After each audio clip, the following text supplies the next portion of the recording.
Nyakorongo jonka muromura mintiero chopo kanyo sa pagareyo maru kinyi kawuono en chieng' tich adek tarik en 23 dwe mar abiriyo higa mar 2025. Gino mara ni chiyo makare Nyasaye oni piny nono kendo il mano mar chako odiochieng' ma kawuono.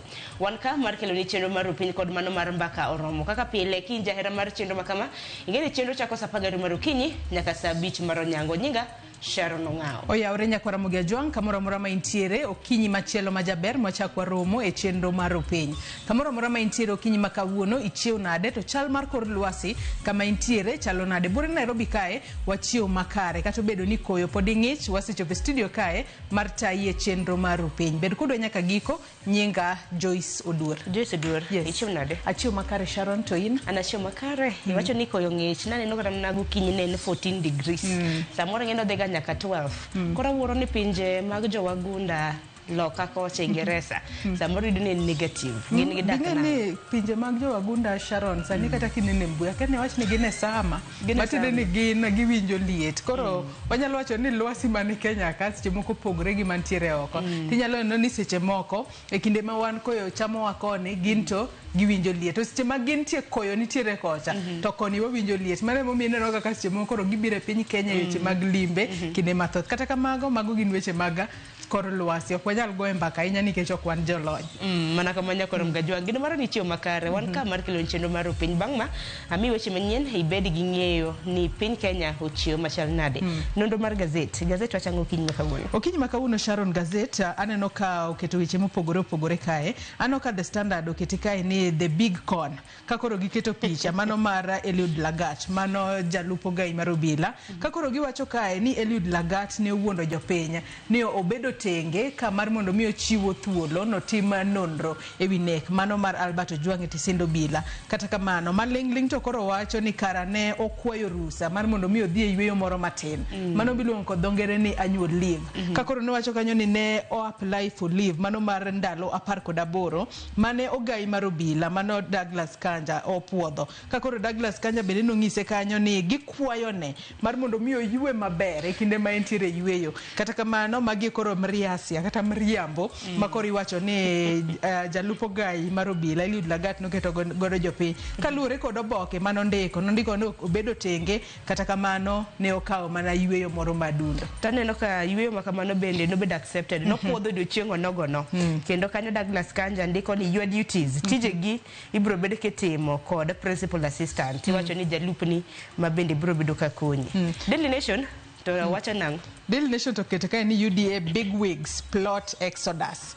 aneno ko ket pichni mago mag josiasa mopogore opogore kae mano motingo Boni Alwale senator mano jatenda mano whip mano mar senator iwacho kanya Gloria Oruoba ma en senator mano thich oko wantiere kanyo kod jaod bura manyali jaod bura makiaru ndini Nyoro Jane Kiharu mana Ivasha kachiel kod Joash Nyamoko mano jaod bura mamugirango kanya mano mamugirango north kata north mugirango kakoro iwacho ni magi moko kuom jotelo makinde mokalo chiene waneno ka gisiro duond bura mar UDA kata kamano nyaka sani koro nyalo bedo ni giloko tanga emomiyo aneno ka gazet ni mano mar Daily Nation ndike kae ni UDA big wigs plot exodus wang'eyo ni exodus en wuok kumoro achiel ka gidhi kuma chielo koro warito neno ni to en ang'o kata en kanye ma gibro bedo ka gidhi wach machielo ma gazet ma Daily Nation omiyo pek en kotudore kod rawera makoro nyaka sani wang'eyo ni ne ong'adne kuma mano mar nek e pinyno mar Saudi Arabia kata kamano en fungruok ne familia mare to kane gisechopo e winjruok makare koro bobedo ka oduogo e pacho kae to ka familia mare nosechulo omenda mano romre kaluore kod dini mar Josalam nikech dini Josalama kaluore kod dini magie ok an Jasalam Sharon lakini kaluore kod sigana mopogore opogore masetimo miye kaka jafwambo timo sigana mopogore opogore kaluore kod dini Josalam nitiere omenda moro biluongo ni blood money ema koro familia mano mar rawera makoro ne kuom hawi marach otho ka rawera ni koro ne gibedo e lweny moro matin kata e dhaw moro matin koro familia no nowacho ni ochul gi blood blood money kalure kod dini jo salam oyiene ng'ato mar mondo mi ochul omenda maket kod ngimane kalure kod winjruok magibedo godo kaka familia koro mane momiyo rawera no bro bedo kaduoge pachoka jatend migawo mochung' ne tudruok kod pinje maoko jagoro mongirore nowacho no bobedo kolando odiochieng' mo bobedo koduoge pachoka en fungruok ne familia no kachiel kod Kenya. Taparo no omenda mabende nochula mano mar blood money no kore lach siling milion 150 duto te jakoro mgajong biro bedo kide nonro mar gazet chakro sa 12:30 nyaka rom kanyo sa 1 mar okinyi odiochieng' makawuono Joyce Oduor e chenro mar opiny ibiro bedo kitayo twak to amula nena Kondele Kondele nitie kaka gidwa gundh mar mondo mi olok wang'e kaka towns bombe mamoko mwaseneno oko kacha ageni sani koro ipime mana kod boma mano ma Cape Town chandiere piny mar South Africa. Aya abo bedo kae kod city manager mano ma boma ma Kisumu mar mondo mi olernwa ne ni to gino kenge mage magigeto keto mageto duso kata bero sura mano mar Kondele mayudore county ma Kisumu. Ang'eni Kondele kuom kinde mosekalo chien siganda mare okosebedo makare ahinya kata kamano e kindegi wanyalo wacho no osebedo kotemo kalure kod weche mag ng'anyo kwaseneno ka nitiere boma ma Kisumu matende ni kod duse yo makare bendo bobedo koting'o uchumi ma Kisumu malo e yo machalo nade jodak e alwora no bende ber mane magibro bedo ka giwinjo. Nyaka sani ng'eni Kondele tiyo 24 hours koka koso nikech ka town gidhi kata mana Kisumu iwacho ni Kondele makoro chal ka gima intiere chuny boma ma Kisumu mano koro kata mana gutieno kar saa 3 ido ka town olinga to Kondele ntiere tije madhi mbele duto tete kor Mgajwang city manager Balawanga biro bedo ka lero nwa chenro mabende gintiere godo kaka county mano ma Kisumu kawuono en chieng' tich adek manyiso ni Jael Lieta biro bedo ka lero nwa chenro mar tedo gi chiemo chakro saa 2:30 nyaka saa 3 mar okinyi wakete ka mar mondo mwang'e kit tet mabende biro bedo kwa kwilo mbaka romo chako saa 3 nyaka 5 mar onyango wachako gi chal mar fwambo ibed gi ng'eyo weche mabende biro bedo kwa luwo duto te ibiro bedo kiyudo e weche mago manyien mbaka romo kata twak marwa e mbaka romo wamula na weche mutendore kod omenda mano mar NGCDF no pok makamano nyakor Mgajwang e budget mabende nosom mar hik omenda mar higa mar 2025-2026 NGCDF nochiwne gi kanyo omenda mar siling bilion 58 to bende ang'eyo ni gowi mar NGCDF mabende piny owacho na nitiere godo mar hik omenda machon bende nosechulgi jod bura mabende osebedo kwa loso godo wacho ne gisechiwo ne jopuonjre omenda makamano manyiso ni pok magirito mano mar NGCDF aparo ne ni Januar higa mabiro nitiere bill moro nyakwar Mgajwang mabende ongere kaka Constitutional Amendment Bill 2025 mabende jod bura nosekadho sani koro rie Senate wabiro bedo kwa ng'iyo kaponono ni biro bedo kikadhe kata uweyo nyakwar Mgajwang kotudore kod mago duto chak tudri kodwa kochakore sani nambwa mar ote machuo kari 3 Facebook ibiro yudowa achiel kachiel Ramogi TV X @Ramogi TV bende nyalo tudri koda e Facebook page mara ibiro yuda Joyce Oduor mbui mara mar X ibiro yuda @JoyceOduor_. Nyakor Mgajwang tudri koda mbui maga fan page mara mbui mar X Instagram TikTok duto te atiyo gi nying mar Sharon Ong'ao biro koda nyaka gikon kichuma en rupenya mokongo hito ndoche manyena tukapata kuna mwili wa mtu ambaye alikuwa amekufa na akarushwa kwa kichaka hivi. Kuna mzee mmoja alikuwa amefichwa kichakani, alikuwa anachimba makaburi, nasema anatumia upanga tu.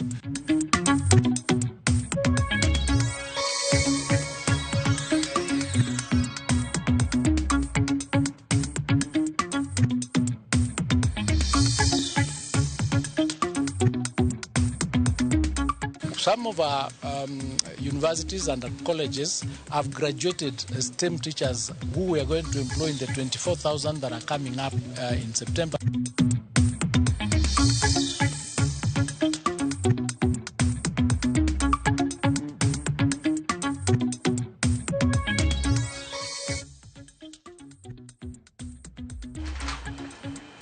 Nyakor Mgajwang kamoro mintiere dakika oskadho chiko tok saa 12 mar okinyi machiegni weche manyien okinyi makawuono nyinga Sharon Ong'ao. Kwachako ni obila moko adek ochwal e nyim jang'ad bura Geoffrey Onsarigo mar chiwo neno margi kotenore kod nek mar rawera Rex Masai.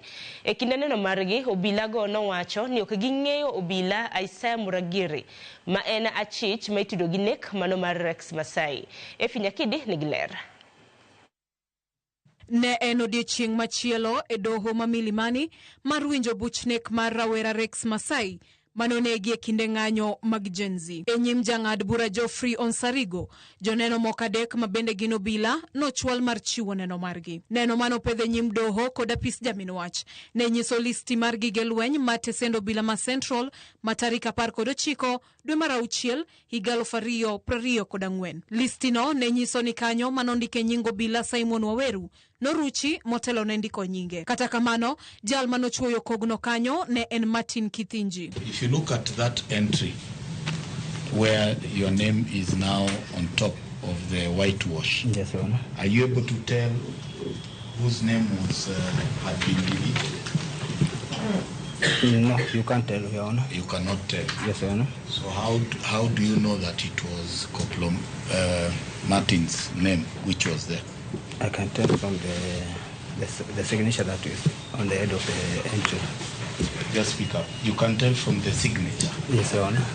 So you can tell from the signature that it was Martin. Yes, Your Honor. But are you able to tell? No, from his name I can't tell. From the name that was deleted, are you able to tell? No, Your Honor. You are not able to. Kaluwore gi Kithinji, onge jal mora moyiene chuoyo kogno kar ng'at machielo e kinde ma gikawo gige lweny, wirani ponono gir lwenyno oti godo e nego ng'ato. Jal manochuoyo kogno ema kawo ting' makamano. He corrected and wrote the name of another officer. No, I'm just asking against this one. If it was cancelled, will you bear the responsibility being that it is you who had the firearm? Your Honor, it cannot be cancelled, but because I have the gun, it cannot be cancelled. So what you're also saying is that we cannot then rely on this record here because it refers to two different people.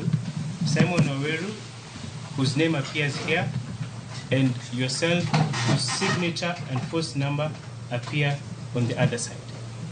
This is a human error, Your Honor, which was corrected by the in-charge armory.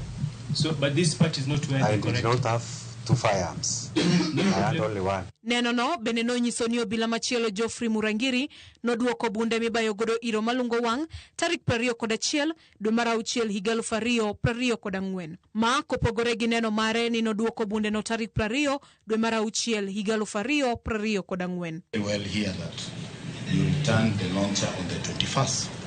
Is it not so? It's written so. It is written so. While when did you return it? On 20th. On 20th. So if I say that the entries that are made in this movement register, arms movement register, are false or misleading, am I correct? I'm not in a position to answer that. Joneno duto adek mane ochwal e nyim doho bende notamore kendo wacho ni ok ging'eyo obila Isaiah Murangiri ma bende ya chich mitudo gi nek mar Rex Masai. Burano ibiro winj kendo tarik 29 dweni. Efinya Kidi, Ramogi TV, Nairobi. Nakorom gajwang' riwruogo kinde mapachoka Law Society of Kenya. Owuok tung' mosuo kod apis jomin buche ODPP ewi mako buche mag njore ne achije mitudo kod ketho mwandu e kinde ng'anyo. Ogai mar LSK Faith Odhiambo e kinde twak machiel kachiel kod TV mar Ramogi. Olero ni apis jomin buche tiyo marach kod chike mag gayo njore, kolero ni sirkal winjore oket winjruok makare e kinde kod rawere. Cynthia Onyango ni kod lerno. E kinde limbe mare doho ma Kikuyu ndalo achiel bang' ng'anyo ma tarik 25 dwe mar auchiel higani, ogai mar doho Martha Koome nopimo weng'o mar doho ma Kikuyu kod ketho kuonde jot mag obila kaka okang' mar njore mager mong'ere kaka Terrorism Act mageto ketho chenro mag sirikal kod kelo luoro e chuny oganda. Wach makama bang'e ne olu kod mako buche mag njore ne achije ma itudo kod ketho makamagi kod apis jomin buche ODPP makata kamano gie sani yudo kwet mager ewi mawachore ni en okang' mar temo tiyo kod chike mag njore mager thiro duond jong'anyo kod jo-Kenya manyiso to e chenro mag sirikal. Kaluwore kod ogai mar LSK Faith Odhiambo, piny Kenya nyalo kawo ndamo mar chike ewi ketho mag njore mager kata kamano olero ni sirikal nyaka bed kod neno moromo kapok okawo ndamo makamago to ok mako bura ne jogo duto ma itudo kod ketho mag bago ng'anyo. Waneno sirkal masani kawo joma ng'eny gibedo charge gi charge no. Waneno jok mowuok Mawengu moko maneno wach ni gintie ne giwang'o police station ka court no dismiss charges gino kawo gi oket gi mtoka nyaka Nairobi okel gi Kahawa gibedo charged be gi terrorism. Chik wacho ni protesters nego beni bed charged gi terrorism unless ginyalo neno koso ginyalo neno gi investigate ni ne gintie gi ne gipango mani gidwa tiro terrorism kendo ne gintie gi matimo mano ema the sole purpose. Onyiso gai mar doho Martha Koome mondo kinde duto kung dhoge kendo kik pus weche ma inyalo tigo e mako buche magina taro mag chik. En be ong'iyo gima owacho kapok owacho because ineno kaka sani timore ji wacho ni ne gikawo kiuno gite ema giluwo. To wawacho ni kata ka mane gima wacho ok en the right direction. ODPP ok nyal wacho ni en okawo wach manisijo wache momiyo koro charge jite gi terrorism. Kaka kawuono jatelo ma pinyo wacho ni charge jite gi mada be obo kawo kamano otim kamano mago owuondo ji. Oyango ni buche mag njore ahinya to mago mag terrorism gin buche motegno kendo tiyo kod gi rodha kelo picha mar ni piny Kenya en piny maonge kwe kendo ibuono chik. Onyiso sirikal mondo kaw ndamo achiel chien kendo par midhiero mabiro gi buono chike mag njore. Kiwacho ni nitie gi terrorists mang'eny e pinyu, imiyo inyiso investors kiko bi e pinyu kich pinyu nitie gi terrorists. Inyiso international countries omia travel alerts ni Kenya mantie gi ji ma terrorists mang'eny, the larger impact magibo timo tourism e country wani ok gipar kaka bo affect international relations. Ogai mar LSK Faith Odhiambo bende owacho ni kaka riwruogo kinde gibiro dhi nyime kod chung' ne joma omakne gi bura e doho kendo buok mimiyogi ok biro nyago lemo. To wacho ni wan wachung' ne ji te. Ok wachagua ji mwatiyo to kata chik wache piny ni ji en innocent nyaka kote mowach ni en guilty. Koro ok gin magiwacho ni jogi okwelo ging'eyo nade ne ginenogi ne gintie gi evidence mawacho kichwase neno serikal kamako ji to tero gi ji ne charges then courts wito oko. Apis jomin buche ODPP kata kamano omako chung' ni gin ne gimako buche makamago kaluwore kod wach ma ogai mar doho Martha Koome nowacho kaluwore kod ng'eyone mar chik kod okang' mar temo kelo arita pacho ka to ok kaka okang' mar dewo duond jopiny maseyo sirikal. Cynthia Onyango, Ramogi TV, Nairobi. Penjo pod medo nyuolore e wi ringre manyien mane oyudi e gwenge mag Binzaro miyudo machiegni gi bungu mano mar Shakahola. Magibiro e kinde ma migawo mar arita oyango ni ji maromo 4 oresi e dala moro e gwengego. Ka chich nitiere ni ne odinnegi kanyo gi jal moro matayo chenro mag puonj mag miriambo mago mag din makamano. Sutwa nigi ler mathoth. E gweng' ma Binzaro mayudore yo Shakahola e kaunti ma Kilifi, liete mamoko 4 nyoyudi machiegni gi kama ringre ji maromo 400 ne okuny higni 2 mokalo mago ma itudo kod dinde moko e gwengego mawachore ni osebedo kawuondo oganda. Jal moro nyochwalo ng'ur kawacho ni nyithinde 2 din negi e bungego kendo ka oywak ni nitie chenro moro ma itayo gi riwruok moro mar din mawachore ni ne timo ling' e dala moro. Wale ambao walikuwa wakiishi hapa alitokelezea kule madukani na akaomba msaada kwa sababu walisema kwamba hapa ndani kuna mambo ambayo yanaendelea ambayo si mazuri, wanafunga hapo na hatimaye kufa kabisa. Kwa hivyo akawa anaomba msaada apige kwao ili kwamba aone anapata msaada. Alieleza kwamba alikuwa na watoto wake 6 lakini kufikia hiyo siku wote walikuwa washa kufa. Apisas mago kwa chikich ne ochopo kanyo kendo to chenro no ma itudo gi puonj mag miriambo mag din. Kanyo apisas go ne oyudo jaduong' moro ma jahiga 50 ka odinne jaduong' no mabende ne oyangi ni olal kaluwore gi ripot mane ochiw e tesend obila ma Siaya. Kanyo bende ne oyudi jaode ma jahiga 40, miyo machielo ma jahiga 40 kod nyako ma jahiga 19. Ndo nilipata kuna wamama 3 na baba mmoja. Wakati ndo tumepata hao watu 4 wakiwa wako hai, tukateremka huko chini, tukaenda tukajaribu kuzunguka, tulipata mafufu ya watu 2 ambao ni watoto wadogo. Alafu tukapata kuna mzee mmoja alikuwa amefichwa kichakani. Tulichukua panga, tukakatakata ndo tukatoa yule mtu alikuwa amefariki. Kanyo bende choke 2 mag wich kachiel kod ringre jal moro mapok oyangi ma osechako kethore ne oyudi kendo ne ochwalgi e kar kano ringre ma Malindi sub county kama ibiro timnegi nonro mar yangogi.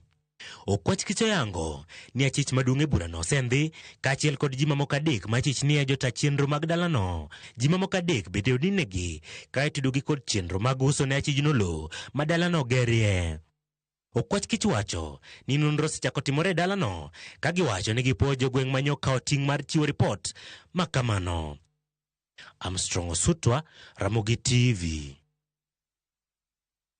Ne korom ga jongo pogre gi mano hami weche motende kod thieth.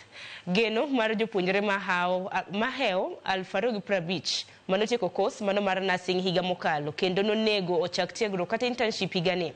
Ogore Luanda tok migo mar thieth yango ni onge budget makamano. Jatend migo mar thieth Aden Duale ka duoko jopuonjre go lero ni onge geno mano mar keto jopuonjre modong e thuolo makamano kaluwore kod nok mar omenda ma migaono noyudo e budget ma higane. Simfres Okinda nigi lerno. Chieng' achiel tok migao mar thieth riembo nurses ma jopuonjre maromo 42 ma wacho ni nochiwnegi internship kapok gitieko tiegruok margi. Jopuonjre mamoko wuok oko mar kwedo chutho chenro manotigodo higani e chiwo internships mag nurses. Jopuonjre go magin bath jopuonjre 289 manokoso thuolo mag internships higani nomonjo log tich mar migao mar thieth ka giywak ni kepo mag interns itimo e yo ng'eruok. From NTK, we were not getting the clear-cut criteria for selection since, as my colleague has mentioned, we had students who are still in class as we speak, and they had internship letters. And there was no criteria for selection for internship because you find people who completed as early as 2023 who are still outside, no internship, no license. I have been here personally for the last 1 week. I traveled all the way from Busia. I don't have anywhere to stay. I've been hosted by relatives who are already tired of me. And they would want me to have a career progress. Because I did nothing for 5 years, not even 4 years. And if I'll be out there for another 3 years, that means I'm spending 8 years to do a bachelor's degree. That is minus 1 year for internship. That gets it to 9 years. So I'm asking, who does bachelor's degree, licensure and everything for 9 years? Jopuonjre gi koro dwaro mondo chenro mar kepo keth chutho kendo chak manyien ka giwacho ni migao mar thieth kod duol mar Nurses Council of Kenya oserem luwo chike matayo chenro makamano. We have seen some progress from the CS where they revoked internship placement for 42 students who had not qualified to do internship but they were in for internship. So what we are asking here today is for the ministry to revoke the whole list. The 42 is just a tip of the iceberg. There are many issues on this list, and you cannot sacrifice us because you want to show that there's no problem with the ministry. There's an issue in the ministry and the Nursing Council of Kenya. Jatend migao mar thieth Aden Duale ka duoko jopuonjre go golo siem ne ten mbalariany maketo weche asoya e kepo mag interns. Duale kata kamano lero ni geno onge mar keto jopuonjre modong e thuolo makamano higani kaluwore kod nok mar omenda ma migao no yudo a budget. 2025-2026 intern cohorts. The public service regulations allow me to post 2,000 nurses. So the rest will wait next year. Magi gin bath jopuonjre ma kwan goeo 200 makoro e okang' machielo koso thuolo mar dhi e tiegruok kata internship. Gin kod geno ni hapgi biro luar e chenro makamano mibiro tim e higa manyien. Simfros Okinda, Ramogi TV, e log tich mar migao mar thieth. Kopogre gi manya korom gajwang ne weche motenre kod somo. Migao mar somo dhi chako daro jopuonj moko mag science, kwano kod kompyuta kowuok e skunde moko nyaka e skunde maonge jopuonj makamago kaka achiel kuom yore mag jiwo kit somo go e skunde duto mapacho ka. Ma oyanga ko jatend migao mar somo Migos Ogamba moloso e kinde nyasi mar dialo somo motisini STEM mokelo kanyakla jotend migepe mago mag somo e Afrika mangima. Judith Omondi kod mathoth. En romo magala moro ma okelo kanyakla jodito e sekta mar somo majiwo somo mag science, kwano kod kompyuta kendo mabiro mana juma achiel bang' ripod Zizi Afrika kod Usawa Agenda manyocha oyango ni 35% mag skunde junior sekondar mapacho ka onge kod jopuonj ma olony e somo mag STEM. E romo ni jatend migao mar somo Migos Ogamba opuoyo okang' ma Kenya osegoyo e chwalo kit somo mar CBE ka koro gichano daro jopuonj mag science, kwano kod kompyuta nyaka e skunde ma jopuonj go onge kaka achiel kuom yore mag jiwo kit somo gi. Bende Ogamba oyango ni e chenro mar ndiko jopuonj 24,000 e hiko mendani gidhi kawo jopuonj modhuro mag STEM kipimo kod mamoko. We have some schools that have more STEM teachers than others, so we are working towards a program of rationalization to ensure that each school at least has a STEM teacher. Some of our universities and colleges have graduated STEM teachers who we are going to employ in the 24,000 that are coming up in September, so that going forward we have enough teachers to handle STEM in all our universities. Kupogore kod nok mar jopuonj mag science, kwano kod lony manyasani, bende pod nitie nok mar kuonde timo nonro mag tije lwedo e thoth skunde ma pacho ka.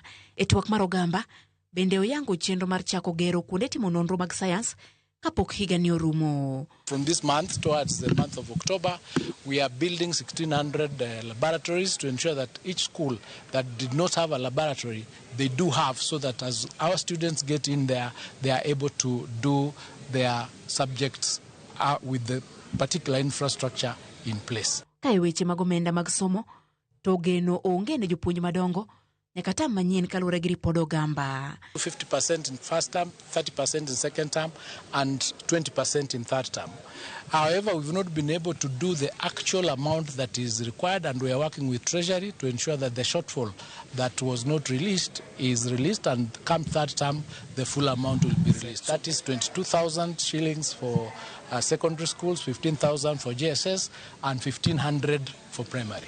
Twak mar ogamba biro bende e kinde mamoko kuom skunde oriembo jopuonjre pacho ne weche ma opogore kama oriwo muoch mar mach, ng'anyo e kinde mamoko duto ma okonegi loso kaka migawo mar somo.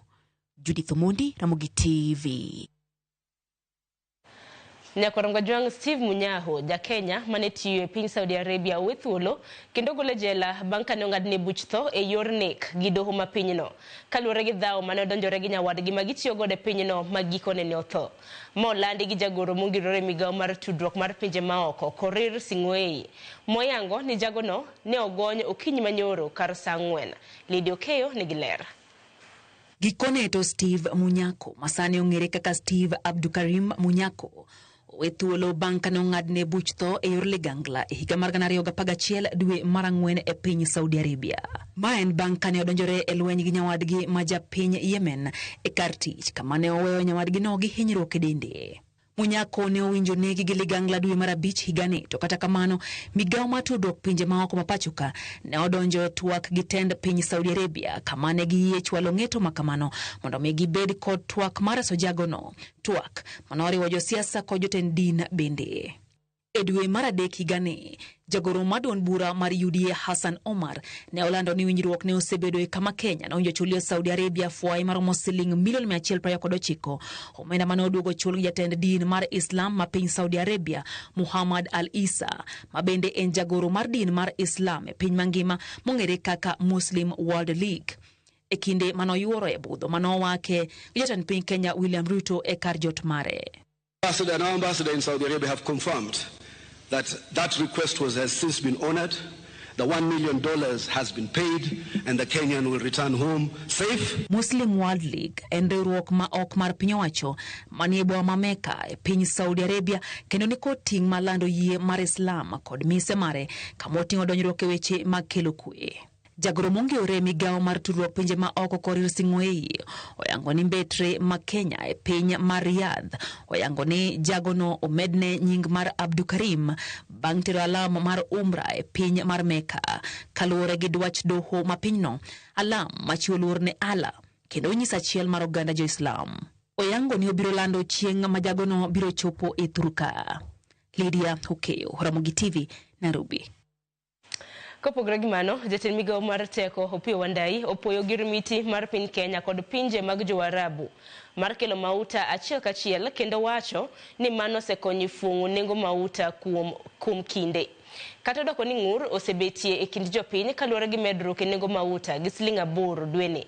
Wandayi wacho ni kapo ni dine onge winjruogno motisi ni ji to ji, nengo mauta dine oidho mokalo. Chris Awino nigi ler mathoth. Jatend migawo mar teko Opiyo Wandayi omiyo oganda jo Kenya singo ni kik gibed kod luoro moro amora e medruok mar nengo mauta e ndalo mabiro.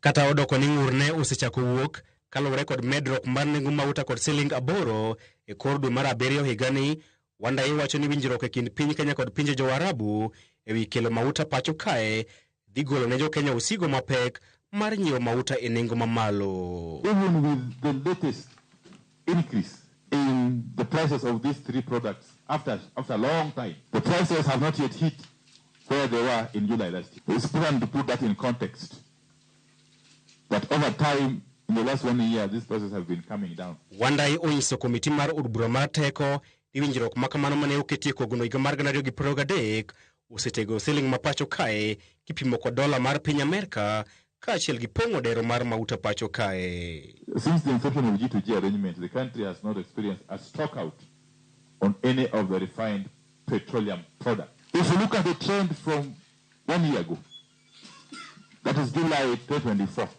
to July this year, you will notice that there has been a consistent decrease, sometimes marginally, of these prices from July last year to June this year. Usuru mathoth ma ijuogo mauta kochopo pacho kae ema omiyo nengo mauta ni malo pacho kae kipimo kod pinje mag libamba kaka Uganda, Rwanda kaachiel kod Tanzania kalore kod Wandai. The taxes in those other countries on fuel are lower than ours. And that is in their wisdom, and the wisdom of their respective parliaments. Wandai lero ni kind pinje ma uchumi mag dongo pinje mag Afrika, Kenya ema nengo mauta ni piny, omiyo kik jo Kenya mburi ywak ahinya ewi medruok mar siling aboro. In South Africa, this particular month, and South Africa is an economy which is comparable to Kenya's. Okay? In South Africa, this particular month, a liter of petrol, okay, in Johannesburg today, okay, is the equivalent of Kenya shillings 217.9. Chris Owino, Ramogi TV, Nairobi. Kwaramgwa wange report mana mar Chris Owino bende makelo giko mar weche manyien okinyi makawuono dakika oskadho 32 tok saa 12 mar okinyi. Akayo matin aduoko de nonro mar gazet kik dhi mabor.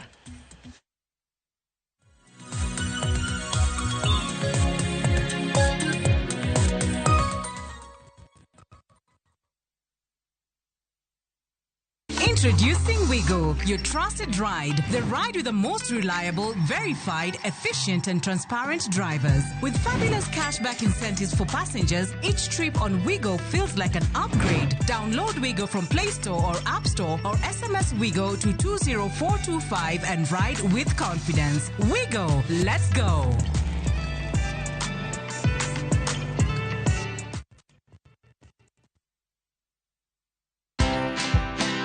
You'll build trust by me knowing that you're actually not interested about my title. If you're just saying hi to me while you're looking at my shoulders to see who else is the biggest or the big shot in the room to say hi. I don't think that can be achievable or that is normal, because let me tell you, your body will just shut down. Your body will just tell you no. Even your emotions, you can tell when they're not in check. Watch this story and more. Download the Citizen Digital app or visit www.citizendigital.com and find the Citizen Originals portal. Kenya's #1 app, Citizen Digital.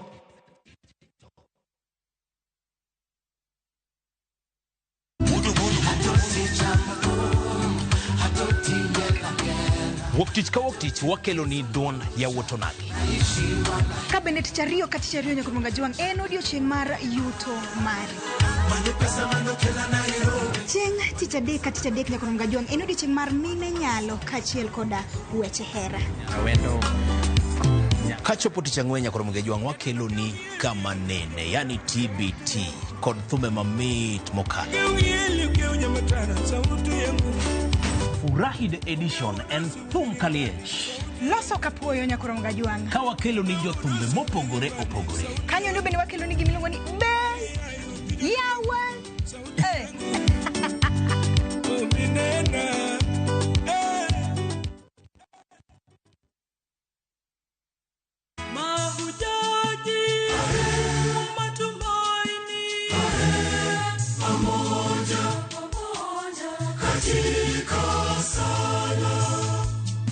Kupata wimbo huu kama sikiza tune yako, bonyeza *860*286#. Kumbuka, Kiza na Citizen ni nyumbani kwa wasanii wote.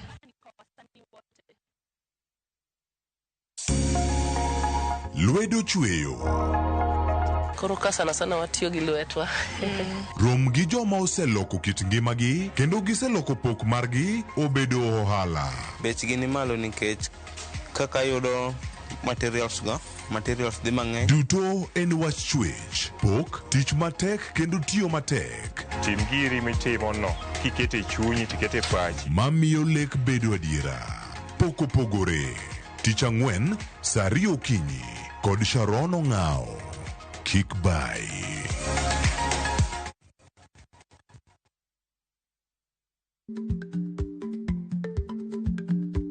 Chako chon loyo dhi kajuoga. Ma tiende ni bedo gi ikruok momondo geng'o masiche kod midhiero mang'eny mabiro e ngima dhano.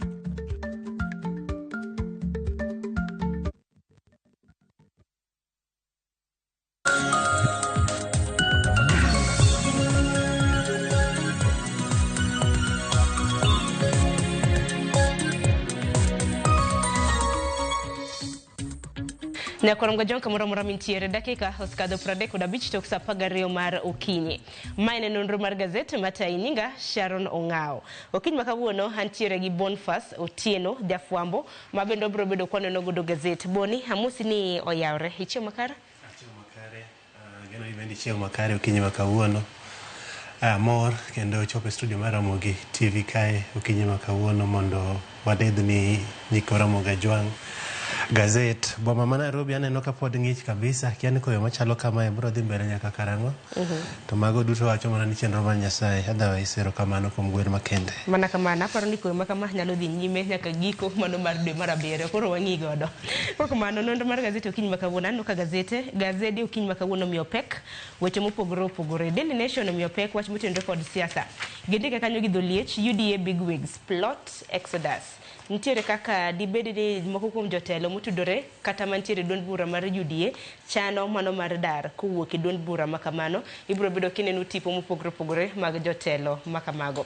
Standard to kete kanyo mana ni the big con ni nano ka giketo kanyo jalup Ogai marobila e pachoka mano Eliud Lagat. Boniface ino ka gazeti mane madhi usoro kinyi makawuono kaka jafwambo. Aparo ni gazete ariyo gi headlines magimiyogi beyo nikech kata headline mar Standard maneno koket tipo mar jalup Inspector General mar Police pachoka Eliud Lagat iluonge andiko kacha gi dholiech ni the big con. Akiani the big con ni wacho kama nikech ang'o but wabro lidho ni Nyakora Moga Jwang mbele kanyo. Sigana ni wanene ken Nation con ye but okete page mopogore. To Nation to miyowa sigana moro kae magiwacho ni jogo madongo e party ma UDA jok machalo kaka Boni Halwale, Gloria Roba, Nyali MP Mohamed Ali, Ndindi Nyoro Giri koro liekore ni chalo kagima gidwa wuok e party mar UDA. Magi sigana mabeyo kabisa kendo anyalo wacho ni Nyakora Moga Jwang oyiene nyiewo gazet moparo ni berne kulingana kod sigana moparo ni bro more odiochieng' makawuono. Mana kamano wacho ni sigana mulumbo wang'i Nyakora Moga Jwang bende biro bedo kinyo. Standard to ndike ni the big con nikech wacho ni nene miriambo nyalo paro mana Eliud Lagat nonyiso oganda mapacho kanyo ketre tenge o step aside ikine mabende nitimo nonro mabende osebedo kadhi mbele nyaka sani mano mar Albert Ojwang karo yangore ni nokao yueyo nokao annual leave mano mar ndalo 18 emomene koro the Standard ndike kanyo ni the big con. Kwa kamano Boniface wacha kanagi gazet mano mar Daily Nation Nyakora Moga Jwang maloka ntiere weche mopogore mabende biro bedo kwa mulo jopuonje maromo 25,000 mabende no idho ngas bende yuago reyo kalure kod okang' makamano. Ite mar 4 wabro bedo kwa neno moko kuom jo Kenya mabende no mak manyaka sani odonjnegi kod bura mano mar njore e pachoka. Wacho ni wang'o police station, stesendo bila, doho kekin mamoko koro gin timbe mago mag njore. Kwa kamano wach maduong' taneno kwa omipek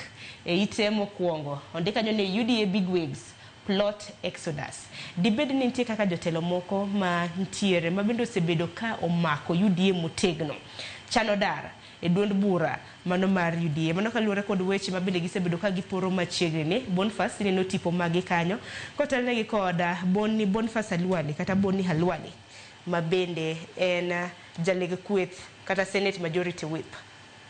En adier, wachore koro liekore ni jodito moko e party mar UDA pango wuok e party mondo samoro ginyalo join parties mopogore opogore ama gibro form parties mag-gi.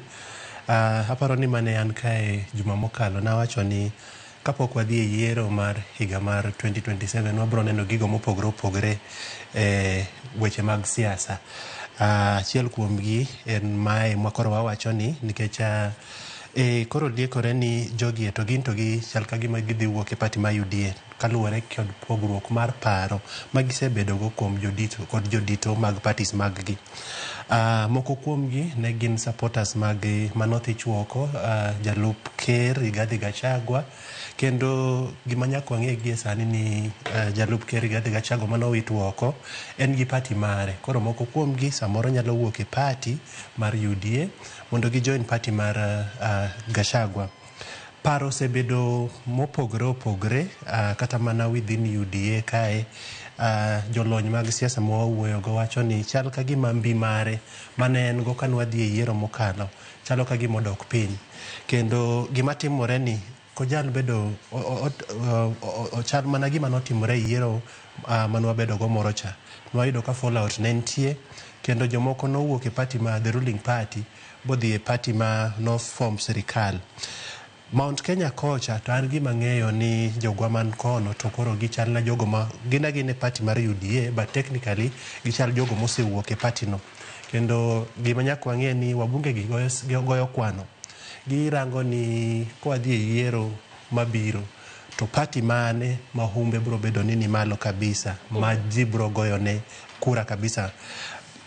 Pogruok man nitie kind ker man watiyo go sani kod mane nen jalup ker Rigathi Gachagua, anyalo wacho ni en gino ma on one hand onyalo duo ne pi ker mwantiere go sani e yore mag siasa, nikech anto gima ng'eyo kaka jafwambo en ni odhi bedo gi tich matek kabisa. Kendo kata mana yudo kura mag jogwa mantie Mount Kenya kacha akia strategy mobro tiyogo, but an kaka neno jogwa ma Mount Kenya gichal na jogo ma technically speaking gisewuok e party mar UDA kendo nitie political party manyien ma gidhi bedogo. Kendo kata mana jogwa mawuok pinje mag Kisikoche neno Gloria Ruoba mantie Senate kacha nyocha othiche oko, kendo gima nyaka wang'e ni realignments manyien biro biro seche mag weche machal kamagi timore seche ma ng'ato kaka Gloria Ruoba gole party ma UDA kacha, it means ne bro ringo to rango party moro manyalo donje konyalo dwaro chung kendo mbele kacha obro chungi party mopogore. Gima nyaka wang'e ni Korea Mogajwang' en ni gigo mang'eny babro timore, kendo kata mana nyawachonu ni gi seche machalo kamagi opposition an kat neno ka giwuoyo to ok giwuo gi duol achiel. Bed ni gin jogo ma serious madwa thicho sirikal mantie oko to bed ni sani giwuoyo gi duol achiel.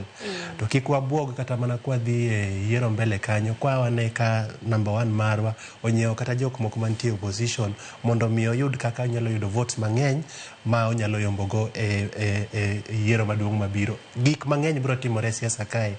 Awinjo ka jolony wacho ni 24 hours ama seche 24 siasa en thuolo malach kabisa, kendo gigo mang'eny nyalo timore. Mana kama nata hinya nyako telo ni yiero mar higa mar 2027 kama bin wantiere koda higni 2 gi wiye wang'e ni mathoth biro bedo katimore. Jotelo mineno kanya Korea Mogajwang' gisebedo koda chung' mopogore opogore ahinya ka giseyo sirikal kaluwore koda weche mopogore opogore. Noneno joma mokalo Boniface kana Jane Kihara jod bura ma Naivasha bende nomake ka bende itude kod seyo ng'anyo ma bende noneno e pachoka. Katika mano moko kuom gi omi pek e ite mano mar 7 wang'e na ite mar 7 ja Korea Mogajwang' iwacho ni important dates to remember. Nitiere June chieng' tarik 1 mano mar dwe mar 1 chieng' tarik 1 mar dwe mar 6 ma pachoka gavana ma Embu Cecily Mbarire bende noseyo achiel kuom jadito mano mar piny owacho mano ma bende noseyo ni samoro kidwani mar mondo mi opodh kowuok e kombe ka bende wach ma kamano nitiere ite mar 7 Cecily Mbarire nacho ni chal ka gima nitiere achiel kuom jadito mano mar piny owacho ma samoro plot downfall mare dwaro mar mondo mi opodh e weche motenore kod siasa. Ineno kanyo chieng' tarik 10 mano mar dwe ni montiere ginore ma bende Ndindi Nyoro nowacho ka bende oseyo piny owacho kaluwore kaka gisebedo ka gichwalo tijigi. Nyalo program namba adi bende noduoke ahinya nyaka luwore kod nengo modhi ma bende nomedore pacho kae. En adier, gigo chien kacha Cecily Mbarire June 1st mano dwe mar auchiel tarik 1 ne nitiere moro manotimre Embu kacha to jatelo mar party ma UDA man Embu Governor Cecily Mbarire ne ofil ne okoluonge romono. Nowinjo mana wach romono bang'e, omiyo nowinjo matek kabisa kendo nonyiedhore lela mowacho ni to utimo kamae nikech ang'o, udwaro gola e party koso ang' madhi mbele e party. Seche ma for example meeting timore e area mar jatelo mar party ma UDA to kobedo involved, kata in aparo ni ich wang' moro nyalo bedo ni kanyo kendo inyalo paro ni nitie gima itimo ni ma ling ma ikia. Nyali dweni tarik 11 Nyali MP Mohamed Ali nokwedo kabisa chik ma sirikal manobiro go mondo mi ochwad jopiny gi magina mondo mi oneg-gi. Waseneno chien kacha Mohamed Ali ne jafwambo wadwa noyudore kama tek kabisa nikech an kaka ng'eye en ng'ano mar for example rocho ratich oganda mago gigo ma okapar ko obiro yiego kendo nyaka to an owuog mana oko to ng'i sirikal lapana gima otimo ni okayiego. Awacho chien kacha ni wabro neno lokruok mopogore opogore kata mana within ODM ibro neno kata ka assuming ni gi support sirikal mantie nyaka wadhi e yiero ibro neno gigo mabro timre seche machalo kama gie kata party secretary general Edwin Sifuna opogore paro kabisa gimoluor migosi Raila Amolo Odinga kendo joma ng'eny wacho ni en kata broad based government ni chalo ka gima en oko support nyoanene TV maru kae Citizen kochiwo pache maler kabisa owacho nwa ni sirikal owenego ji sirikal odwoka oket ngima mar jakenya obed mayot. En ng'atno ma owacho kata ni ODM ka onge maandamano mano ok en ODM. Ok ang'eyo gimomiyo nyowacho kamano but ofil ni en kama entie mbi mar party mar ODM osedok piny kabisa. Mano to pache seche duto nwaneno kata migosi Raila Odinga noluongo jofwambo bomede nyo wuoyo kacha extensively kabisa matut kabisa e weche matimore pacho kae. Owacho nwa ni jomoko samoro ne koyie kod handshake manotimo gi number 1 pacho kae but samoro kung'eyo gimomiyo notimo kamano. Be nyo wacho kata ni en to bro chung' gi number 1 nyaka wadhi e yiero ma 2027. Gik mang'eny dhi timore pacho kae e alwora mar siasa kendo kik kawi gi buok ahinya nikech magi to nyaka timre kapok watimo yiero mwadhi e 2027. Aya wan wabed wang'inya kor mgajwang to bende wabed iti ka gitimore to bende walando dong mani tije wang' jowi kok manya kor mgajwang ite mar auchiel bende no kanyo ka gimenyo weche motenore kod siasa. Ugoi mar ODM Raila Amolo Odinga noda dhoge machiegni kaluwore koda chenro mare chung' mare mano mar siasa mar piny owacho. Aya Odinga koro wacho ni I did not benefit from handshake deal weche mabende osebedo ka wachore ni samoro noyudo ber moro e mosruok mare gi mane jatend piny Kenya Manu Uhuru Kenyatta e higa mar 2018. Mosruok ma kamano notim chieng' tarik 3 higa mar 2018. En wacho ni onge benefit moro amora manoyudo kopogore mana gi sir ma bende Uhuru Kenyatta nosire godo motelo ne yiero mar higa mar 2022. Aparo ni penjo maduong' ma japiny penjo en ni to kan benefit moro amora ne kiyudo to ma en ng'atno mane kumodhore go pi to kara nutimo handshake mar ang'o. Aparo ni mane penjo ma japiny penjo migosi mwaluoro kabisa Raila Amolo Odinga mwaluongo kaka baba.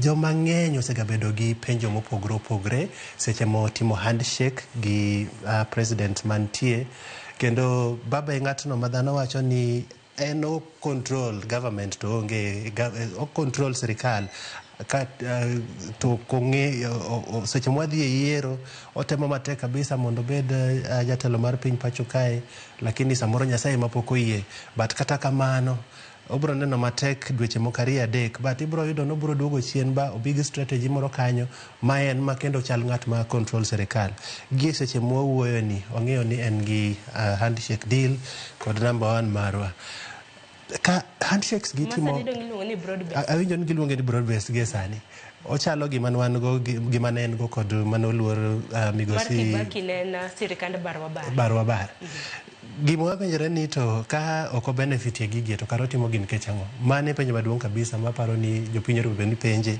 wan jofwambo rube ni wapenje jolony rube ni penje giko kora migosi Odinga paro ni kama wantie gi sechegi ok wang'eyo kwano mengo nikech mae to ng'at ma lony mare weche mag siasa pacho kae ni tiere matut kabisa gima duong' manyocha anapenjora ni to gibro dhi karachiel kod number 1 jaka 2027 nyoselero kacha ni no bro chung kode ok wang'eyo ni seche mochung kode no nyaka 2027 oganda mar joluo kama wantie wanto wachomo kuma chalo nadi obro wacho ni oyo serikal berbetie serikal mantie ni agombo ni koro usira mondo waduok number 1 2027 to ka watimo kamano wan kaka oganda joluo ang'o waseyudo serikal mantie mage penjo madongo maparo ni ripo penjre kaka joluo ok ni atamora handshake ma baba bedogo kod previous president kata president mantie gi seche machalo kamagie ripo penjre en adier by the way wan kaka joluo asepingo serikal kwa muda moromo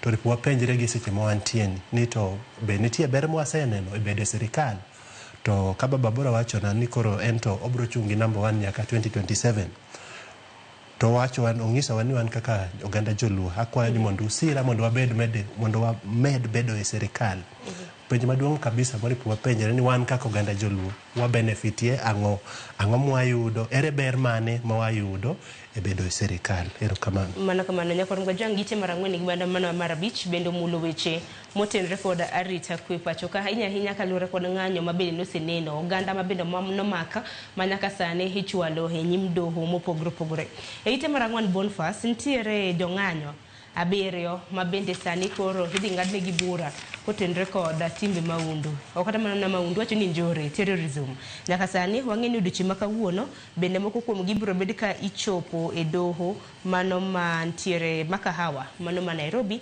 mar mondo midonjnegi kod ketho makamago moko nomak kinde saba moko bende nomak e kinde ng'anyo mar chieng' tarik 25 mano mar dwe mar auchiel 10 mamoko bende wacho ni nomak e gwenge mag Matu kanyakla kod Machakos manane seyo onogono en adier ni jok ma dhi ng'anyo moko kuom gi oyudore kama tek kabisa nikech charges moko momigi luwre kod weche mag mahundu terrorism charges ok ang'eyo ok an jalony ahinya i weche mag sheria pacho kae lakini anyalo wacho ni ka omaki bibedo charged gi terrorism aparo ni ng'atno ma kumibro mien kum mapek kabisa to sama omaka abedo charged gi terrorism charges to so for example ok en adier ni napango gima chalo kamano ok apar ni en gino mowinjore an gima nyalo wacho ni jogo manodhi e maandamano manodhi e ng'anyo to noketho chik omigi kum mowinjore kodgi police ama serikal owek nyanyasa jopiny anyalo wacho kamano ere kaka for example nyalo chajo ng'ato gi terrorism charges to nodhi e duka ng'ato boturo for example bokwalo simu achiwo mana kaka example mana en terrorism aparo ni mane penjo maduong' moripo penjre kadhi e duka ni baturo sami onge bakwalo simbe ni moko 2-3 kama box achiel ere chik mitweyo go ng'atno machalo kamano aparo ni mane penjo maduong' ma oripo penjre pacho kae kendo nanto nawacho ni jogo madhi e ng'anyo to turo duke ji timo time mag mahundu gin to giyud kumre mowinjore kodgi. Ng'anyo article 37 oyienwa dhi e ng'anyo, but sama wadhi e ng'anyo wabed jogo ma peaceful, kochuno nyaka wadhi e ng'anyo kaka nyocha watimo chien kacha. To bende seyo bende ng'ini bende idonjonegi, iwacho ni kata mana odhiambo manyoro naneno twak mano mar ker, mano mar LSK Faith Odhiambo, ma bende seyo wach ma bende ogai mar doho nowacho mana Martha Koome ni mar mondo jok mano wang'o tesend obila, jok ma wang'o doho chal ka gima gin gitimo weche motenore kod tera, emomiyo ni koro nidonjonegi kod ketho makamano, wach ma bende LSK seyo e okang' mager. Kata kamano, ji abiriyo ma bende nomak e gwenge mag Machakos odiochieng' ma kawuono ma kaka nyisi Nyakwar Gajwang' iwacho ni biro bedo king'ado negi bura kotenore kod ketho mago mag njore, wach ma bende wabiro bedo kwaluwo achiel kachiel. Wang'e ni Boniface Mwangi bende nomak chieng' Sabato nosewe thuolo Nyakwar Gajwang', en bende nodonjone kod ketho mar terrorism makamano, kendo nothich oko ketho ma bende nodonjne godo, nosewe thuolo. E ite mar abich ma bende Standard nomiyo pek, jalup ogai mano mar obila Eliud Lagat Nyakwar Gajwang' bende koro oseyangore ni noko step aside, noko thichore gi chien mar mondo mi nonro kaluwore kod nek mar Albert Ojwang' tim. Oseyangore ni kare en mana ng'at manokawo yueyo, wacho ni annual leave, kendo nokawo mar ndalo 18, odiochieng' onogono bende nopuodh leave ne yueyo mare gi ogai mar obila Douglas Kanja, mokwayo ne hawi maber, oyue maber e kinde ma odhi yueyo. Sani koro noduogi e apisi, wang'e nonro mar nek mar Albert to pod dhi nyime. En wach ma aparo ni kao japiny gi wuoro kabisa, nikech Standard ondike kacha ni kaluwore kod wach manowacho ni othichore wuoko mondo tim nonro kaluwore kod nek mar Albert Ojwang', mane en wach mane komoro jo Kenya mathoth pacho kae, ok kata mano oganda mar joluo kende. Aparo ni timbe machalo kamagi polis to gin gigo manyaka koro to watamre ama wakwedi, ma gineno kanyo ochiwo wach ni pod ni e doho, kendo kanyo ochiwo replying affidavit mare kacha to owacho ni oyo an ne okagwe tao matin ama ne kathichora oko matin mondo mi otim nonro, an nakawo leave, kendo iwacho ni leave machalo kamae jatelo mare no approve, no yiego odiochieng' onogono manokawe leave no. Omiyo neno kaka wan jopiny seche moko nitie weche moko matimore pacho kae e buo mesa ma wakia to gin gigo ma affect ngima dhano, kendo iye wach ni tadwa nyaka blame jatelo mar ogae mar polise pacho kae, nikech oriko bed ni ofis moamiye, nikech seche duto pesa michule kaka osara gi allowances duto moyudo gin gigo ma japiny ema chulo, taxes mowuok kuom japiny ema chulo. Oriko bed ni seche duto magitimo gik moko ama magichiwo communication to giwacho na dier japiny, nikech onge kaka inyalo wuondowa ni jalup mari o step aside ama othichore oko matin to kara inti ng'eyo ni ng'ani to kothichore oko matin, deputy marani to kawo mana yueyo. Aparo ni en wach ma ok morwa wan kaka jopiny kanyalo wuoyo kaka japiny gi seche machalo kamagi. Erokamano. Mana kama Nyakwar Gajwang', en wach mabende koro osenyedhore lela, nok en stepping aside, to kata kamano ne ni yueyo manokawo mar ndalo 18. En bende wacho ni an nakwayo ni mar mondo mi adhi e yueyo to jatenda nopuodho. Bende naneno kanyo ka barua ma bende nondiko mano mar stepping aside. Nyalo paro bende nogol nyaka barua e kinde ma bende Eliud Lagat no step aside, nogol nyaka barua mare ma nyaka ochwe ko kendo no step aside. To kar nang' men kono ng'en no ken stepping aside ten mana dhi leave, nang'o men di nokondike. Kata kamano nokawo yueyo makamano chakre chieng' tarik 17 mano mar dwe mar 6, kama bende nopuodh wach makamano koda Douglas Kanja ma bende nogai mar obila. E ite mar abich piny kanyo bende neno ntiere achich moro ma bende nomak, ise ni nokwalo simba OCS ma Central mano Samson Talam, kendo bang' kwalo sim makamano ochako mayo godo jopiny. Sani koro nosemake kendo nomake chieng' tarik 70 mano mar dweni, mano chakruok mar jumani, nikech kawuono en chieng' tich adek. En wach ma magi jonjore ma aparo ni komaki to ripo migi kum mowinjore kodgi, kendo gima ng'atni notimo en njore marach kabisa. Ere kaka inyalo kawo simba Central Police Station OCS kendo itimo go njore machalo kamae, nikech aparo ni jonjore osebedo jok mariek kabisa, kendo kata mana kirango gik matimre pacho kae mag njore gin gigo ma aparo ni buogowa kabisa. Kendo sani gitimo njore gi style moro ma ni malo kabisa. Omiyo police nyaka bed motang' kabisa, gi improve on intelligence margi mondo gine ni jogo machalo kamagi to ginyalo konyowa go e yo machalo nadi. Yes. Wach makamano bende pod nitiere doja koram Gajwang', jal makamano dinne ka bende wachre ni ne omayo oganda. Iwacho ni he fraudulently accessed and used for criminal activity simb talam ma bende en OCS mano ma Central Police Station. Ite mar ariyo omiyo pek weche motenore kod thieth nyakoram Gajwang', achiedh nade ma bende jotuo kadhe gi okumba mano mar SHA. Nitiere jatuo mantiere koda tuo mano mar kansa mong'ere kaka Gatamu Waigwa ma bende wacho ni kind thuolo mar dweche 4 mosekadho osebedo kochiewo saa 10 mano mar okinyi komondo buore Nairobi ka kowuok Nyeri. Ng'eni Nyeri kibiro Nairobi bende en kilometers mabor matin. Mar mondo mi odhi apise mago mag SHA, mar mondo mi lerne gimomiyo ne omenda mare nikech NHIF iwacho ni pok mare mar thieth ne miye siling 600,000 to sani SHA nochiwo ne mana siling 400,000. Odwaro ng'e ni to nang'o ni nobedo reduced siling 200,000 ni nobedo reduced kawuok NHIF kadhi e SHA nang'o.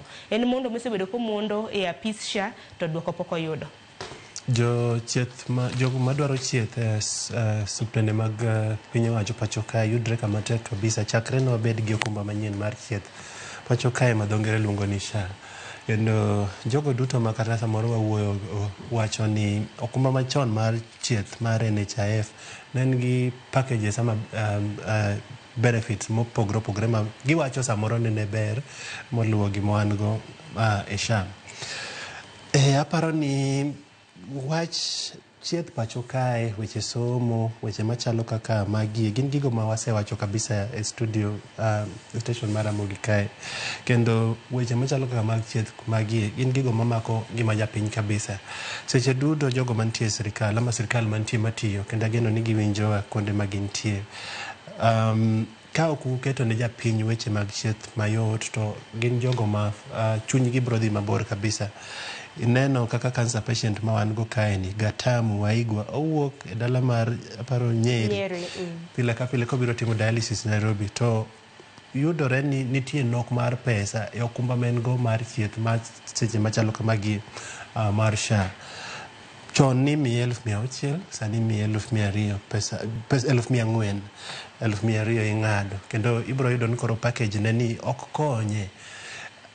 To en jatuo mar kansa.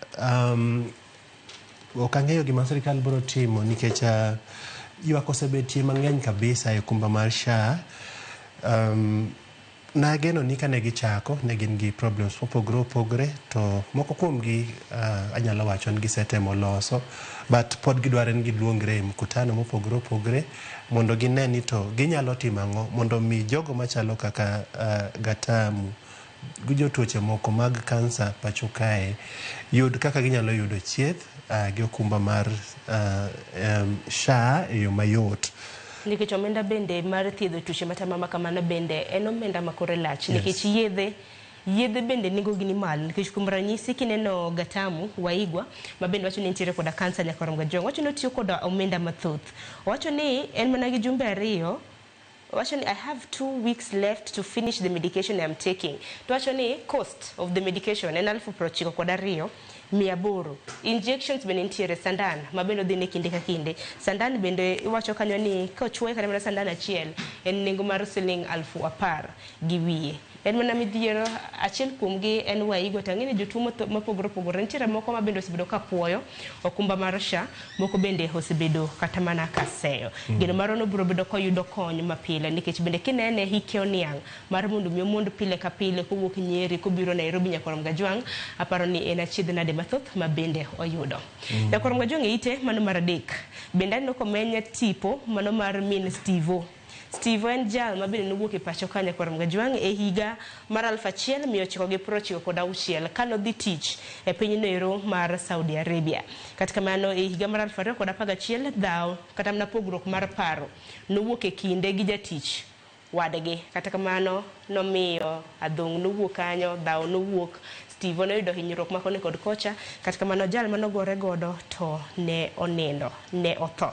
bang'e neno kanyo kang' mabende familia nokaone familia mar jal mawuok e piny mar Yemen mong'ere kaka Abdul Halim Mujahid Mukrada nodonjo ne sani koro en jal nere mabende nosewe thuolo nokete e jela kuom thuolo mar higni 14 to Boniface en jal manomak ka en ja higa 37 sani kowuok e jela kaka Sing'oei nonyiso odiochieng' manyoro owuok en ja higa 51. En wach matek kabisa. Aparo ni e pinyni min ng'ato en ng'atno maduong' ahinya e ngima ng'ato kendo Dorothy an ang'eyo Dorothy maber. Ne en jafwambo osebedo ka okedo kabisa mondo mi oyud kaka Steve onyalo wuok e pinyno mar Saudi Arabia. Kuonde mwatiyo gi gik moko timore, nyalo chwanyore gi nyawadu samoro koki content mirima mari tiyudo ka igoyo lweti ba ihinyo kata ng'ato ba otho. Jogi nogwandore piny mar Saudi Arabia kucha kendo gi hawi marach. Steve kaluwore gi lwenyno jal mane gi gwandorego ni notho bomiyo notwe ka en gi higni 37 osebet e jela kaka iwachono higni 14 kendo dhi wuok e jela ka hike oseniang' kabisa. But anyalo wacho ni duto kuom duto gima duong' en ni owuok kendo anyalo wacho ni wagoyo ni Nyasaye erokamano. Miyo ni okedo kabisa ne nyathine kendo onge ofis mapok odhi, an ang'eyo kamano. Osewuoyo gi jotelo madito pacho kae sirikal ba ochopo seche makoro nyathine ni owe wuoko. Aparo ni en mor kabisa ni miyo ni okedo kabisa. Ana amiye pach gi poch mowinjore kode kabisa. Emomiyo chako kawacho ni seche duto nyithindo mwan go matindo gi gikia umuhimu ama ber mar bedo gi ng'ama miyo e ngimani. Min ng'ato geng'o ni ng'ato gigo mang'eny kabisa nikech anyalo wacho ni mae mana mamuwe manyalo fight ni motegno kamae ba yud kaka inyalo goli e jela piny ma kata bende min gi nosebedo kata mana ka kedo bende nokonye nikech Steve kana wuok e pacho ka ne en Christian, ne en ja Kristo kata kamano ka nodhi piny mano mar Saudi Arabia nodhi molokore ja Salam. Bende kony bende noyudo kowuok kuom Muslim World League ma bende nochulo omenda makor lach $150,000 mano omenda ma pacho ka. To chien kocha familia mar kijana manotho mano mowuok e piny Yemen ni ne dwaro mar mondo michul familia mare $400,000. Nitiere gini mong'ere kaka blood money e Islam kae. Okang'eyo matute blood money but anyalo wacho ni Steve bedo ne ni en ja din ma Salam. Aparo gi tudruok mane en go gi jo Salam mane en piny Saudi Arabia okonye kabisa nikech iseneno ka jago manoneg mane piny ma Yemen ni ne gidwaro omenda makore lach kabisa ma ponono ne dako yudo ka okang'eyo ne bed dini moro ne dako yudo but anyalo wacho ni tudruok mane en go kodi bedo ni ne nitie din mar Salam tudruok nokonye kabisa momiyo omenda makore lach kamae wuok. Anyalo wacho ni mae jago ma Nyasaye oreso e dho kendo ripo luongre kata mana e mkutano bopenjere ni to ang'o ma dotimne Nyasaye mondo mi omede kata ngima e seche mabiro mbele kae. Anyalo wacho ni anyalo nyiso Steve ni onge gino ma oselalo. Seche duto aparo ni gigo duto mwadwaro e ngimawa nyaka mokwongo wachiwre mbele Nyasaye to awach ni en ng'atno manyalo miyowa gigo duto mwadwaro e ngimawa. To mindset mar dhano pile ka pile nyalo miyo itim gigo madongo dongo e kit ngimani bende mana kitimo kinda seche duto. Pak gi puoch makende ni mama Dorothy Kweyu. Ageno ni chunye koro bro bedo mokwe. Nanene chien kacha osetego temo kabisa. No chunye chandore kabisa na jakta nene town kacha seche moko kodhi kuonde mopogore moparo no nyalo yude nikech mana wuode makayo manyaka sani Korir Sing'oei Nyakorom Gajwang nosewacho ni Steven jal manosewe thuolo odiochieng' manyoro kar saa 2 mar okinyi. Koro giwacho ni gibiro bedo ka gilando ni Steve biro bedo ka chopo e piny Kenya karang'o. Kata kamano Steve mong'ere kaka Dorothy Kweyu to bende nokwayo mos ne anyuola ma bende wuodgi nolal kaluwore koda dhaw mabende nomuoch e kindegi. Kata kamano wadhi ane wach machielo mano mamulo sekta mano mar puonj nyaka Rangajwang' mabende omi peke ite mar 8 e gazeti mar Daily Nation. Chieng' tarik 2 dwe mar Ang'wen mano mar higani TSC nolando ni gibiro bedo ka giidho ngas jopuonje maromo 25,252 manyaka sani nyaka Rangajwang' iwacho ni 25,000 promoted teachers are yet to get letters from TSC. Gin giseyudo lendo ni gibedo promoted. Kuom ranyisi, ano koket jopuonje mopogore opogore gi nyingegi mok gin adiera nikech koket lady akanyo to kete gi alama mar star sulwe wiye. Owacho ni nomor ahinya bang' ka noneno final list mano mar promotion to neno kogole bedo deputy head teacher nene level mar C4. Sani okete C5. C5 nyiso ni en rang'iny mano mar head teacher. To nyaka sani oge kata mno boke manyiso ni koro okang' ma kamano ibiro bed kikete tem. Aparo ni report penjere ni to seche ma TSC ne timo promotion jopuonjre ma kwan gi ng'eny kabisa pacho kae to gi seche machalo kamagi jopuonjgi pok oyudo barua mapuodho ni adieri wuok e grade C3 idhi e grade C4. Dibed ni positions gi ne onge number 1. Mano penjo maduong' kabisa manyaka wapenjere. To kata kamano ang'o matimore? Aparo ni mano e penjo maduong' kabisa manyaka wapenj TSC nikech kata mana no kacha duol mar NAT wacho ni moloyo jopuonjre 200 ma ne omi promotion pok oyudo barupe gi seche machalo kamagi. Asomo sigana ni kendo miyo moro wacho kae ni no miye promotion adier to kata gi seche machalo kamagi pok oyudo barua. Ing'e seche ma yudo promotion ibiro nyiso anyuola mari, ibiro nyiso siepeni, ibiro nyiso jaodi kacha, imor, excitement moro kanyo nitie. To sekalo dweche 3, 4, 5 to barua mari ma promotion chapo kiyudo. Ing'e ni ipenjori kata ni to ing'is dhano nang'o. Seche moko ni deputy head teacher yudo promotion itimo kata mana party moro kanyo matin kimor kabisa kigeno ni mae gima seyudo. Then bang'e dhano neni ka pod idigni mane position mane intie cha okelo nyaka wich kuot. Koro aparo ni gima nyaka wapenjre ama gima japiny nyaka penja TSC. Wan weche gi walidho nuga achiel kachiel ama wandiko nugi e boke but modong tuwa wenu kaka jopiny nikech magi to institutions maun mauketo.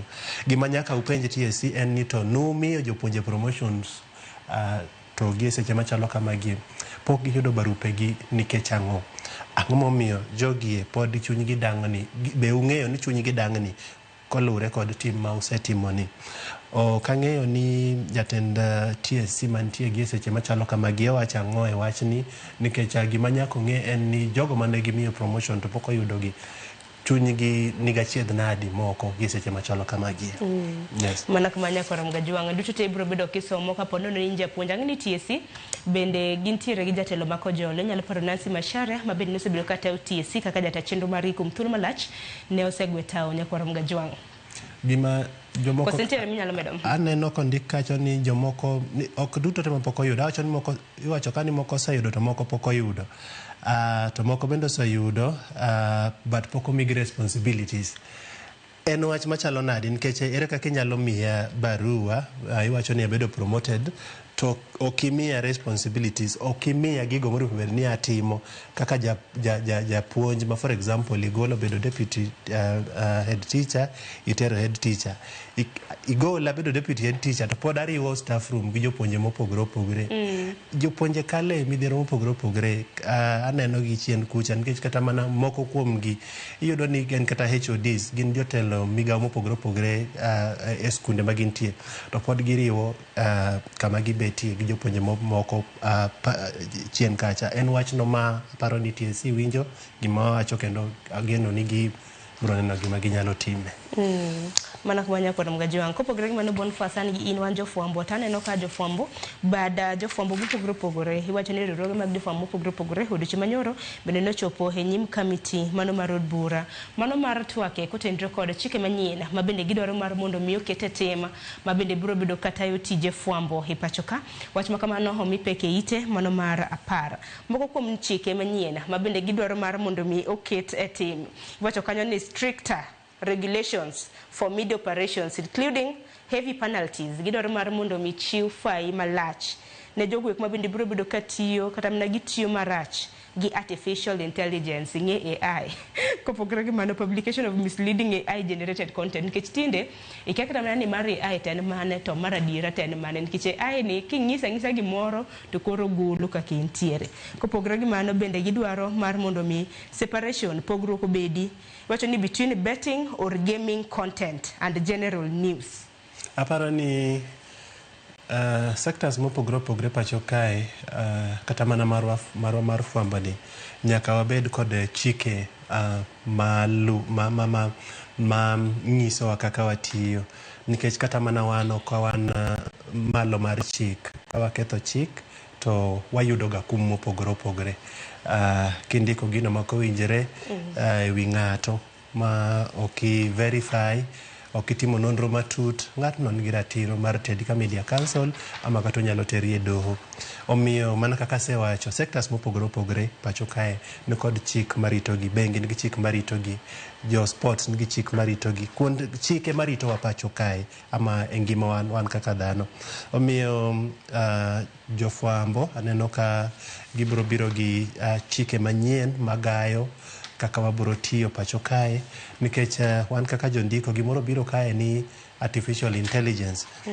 Inyalo dhi adhiya e laptop ni kacha ti miye headline ndika for example bomb blast at Nairobi hospital to biro mi sigana note copy paste ikete oboke mago gik mwadwa wadwaro ni jofwambo bed jofwambo duto seche duto gin jogo ma wigi ler kendo ging'eyo gima gitimo.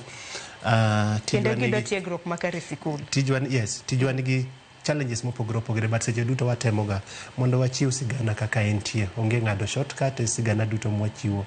Ndika kaka entie, goch ni jogo simo moro bed ni gocho negi me the other side of the story mondo bende ikawe quote ne moro kachi kete story mondo seche ma story mwatimo gi ama sigana mwandiko gi ok gin magwa, gin magu kaka jopiny. Omiyo seche duto ma watimo gi to nyaka wa make sure ni owuok e yo mowinjore mana kaka opuonjwa e skul kacha. Mana kamano to bende gidwaro mar mondo mikoro jod bura okete tim iwacho ni code of conduct for media practice mano mahigani to king'yo code of conduct makamago koro fai bende kore lach kanyo ne jogwek ma bende biro bedo ka buono mano mar luwo chike makamano. Machielo bende aneno ka guidelines wacho ni propose a mandatory 7-second delay in live broadcasts to prevent the airing of inappropriate or non-compliant content. En wach Nyakorom Gajuang chike manyien mabende koro riwruoge mag jofwambo mopogre mabende nochopo bedo nyim od bura mapachoka. Ana riwruoge mopogre mago mag fwambo kaka Kenya Union of Journalists mano KUJ, nantiere kanyo Kenya Editors Guild, Media Owners Association, Digital Broadcasters Association, Kenya Parliamentary Journalists Associations e kind mamoko. Nyaka Amwek bende aneno kanyo mana Association of Media Women in Kenya. Kapo kwa loro gazeti mara ite mara par bende neno kanyo mana kwantiere ite mara par kanyo Nyakorom Gajuang bende chaka gi mashaka hola to koro mienjo wachre ni ji 16 ndachgi bende poko fweny kaluore koda gimatimore kore county mano ma Kilifi. Shaka hola nwaneno ka dhano mathoth nolalo ngimagi sane moro koro biro ni Binzaro bende mana machiegni gi Bungu mano ma Shaka hola ji 16 ndachgi poko fweny kata nini kanyo. Ani wach Shaka hola ni to mako kata mana dhoga akiani ang' manotimore gweng' ma Kilifi ni kendo chal ka gima joma ng'eny sana ne ngimagi olal to kendo gima nyoboga kabisa jogi ing'eni okawach ni mang'eny kuomgi but moko kuomgi gin mana oganda mag joluo mamoko wuok nyaka Siaya. Ma noringo nyaka Kilifi kucha kiwuondo gin for example kitweyo kuom ndalo machalo kamagi to gino ma isega bedo kidwaro no ibro yudo. Ana paro ni Yesu kende mano 40 days wan kaka dhano gik machalo kamago paro ni wawacha dir samoro nyalo bedo matek kuomwa. En wach malit kabisa nikech nonro okang'eyo ni nonro mane mibro tim mondo mi wang'e ni to ang'o ma notimore, ang'o momiyo jogwa ama jogo mowuok gwenge mopogore opogore pacho kae nodhi e bungu ma Shakahola ba notimnegi njore magi njore wacha kaka intie. Tijalo kata mna paro bungu ma Shakahola ji mohe 400 noyud kotho kanyo. Sani bende makoro mar Binzaro bende chako ne ang'eni koro obila kanyakla ko jotim nonro timo nonro kapo nono ni ginyalo bedo ni gitudore gi ja Good News cha enja na nyinge nen ng'awa ja Paul Mackenzie ja Good News International manyaka sani wang'ini ne pod odinegi e doho.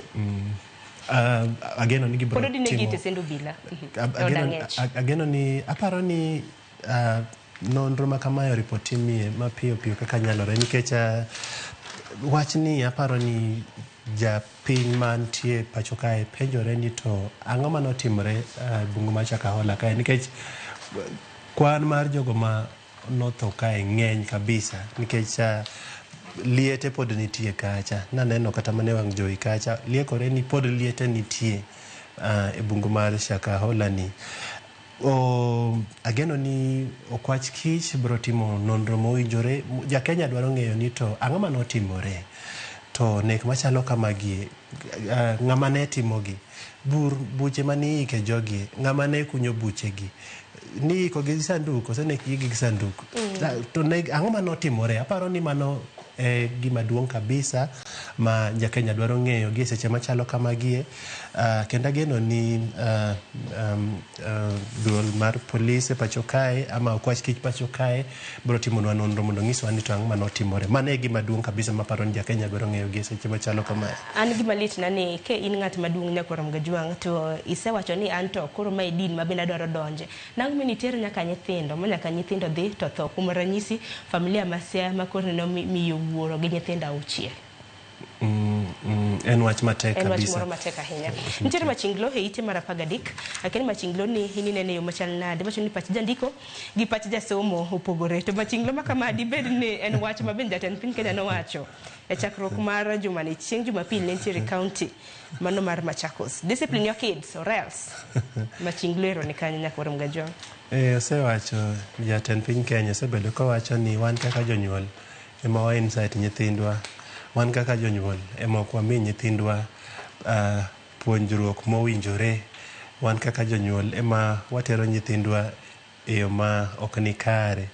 Kendo koro machinglo ni to wacho medo mana ng'isowa gima nowacho chien kacha ni nyithindu gi to koro ka kumiyo gi discipline mowinjore ba utero gi ng'anyo ba giketho gikwa to bro mana turo tiendu kaka nasewacho kacha naparo mana kamano. Kenya Nyakwaro Mgajwang' nini ne yo machal nade isomo waparo kanyo kapok watiko nonro mar gazet weche mag tuke bende aneno komi pek kanyo.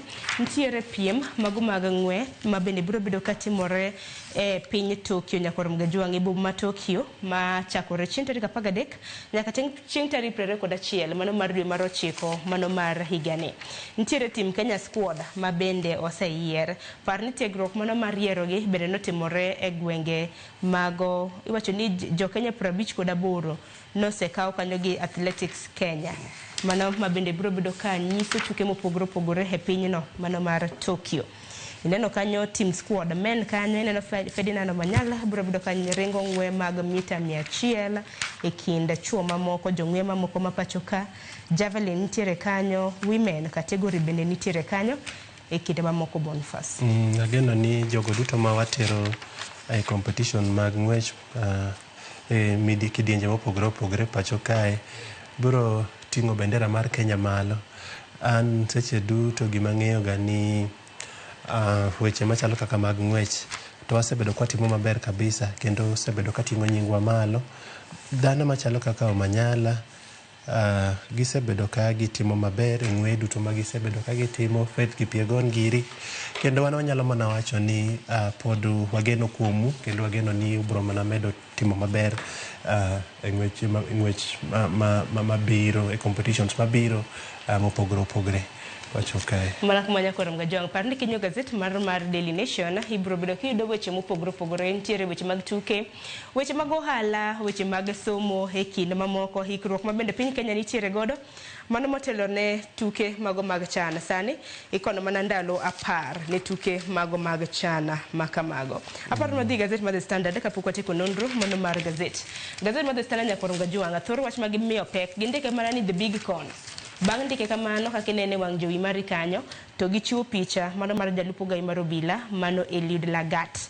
To the big con ni giwacho kaluwore kod miriambo ma bende nonyiso jopiny no step aside manyaka barua bende ni kanyo mano ndik ni kaka no step aside e kinde mani nono ma bende nek mar Albert Ojwang nonro mar pod dhi nyime. Koro sayangore ni karen mana yweyo mano kao annual leave mar ndalo 18 wach ma bende nopuodh koda iwacho ni Douglas Kanja ma bende en jatende odiochieng' onogono. Ne wasewacho ni mae to wach ma wadagi nikech deputy IG jalup jatend polisi pacho kae ne owacho no maber ni en to oyo adwa na step aside mondo ami aipoa thuolo maber mondo mi otim nonro kaluwore kod nek mar kijana mane waluongo kacha ni Albert Ojwang. To kara ne nitie gigo mane gitimo e bwo mesa kilingling kendo koro senyiedhore lela ni ne kodhi neko step aside no dhi mane leave kendo jago manotere doho ni naneno e gazet mar Nation kacha ka wacho ni e chik onge chik moyie ni Deputy Inspector General of Police mondo mi o step aside nikech seche motimo kamano chal ng'atno ma koro oseweyo tich. Mano e gino maparo ni doho koro bro bedo ka ng'iyo mondo ginyiswa ni to gima notimo no ne bwo chik ose ok ne bwo chik. Aparo doho ema koro bro miyo ai forward e wach DIG Langat giko koranto na wacho ni stepping aside to nen gino mane ber kabisa mondo mi ai poa thuolo maber mar timo investigation. Ing'en seche ng'ato machalo kamae ng'at manigi madaraka maduong' kabisa e sirikal to seche ma wacho no step aside to ko step aside en office kacha pod en gi influence maduong' onyalo kata mana wuoyo gi witnesses ka onyalo neno gima onyalo timo mondo mi justice kik yudore ni familia mar Albert Ojwang mane neno chien kacha ka jonyuolne seche mane gi ike gima ne gikwayo kabisa en justice to mano ok nyalo yudore ka DIG ok step aside bo miyo aipoa thuolo maber mondo mi otim uchunguzi. Mana kamanya korom ga jong wach makamano nitiere e ite mokwongo kinde ma bende piny Kenya ne waparo ni koro Eliud Lagat step aside to karen mana yweyo annual leave ema bende nokawo. Mago gin weche ma bende koro oseyangre kanyo kendo noyudo puoth en bende wacho ni an nakwayo to nomiya noyiena mar mondo mi adhi e rusa. Ka yudo thuolo nyakon ga jong ite mar adek bende wan isomo jagoro mongirore e bwo migawo mano mochung'ne omenda e pachoka mano Chris Kipto bende odiochieng' ma kawuono biro bedo ka chopo e nyim od bura maduong' ma pachoka mano mar mondo mi oduok penjo kaluwore kod achiedh nade ma bende osebedo ka neno e portal mbui mano mar e-Citizen ma bende oseyangore nitiere omenda moko ma bende osebed ka ichoko tok chop e duol kata mana e riwruok mano mar Treasury. Bende kaluwore kod report mano mar Auditor General Nancy Gathungu noyango ni hik omenda mar higa mar 2023 nitiere omenda mar siling bilion 16.83 ma bende nochoki iwacho ni on 15 out of the 34 gazetted marriages but iwacho ni amount manochoki from the 19 centers were not recorded. Koro en mana weche mag mibadhi mogo tach koni kod kocha. Mitantiere wach mano mako wangi Bonfas gi wach ni mogik kwa tieko nonro mar gazet. Ana nyala mana jiwo duol mar TSC mondo gine ni jogo mane gimiyo promotions jopuonje mane gimiyo promotions kowuok e grades mopogore gimigi oboke mondo gine ni to ginyalo konyre e yo machalo nadi. Ka nitie for example ne giwacha ni wamiyo jogi promotions to positions go ne onge bende giduoga e lela to ging'is jogi ni positions mane wamiyo gi ne onge to magi e jogo mwanyalo absorb e positions ma chalo kamagie. Seche duto bedo gi ler gigo ma government institutions timo en gino maber kabisa nikech gie seche machalo kamagie jopuonj gi chunygi ni kama tek kabisa omiyo ageno ni giwinjo gima wacho kendo gibro timo kamano.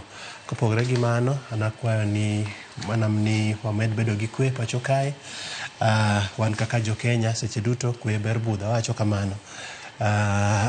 Kopogore gi mano to ibed gi odiochieng' maber kendo ageno ni Nyasaye biro rito. Erokamano. Erokamano ahinya Boniface Otieno Waguni, erokamano ahinya kuom chopo nonro mano mar gazet okinyi ma kawuono. Nyaka ronga jwang' dakika osekadho 28 tok saa achiel mar okinyi gi kanyo bende makilowe giko mar weche manyien okinyi ma kawuono. Gazet momori e kind Daily Nation gi The Standard dhi nyiewo. Bende wasetemo kawuono aparo ni walidho gazet kuom thuolo mano mar saa achiel nyaka ronga jwang'. Daily Nation kinyiewo okinyi ma kawuono thor wach ma hiye otenore kod parenting, bedo janyuola makare. Idhi nyiew gazeti som. Standard ponono ni nja ohala e pacho ka gintiere gite ma iye motenre kod weche mag ohala mong'ere kaka enterprise. Kokamano yiena mar mondo mi alore gi kanyo. Mabiro en twak e chenro mar Openya, twak mabende Joyce Oduor biro bedo katayi, obiro bedo ka entiere gi manager mano e chuny boma ma Kisumu, mano Mr. Bala Awanga. Gidwaro loso kotenre kod Duso Kondele. Koro haka yo matin kik dhi mabor.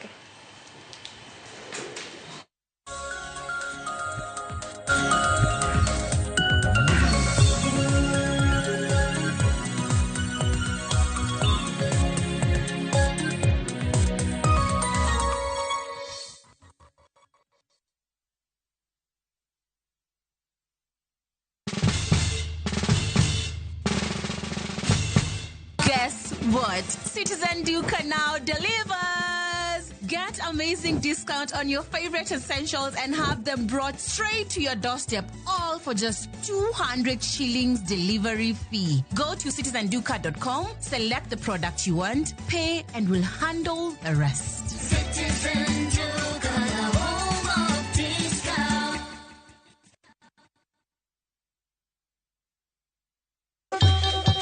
Ang'o mosetimore ne joma ne ochweyo Ugandawa?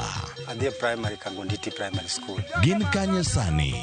Amobilize kalerte ne wago poro to gibiro wasombo kidi to watero kacha jite e secondary kacha. Waromo gi jodgi to wafwenyo sigandgi mopondo. Siasa ka ng'amo ywaye maduong' katere siasa en Daniel Arap Moi. Ng'e ranyisi mabeyo mane giweyo.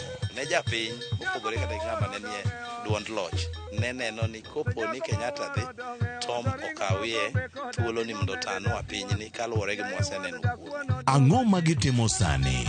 To kata kamano be pod gin kodwa. Nakedo ne wach sukari ma jobunge jonjo kod biwot nochaka ne bwana sukari. Gin kanye kod Walter Nyambaga tich ang'wen saa 3 otieno mana e Ramogi TV.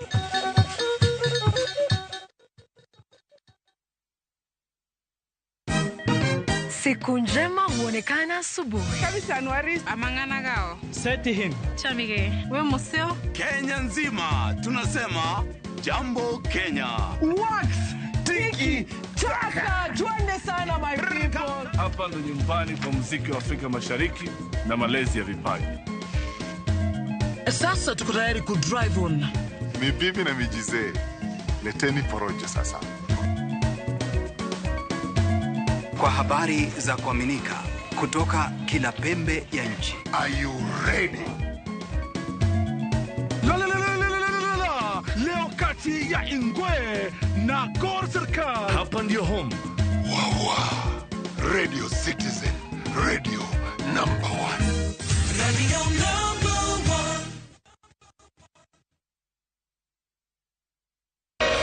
Kwa Ramogi. Regulation okodhi through gimiluongo ni public policy. Be ikori mar donjo matut e weche madongo e Ugandawa. Mibadhi mawuok e NTSN ng'eny seriously. I have to say this. Wanono weche siasa kod weche mamulongi ma jopiny. Sama gigo nyaka japur.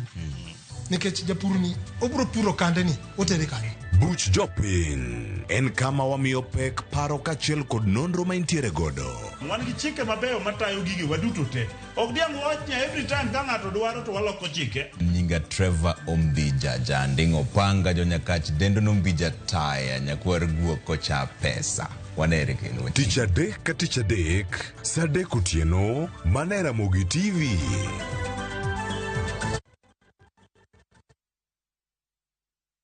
Introducing Wigo, your trusted ride. The ride with the most reliable, verified, efficient, and transparent drivers. With fabulous cashback incentives for passengers, each trip on Wigo feels like an upgrade. Download Wigo from Play Store or App Store or SMS Wigo to 20425 and ride with confidence. Wigo, let's go.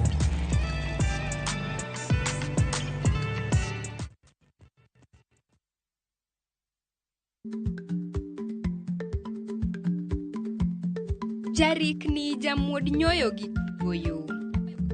Ma tiende ni dhi matek ma ok inono maber samoro nyalo miyo ng'ato midhiero.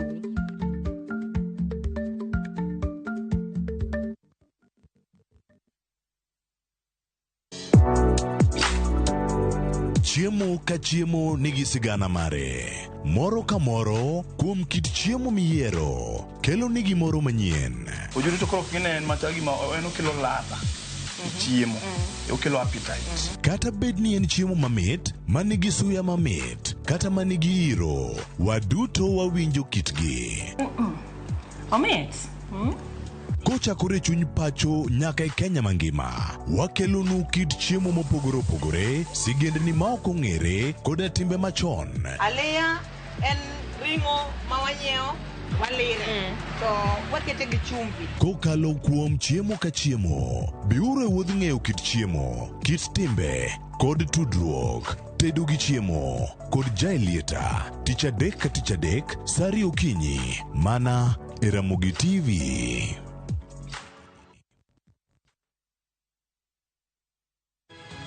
Nyikwa Ramogi, bedi her mar loko puothi obed ohala madhi maber kendo med yuto mari. Ober nikech en crop manyalo miyo ipidh kata gwen, pidh dhok, iyo mayot.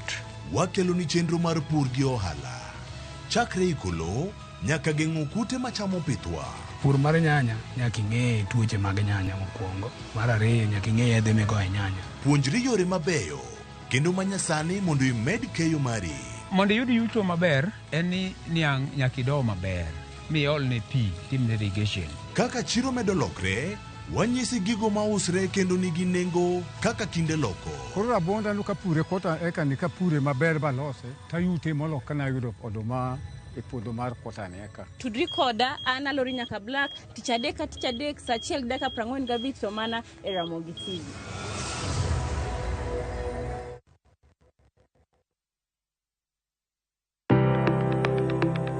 En gima konyo e ngima mapile, to ok en gima ng'ato dwaro e ngimane. Bedo gi ngima maber miyo ng'ato dak e ngima maber. Kapok achopo kama dhi osiptal mamiya yath, ang'o manyalo timo. Riwri gi Ruth Otieno e penj laktar, ka wakelo ni paro mag jolony, paro mag reso ngima ji, kod sigendni majiwo ji. Sickle cell en tuo mawuok kuom jonyuol. Koro ka ji pok okendre, ji onego gidhi e pim mondo ging'e ka gin gi jin mar sickle cell. Kochakore gi lony manyien mag thieth, nyaka e yore mag thieth makonyo. Wan gi gik moko duto madwarore. Ka iwinjo kaka iwuotho to kawira maki, wi bari seche te, idhi adhi osiptal wacho ni an adwani mondo kawuono pima remo. Penj laktar. Wuok tich nyaka tich abich, saa 12 odhiambo, mana e Ramogi TV.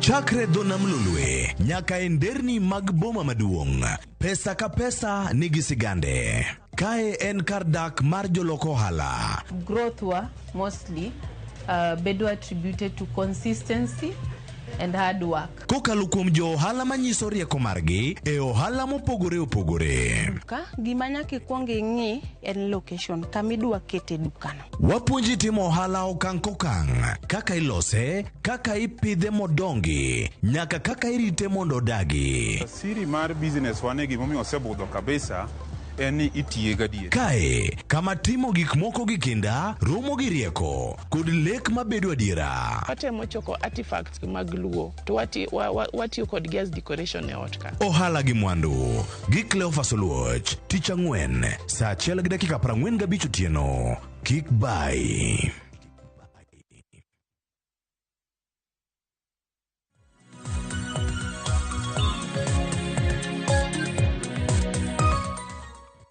Nyakora Mugejong dakika en 38 tok saa achiel mar okinyi machiegni e twak moro mokwongo e chenro mar Upiny okinyi makawuono matai nyinga Joyce Oduor.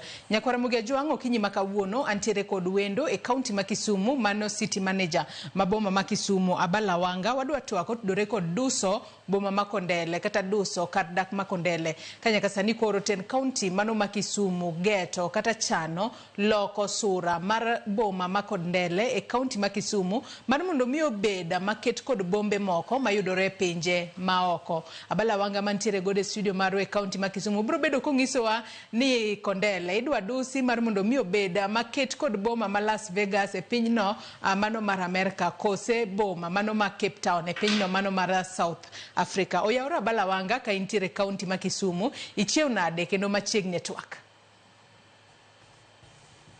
Oyaure ahinya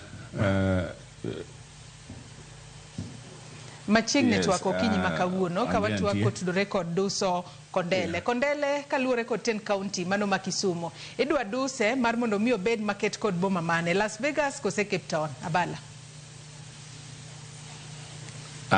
kuna Las Vegas Cape Town kidhi Cape Town to nitie kuma iluongo ni Long Street en street mabor moa e dho nam karingo en main street ma Cape Town oting'o commercial gi entertainment centers gi kila koro tiyo kinyi gotieno koro ki dware ni ki iwuok Dunga tiriemba nyaka ang' ichop Kondele koro kichopo Kondele to iye kanyo bet 24 hour economy kapok ichopo Kondele to nitie Patel Flats kar mamba giri kanyo kidhi kowuok Nyerere Road kadonjo to kalo Patel to dhi nyaka Kachok nyaka Mega City nyaka Stadium koro inyalo donjo Kondele kiwuok gi Polytechnic tidonjo bypass ma Nairobi to wuok kodi Kondele Kondele bende extend nyaka Kakamega Road no kolo bypass koro king'iyo kaka Kondele cha to ochal industrial area nitie kuoyo kanyo iuso nitie mutafari iuso nitie timba iuso nitie loche iuso nitie pickups kanyo iuso nitie chiro moro kanyo and then king'iyo to gin road reserve te it is very dangerous danger mondo ibed gi chiro to lori lingo malo ka lori no wa piny molwar kanyo to ka en lori moting'o mafuta to jogo nyalo hinyre te nyalo wang' te emomiyo nwatemo clear kanyo wagolo kutende kaka Gor Mahia gi mondo kanyo bed clear to kapok awacho Kondele kende adwa pimonu kaka boma kaka governor nose launch gimiluongo ni Local Physical and Land Use Development Plan Geospatial Plan gi kisungu plan mar boma manyien for the next 30 years kaka buru pangre kore ka tieko Kondele motegno to iwacho kanyo ni ibo bedo kileronwa matut kotudore kod kaka kata boma ma Kisumu igeto mar mondo mi oloka sura mare yo makare mano miluongo kanyo ni geospatial plan kata kamano ka kawuono adwa ni waket mana maino marwa ka wachako waket maino marwa e kar dak ma Kondele nikech adera e kinde mokalo chien kata Kondele wang'eyo ni en kwang'iyo kuonde moko kata gwenge moko e kaunti ma Kisumu Kondele kanye monyalo wacho ni en kama thothne inyalo yudo ka ji podi tiyo kata nyaka chuny otieno matinde ni en kama ji ok thor ninde ahinya kata kamano en lek mane maten county ma Kisumu nitiere godo ne Kondele kata vision mane maten county ma Kisumu nitiere godo tang'o momiyo udwaro mar mondo mi obed kaka boma ma Cape Town e pinyno mar South Africa tok bombe mamoko mayudore pinje maoko. Abala ing'eni king'iyo Cape Town nigi en mana nigi ne dho nam to gin e the Indian Ocean one e the Lake Victoria and talking of Cape Town to iyudo ka Cape Town nigi gibiluongo ni waterfront waterfront maber kabisa mane gigolo kama chal kaka Obote Road cha. Ne gikawo ma giloko waterfront mago obedo seafood dishes area, canteens and hotel. Gi walkways, gi broadwalks, gi marina. Koro yudo ka onge industries mang'eny e dho nam. Ito industries ni ei Cape Town. Kendo Cape Town king'iyo street manyiso ni mowuok town, Uhuru Highway kadhi nyaka Kondele, odwa chalo gi Long Street ma Cape Town. Koro nitie wan ga lot of similarities. Wan gi chalruok nitie mang'eny ahinya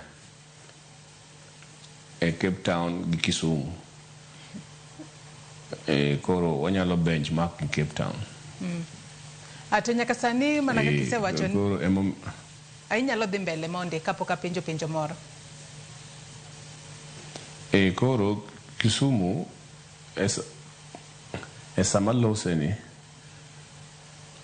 emoyombe Kenya mzima e weche mag ler.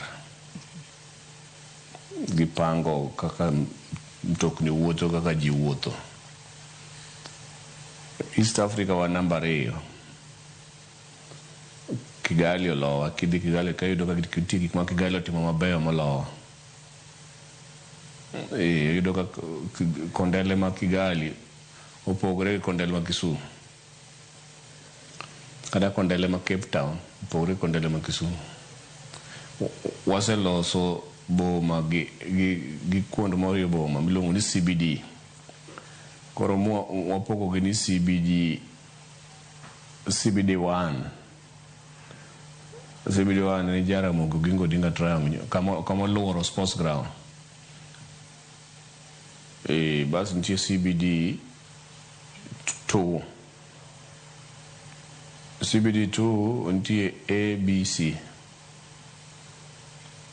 CBD2A kama oting'o Garissa Lodge gini, Nyamlori area, downtown kidhi nyaka Mipauri, Obote Road, michaki bi Jua Kali koni.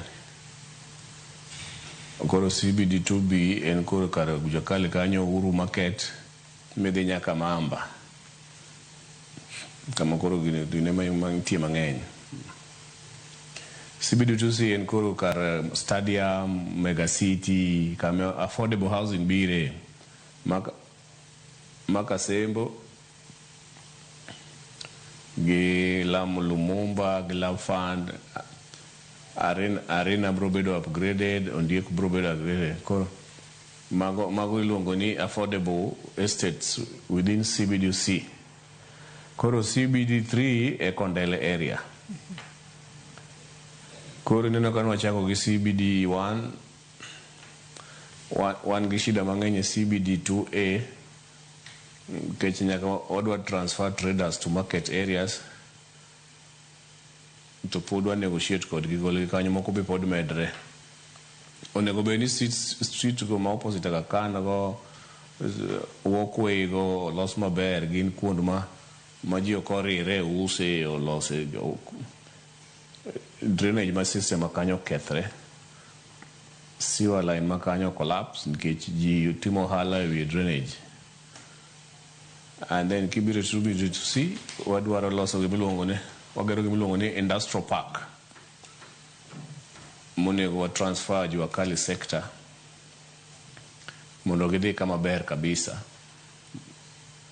kama nitie gi smart city concept, kama nitie sewer line, waste management maber, entrance, well organized semi-scale mechanical activities. Goro kwase transfer Jua Kali from that area maber, wa clean up Uhuru Market, the Kenya Railway bokelo mall kanyo, koro kanyo bedo CBDC. Then wadi maber, wadi gi Mamba to wayueyo, wadi yueyo the Mamba kochakre Mamba nyaka Mega City. Nitie kanyo dhi bedo gi walkway, bache ma kanyo go wadi loso ni kanyo maber. Koro kanyo ma Long Street to Kondele dhi chakre. nikech osebet abia belt entertainment corner nikech obende osupply Kondele obende oselokore 24 hour complimentary Kondele. Koro kwatieko to Nyerere Road wadhi to waporego ndara no nego bende loso maber gi walkway mapore kadhi Kondele. Koro Kondele nyaka gimwatim Kisumu mokwongo kwachopo Kondele kidwaro ni as a section of the city wase zone Kondele kaka a growth node. En growth node madhiriwo stadium kacha, jomodak Arena, jomodak Makasembo, jomodak jomo product Teleposta, jomo product yore nyaka jomodak Megosi. Koro odhi bet a very big koro watimo negi miluongo ni zoning regulations. To ka ng'adi matin na Abala, ka ng'adi matin risewache yo makare. Zoning regulation ma Kondele kapok atieko. Ema koro adwa donje ka koro adhi wacho ma next kapok wacho ni wadwel Kondele. Koro nyaka ine kaka accessibility ka Kondele, transport system mar wake Kondele tiwuok. To kopogore kod transport system gimachielo mabende dagom ni ilose, to ere kaka seche moko ibobed e kinde makore dose isewacho kaka ibobed ka iloso transport system e yo makare matene ni mano tudore kod wechego mag apeyni. To ka wang'iyo wechego mag kata kit udi mabro bedo e alwora makanyo, wechego mag drainage kaachiel kod weche mamoko obed kata mago mag wantiere kod wechego mag apeyni makare mar mondo mi obed kod teyni makare kata ma menyoyo e yo makare gi udi maber. Mago bende nitiere chenro makamano, to ere kaka jopiny nyalo riwore e chenro makamagi Abala? Mane mabire nikech kitimo gimiluongo ni create a new growth node kama kar dongruok manyien e boma, to nitie gimiluongo ni zoning regulations. Zoning regulations no bro mieu a new and different architectural designs. Pango mar gedo ute manyien. Kendo omiyo gimiluongo ni transport mobility infrastructure. Transport mobility infrastructure oting'o ni kama ndara kale ndeche gi dhi kala kanye. To ewi ndechegi nyaka obed ni ndara ka ndara nigi gimiluongo ni drainage kama ofula ma pi koth chwe to kale. Nitie pogruok e kind drainage gi sewer line. Sewer line ting'o supply mag refuse, gik mawuok e dend dhano mowuok e utegi. To igole to bedo channeled, oluwo kuma onego dhiye, to ting'o nyaka water line supply, pipe ma supply pi. Mano koro Kondele odwanyre, onge gik mabilo. Koro samwaye watimo infrastructure plan mar yore gi walkways. Nyaka obed ndara ka ndara niga apaya ma ji wuothe ma non-motorized ni onge gima ringe, en dhano kende ma wuothe. To Kisumu nigi tuk kod pikipiki. Nyaka waket gimiluongo ni driving lane for pikipiki. Tuk tunanyisi ni tuk tunawacho ni in future nyaka wane kaka wa face off nikech keto gin passenger transport system ketho interfere gi plan mar city, hinyo plan mar city nikech gimonya gero en lane mar jo boda boda kod mar joma wuotho. Tuk to plan mare otamowa kabisa. Kata CBD ka gi koko magikoyo kata kwaketo gi electric ok bikonyo. Koro kadhi mano kendo apaya gi nyaka bed gi gimiluongo ni nyaka ine ni Kondele onge pogruok odiochieng' gotieno. kaka ler nitie odiochieng' e kaka ler onego bed otieno. And then nyaka gibed giluongo ni security features. Security features mag luongo ni CCTV. Nyaka gibed gi command room margi wuon. Giluongo ni a disaster response unit. Man based kondele ma ok nie command room marwa gi police. Koro nyaka mondo watim mano, nyaka wa clear the surroundings ma kondele mokwongo. Nyaka wang'e kuma ji dhi use timba. Jobao nyaka wane kuma watere, jokuoyo nyaka wane kuma watere, jokite nyaka wane kuma watere, joloche nyaka wane kuma watere, jo pickup nyaka wane kuma watere, joma nigi chirni mag kete kacha, mag kete ma ilak highway go nyaka rum, hawking nyaka rum, gigera gik moko ma bade mi use go nyaka rum. Koro jogo nyaka wakwan te mua los kamoro mua terie mua koro wakao kondele mondo kore ko wach ni koro elak ndara ka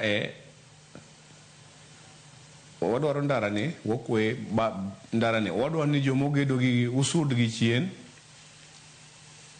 mondo waket nu gimiluongo ni commercial zone. Commercial zone ni onego bed ni ipango jo usbeche kidhi ka no kaka mamba tiyudo ka koro bache pangara go tel eka kondele bendo nego be nitie nikech mondo kondelo bed a night long ni nyalo wuotho gotieno nyaka bed ni en gi beche kuma ji nyalo budhe moket nigi security light moket nigi ler. To ka ng'adi matin kendo Abala iselero kanyo makare chenro duto ma untiere godo to bendi wacho kanyo ni nitiere jogo ma ibro bed ka igolo nitiere weg loche ma seche moko ting'o ga mwandu bed kata kuoyo ma giting'o ka gigolo kondele kanyo ka gitiero kuonde mamoko. Iwacho kanyo makare ni ubo bedo ka umanyo kuma chielo mo ubo bedo ka utere jogo mano bende makela e penjo machielo e kinde makoro ten county mano ma Kisumu nitiere kod chenro mano mar doso mano boma makondele county ma Kisumu bende jopenya osebedo involved bende osebedo kukawo pa jopenya to jogo mabro bedo displaced kowuok kondele kanyo kitero gi kuonde machielo chenro mane mupango negi bende nitiere chenro mar obed kata mano mar chudo moro kata compensation jopiny generally ginto gidonjo kanye e chenro makamae Abala. Wachopo kanyo to kang nyalo mi history ma kondele kanyo cha ng'iyo kanyo jo Ken Hanegero highway jomine nudugo kondele go ng'eny gi nosegol kanyo mano osechulgi kati neno mana joma ni e laka paya between Patel kata embele Jaramogi kabiro ne gin joma king'iyo rekod yudo nosechul nosekawo pesa ka Ken Ha mondo giwe laka paya go koro kaduso nobed ni pok orumo to ne giduogo and then laka payogo koro gin lop sirikal ne gidhi use temporarily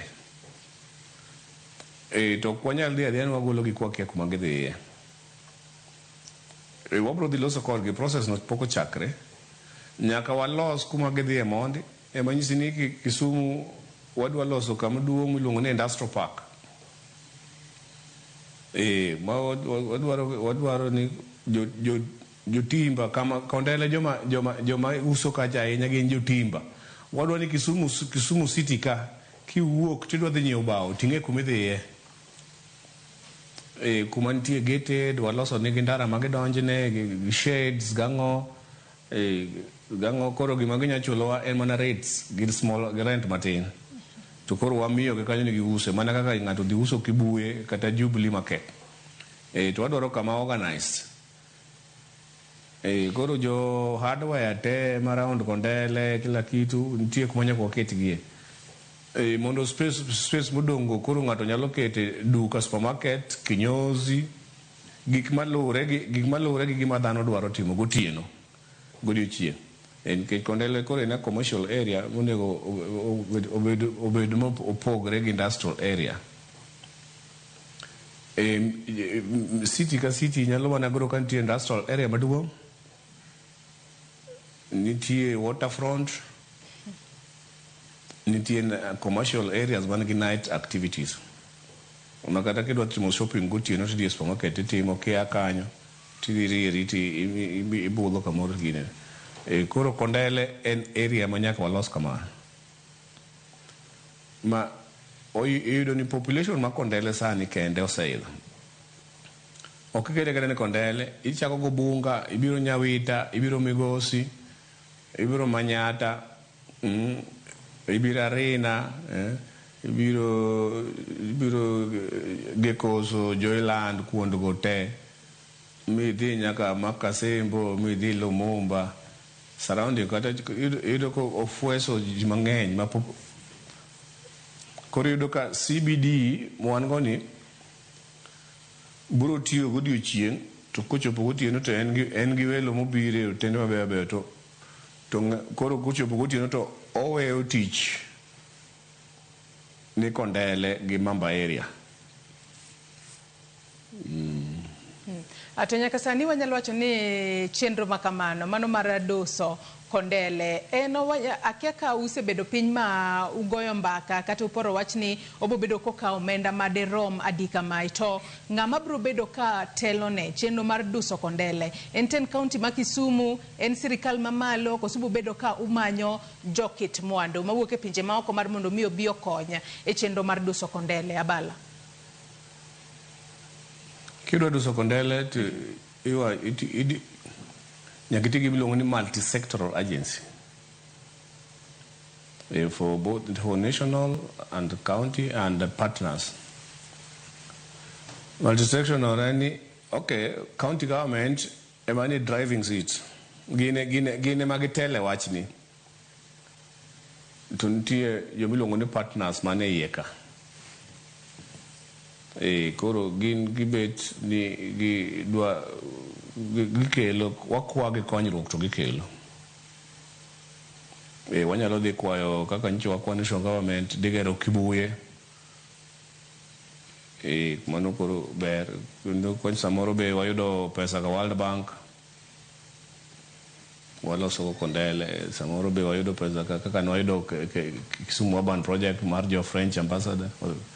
Koro kwasetimo gimiluongo ni plan mar Kondele kaka watimo ni kaka plan ni oko mwatimo gik plan koro waduongo dhoudi ni joma nyakonya en process mobo kawo time ok en gimitimo radha to rumo. Koro sani to pod wadhi concentrate e Nyerere Road kikalo Uhuru Market kidhi Mamba tidhi nyaka Kachok gi stadium ka Mega City, then design mar ariyo en Kondele area nikech designs mokwongo en State House Dunga, then iluongo ochako Nyerere Road Mamba Kachok. Koro kwachako Nyerere Road behind the mbele mar Kakamega Road nyaka Kondele was estimated didwaro muo mang'eny nikech nyaka wadhi wabed gi jo ohala ma kanyo walos kodgi mokwongo kiwacho ni en omuom mang'eny do bed wayiere kuma gidhiye pok watieko estimation ok odwa wacho figure pok watieko sama watieko tabu wabo nyiso jopiny karombe tanyisi ni pesa no bro kao kogolo johala kanyo terogi kama nyien kumiterogi no nyaka losi maning'e ni pesa kore ka duso Kondele bende dhi kawo pesa. Duso Kondele dhi kawo pesa mang'eny nikech oting'o solarization gi CCTV gi lighting, oting'o walkways gi drainage system gi sewer line, oting'o beautification component, to oting'o yawo yore. Koro en okotino ng'eny koro en ma koro wadhi chako kode next budget mondo wachak kwayo donors pesa, lakini mwadhi yudo sani to wadhi timo go State House Dunga kod Nyerere Road Mamba area nyaka Kachok. Mago area wadi ywayo masamo tieko to koro wasignal konda lina no kaka koro Kisumu from CBD 1 to 3 yudo ko pogre kabisa. To nyaka sani ang'e ni japiny manyalo bedo ni nenowa okinyi makawuono nyalo bedo ni penjore ni ka osedusa mano Kondele ma wang'e ni kinde mathoth en kama ji ok nindga, ji tiyo 24/7. To ere kaka mano biro bedo ka konyo jodak e kaunti ma Kisumu, bed jogo modak e alwora mar Kisumu, jo rawere kata mine mosebedo ka loko ohala kata matimo ohelni mopogore opogore e kaunti ma Kisumu, gi kachiel kod mano kaka biro bedo ka konyo e jiwo kata ting'o malo uchumi mar boma ma Kisumu. Abala. Boma ma Kisumu ok odwa nobed boma manindo, odwa nobed boma ma pesa nitie. Ma jo ohala ohero manyalo loko okinyi gotieno. Mane momiyo ok inyal loko ohala kuma chal onge kolos ni kuond ma ohala time maber. Ng'ato kik wuondi ni kiweyi obiro Gingo Dinga Street, bulo doma lak ndara, tedo chips lak ndara, uso mtumba lak ndara, uso tarimbe lak ndara, ni mano ochumi. Mano ng'ama oketho ochumi nikech kibiro Biguni Street dhi use do Imperial otendno ok nyal yudo customers ne. Sani ing'eyo ni mondo ng'ato ang' odhi obuk room Kondele nindi tek. Nikech kochopo sa 10 otieno to lori osechako pango timba ne. Ji osechako chamo chips, matatu osechako go koko lak ndara. Koro jomatatu be nyaka yuti. Tibiro yudo ni mondo ibed gi welo manyalo kelo pesa Kondele, man gi pesa ma ng'ato biro gi mtoke to dwa dhi hotel park. Ng'amo biro mtoka mapak no man gi pesa ma dhi loso chumi makanyo. Nikech ko biro to onge nanga to dwaro kuma ang' odhi e boutique moro kanyo le nanga. Ang' odwa no odhi kata kamoro lielre. Kata odwa no odhi e chiro moro Kondele kanyo miuse kata gik moko onya ting'o dhi go dala. Taka koro ok onyal dhi kata kuma opake mtoka malong'o. Opako mtoka kama mudho nitie ibo kwal gache. Kama opake mtoka no be ok onyal nindo malong'o, kuma odhi eno be ok ochiko yo. Chocho dinre siwara no dinre piny rach, confusion. Koro yudo ni onge ochumi makanyo, en mana pesa ma ji paro pesa nitie tek, gin pesa mathiso ma ji wala. Nikech ki compare sani chon ji ne wacho ni Kisumu ni sani sleeping city, ki compare Kisumu sani kochopo kaka kawuono tich adek kia Nairobi kibiro Kisumu to kiyudo ticket ndeke opong' te kendo inyalo chulo double the price. Kichopo tiyudo hotel occupancy per week, bed occupancy sani is over 75%. City maonge welo motende are vacant. Ng'ama haya mtoka onge, ng'ama idhi ndege kabire onge, ng'ama dhi chamo tach dunga onge, ng'ama dhi onge. Mano onge uchumi makanyo. To kiyudo ka loche biro orie kibuye tero products, kelo gik moko, to iyudo ka welo biro, iyudo ka kiyudo in a week kuyudo welo 1,000. Moko chiemo dunga, moko ni hotels, to joma chamo msaro tendego. Omiyo nyaka los kuond ohala maber. Eko ohala timre maber. Kidhi e pinje maoko, kata Cape Town mowacho no, ok nyal yudo ka ji uso gik moko e lak ndara. Gin gi malls. Kata yudo ka kata mall to nitie semi malls ma ji nigi kiosk magi use lewni. Giuse let gile mang'o. Koro iyudo ka semi malls go nitie ohala kuond maler. Inyalo dhi tipak mtoki titimo donjo maler.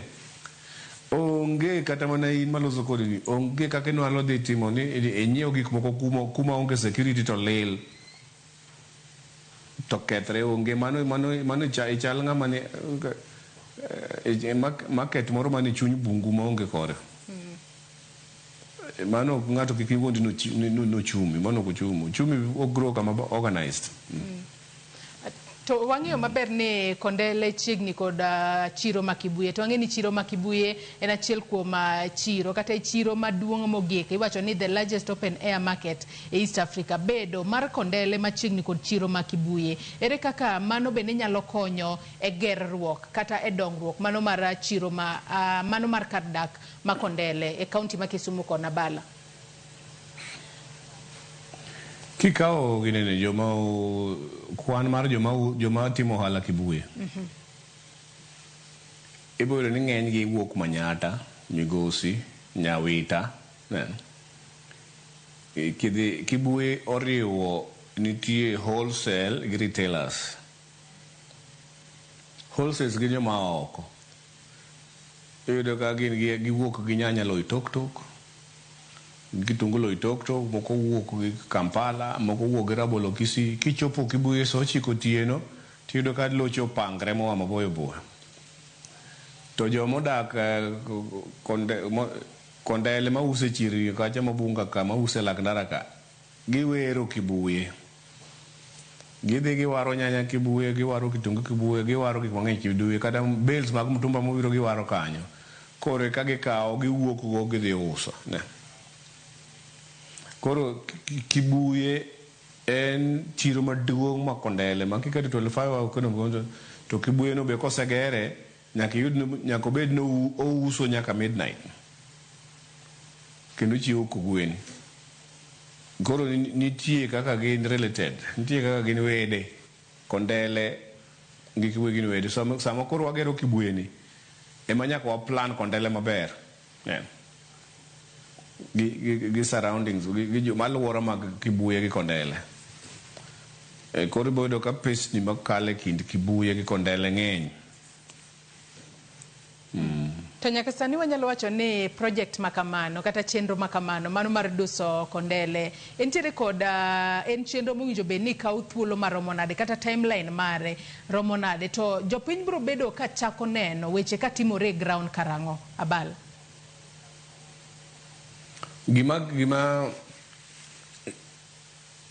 Gima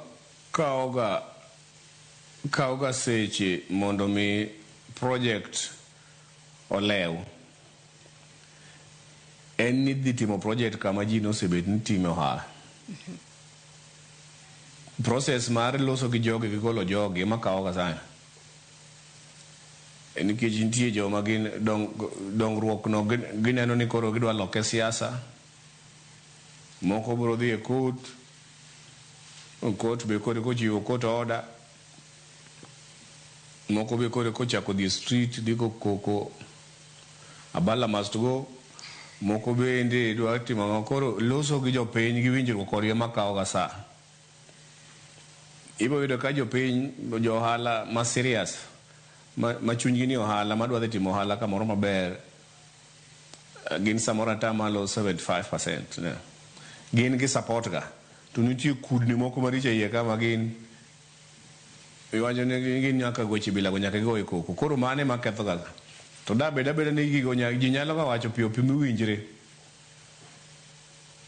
Tiyudo ka gigo itimo haraka sana. Nikech komo tieko mano mowinjre kata within dweche 6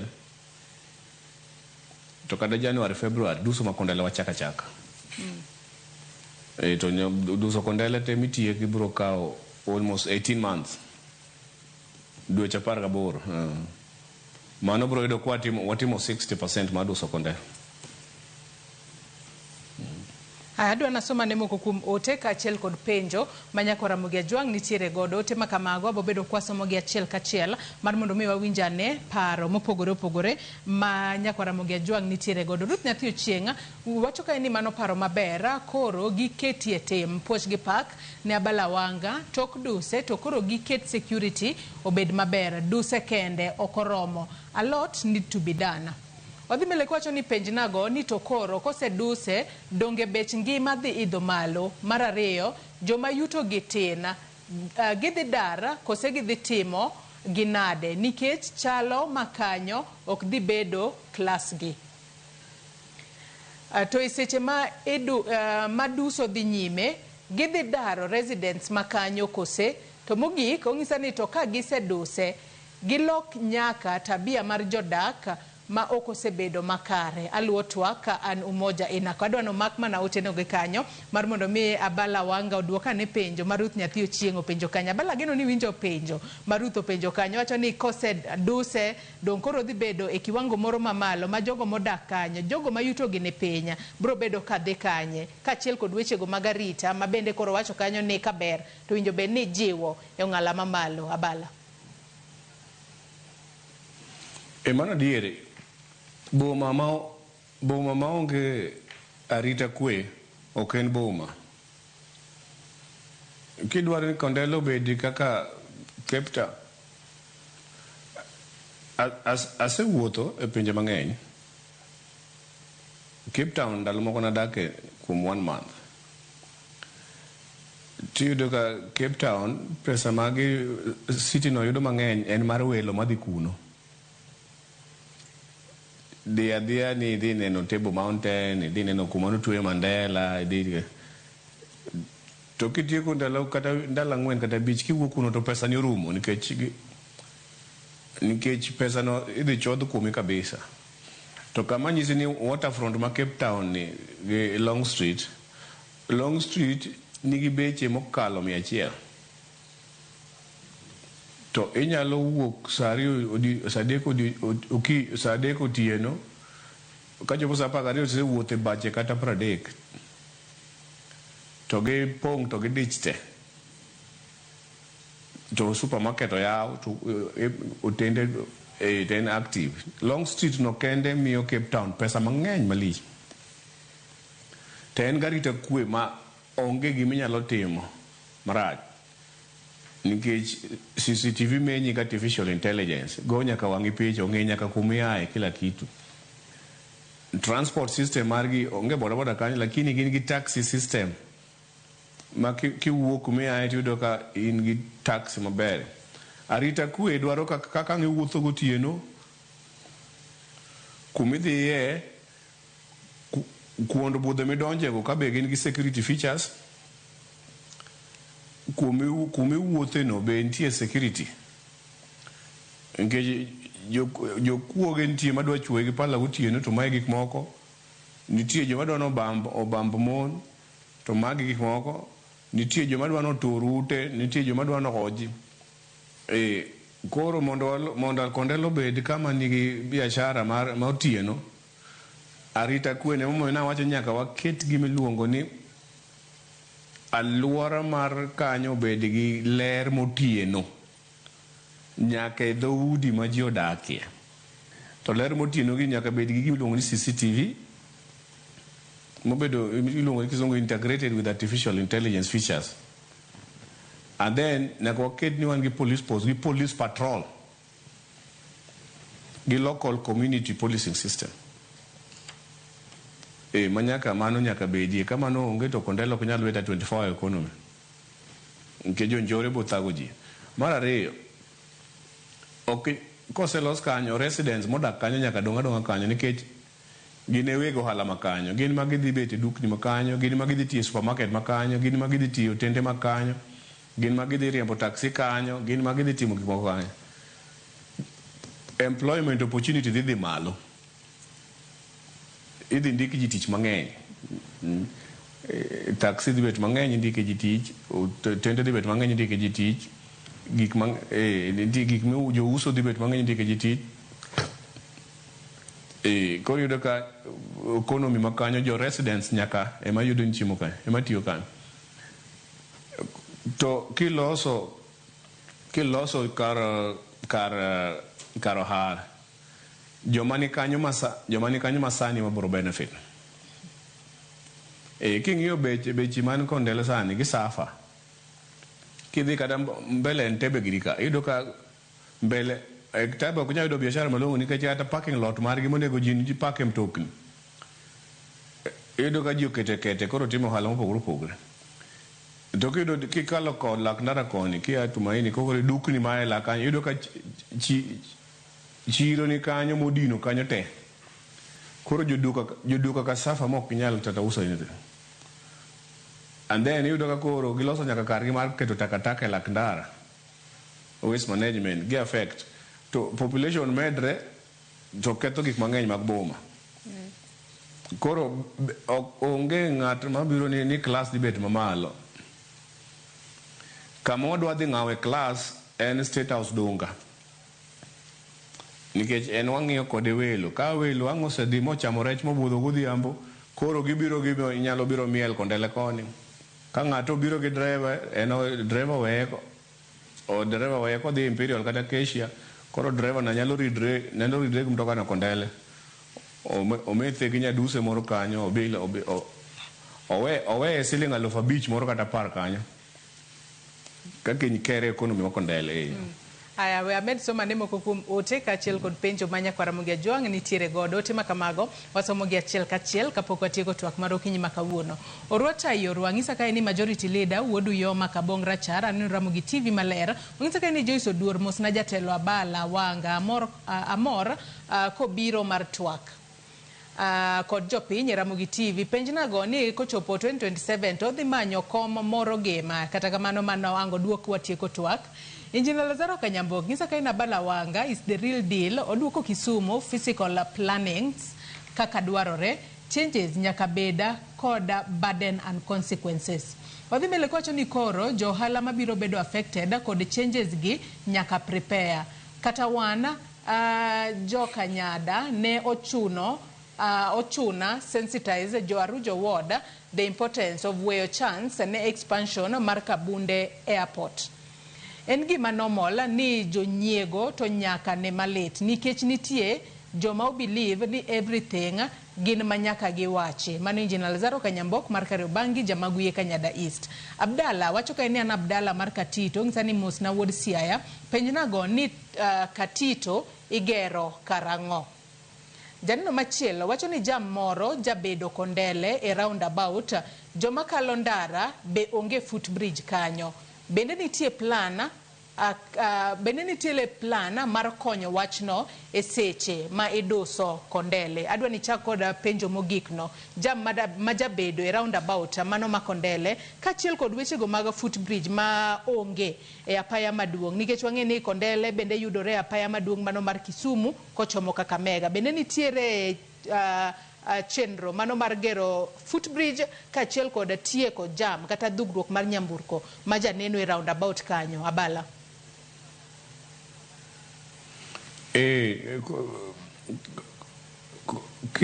kwano nitie gimilongo ni nwatimo gimilongo ni survey en ng'iyo kaka ilongo ni transport mobility system.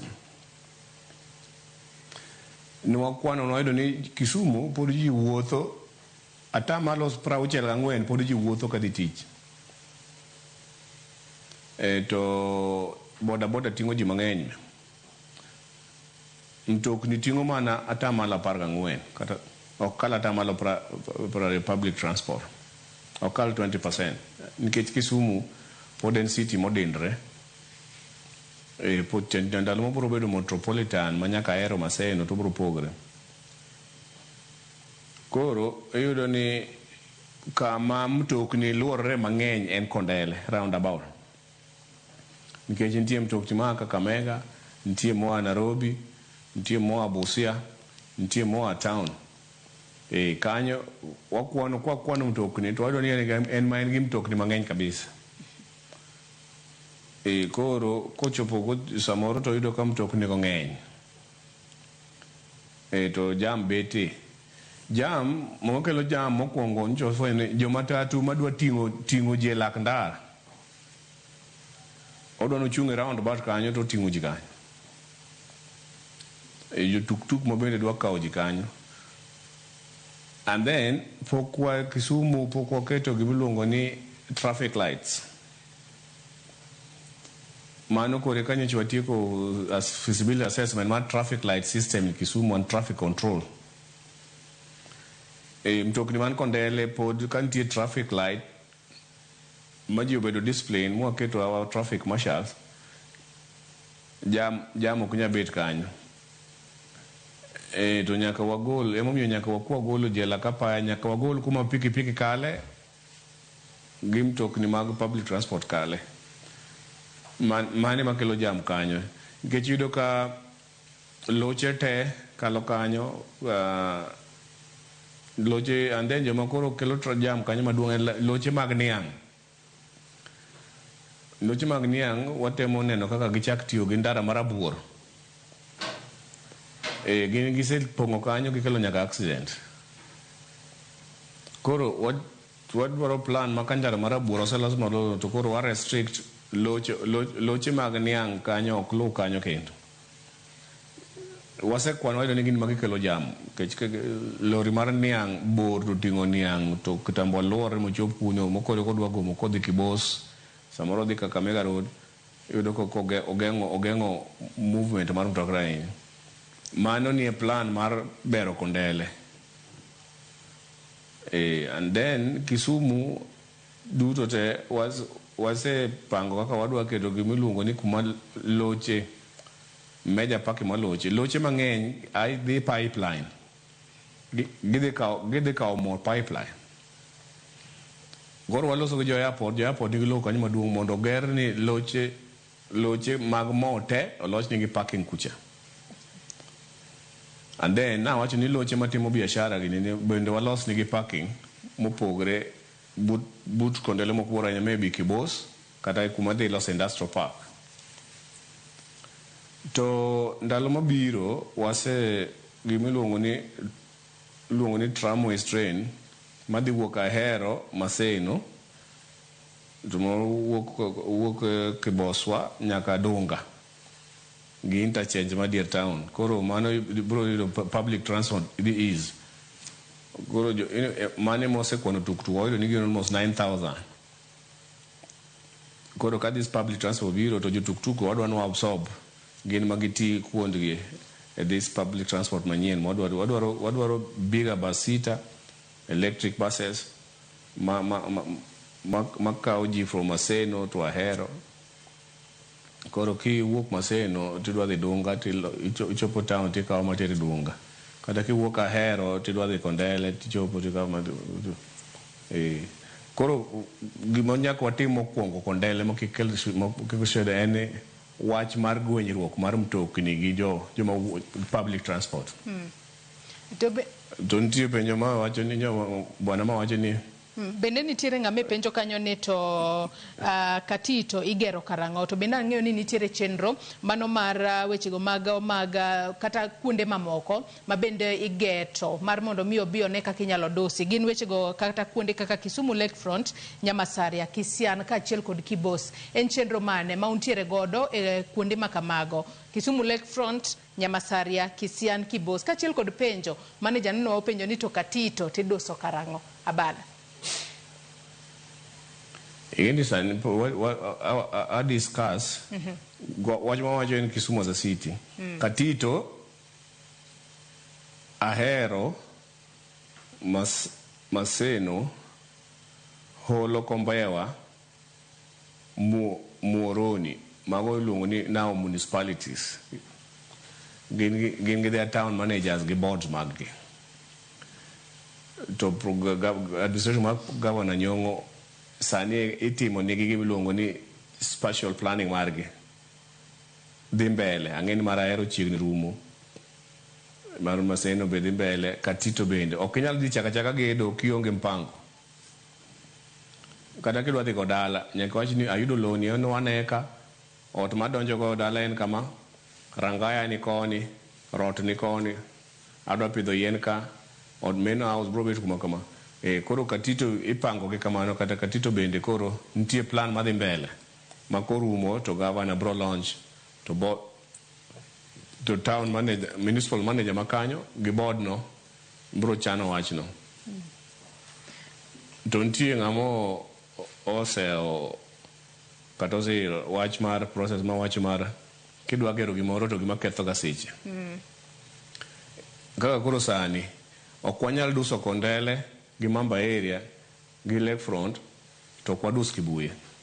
Uneno kaka sai yuara gi jo Kibuye ma gibiro go koke ofisa pile pile. Ok gine sani ber masani. Gine ging'iye sani to gikia ni ber ma bro konyo nyaka nyekwag gi nyithindi. ka gavana osedhi mokwayo pesa State House ma president ogolo pesa 2.8 billion ma inyalo manyo mok yude pinyni kata county nyalo gole matisi tidwa ger go chiro to in podi go koko mano bende koro in bende idwa konyo boma ne dier kosi idwa kete weche manon Kibuye en open air market design nitie gi kila kitu idwa ger Kibuye koko ger Kibuye as a major city market ka to chumi ma city ka onge madiko nyocha ka in China every city manade nade Xinjiang gin gi Kibuye mar kucho moger maber malich maler kidhi Guangzhou ji wuok all over Africa kaka dhi Guangzhou di nyiewo lewni kuno di nyiewo tents kango ena chiro kaka Kibuye na cities madhi e China te karibu 7 kata mana kidhi Beijing gin gi kuma kidhi kodi idhi ji wuok te modhi di nyiewo chiro Kibuye nikech kuno ma ji wani ji nya yude yet mayot gik ma local maber to onge ok nyal weyo ni podi dwaga uso kuma buru ntie koth goye ji choche odinre pi onge siwa line onge tidwa kel ni kabro idwa ger ni siwa line majin idwa los ni drainage idwa go ni lam der ni kanyo idwa ger ni modern market idhi ger manyaka mege man kanyo nitie lactating center kuma udhi breastfeed nyithindo wadwa tieko buru ma Kisumu wadwa ni pio bed flow wadwa keto system gi waste management center to podi go kok ni keka mbele wala nyuma kumia ego jikia kumidhi ego jikia emomiyo samoro wachuno ni gigi nyaka tim nikech ji moko 200 dwa koso chiro dwa gendi 4,000 koro idwa ketho seche wakoro nyaka chuno ni wagede mondo kosegedo kendo kosegere to jogogo ema mor kendo giduogo yudo emomiyo samoro nyaka wadhi adhiya mbele nikech weche bilago ketho ni ji sa wadong' gi dakika 10 kende to atieko twak mar okinyi ma kawuono.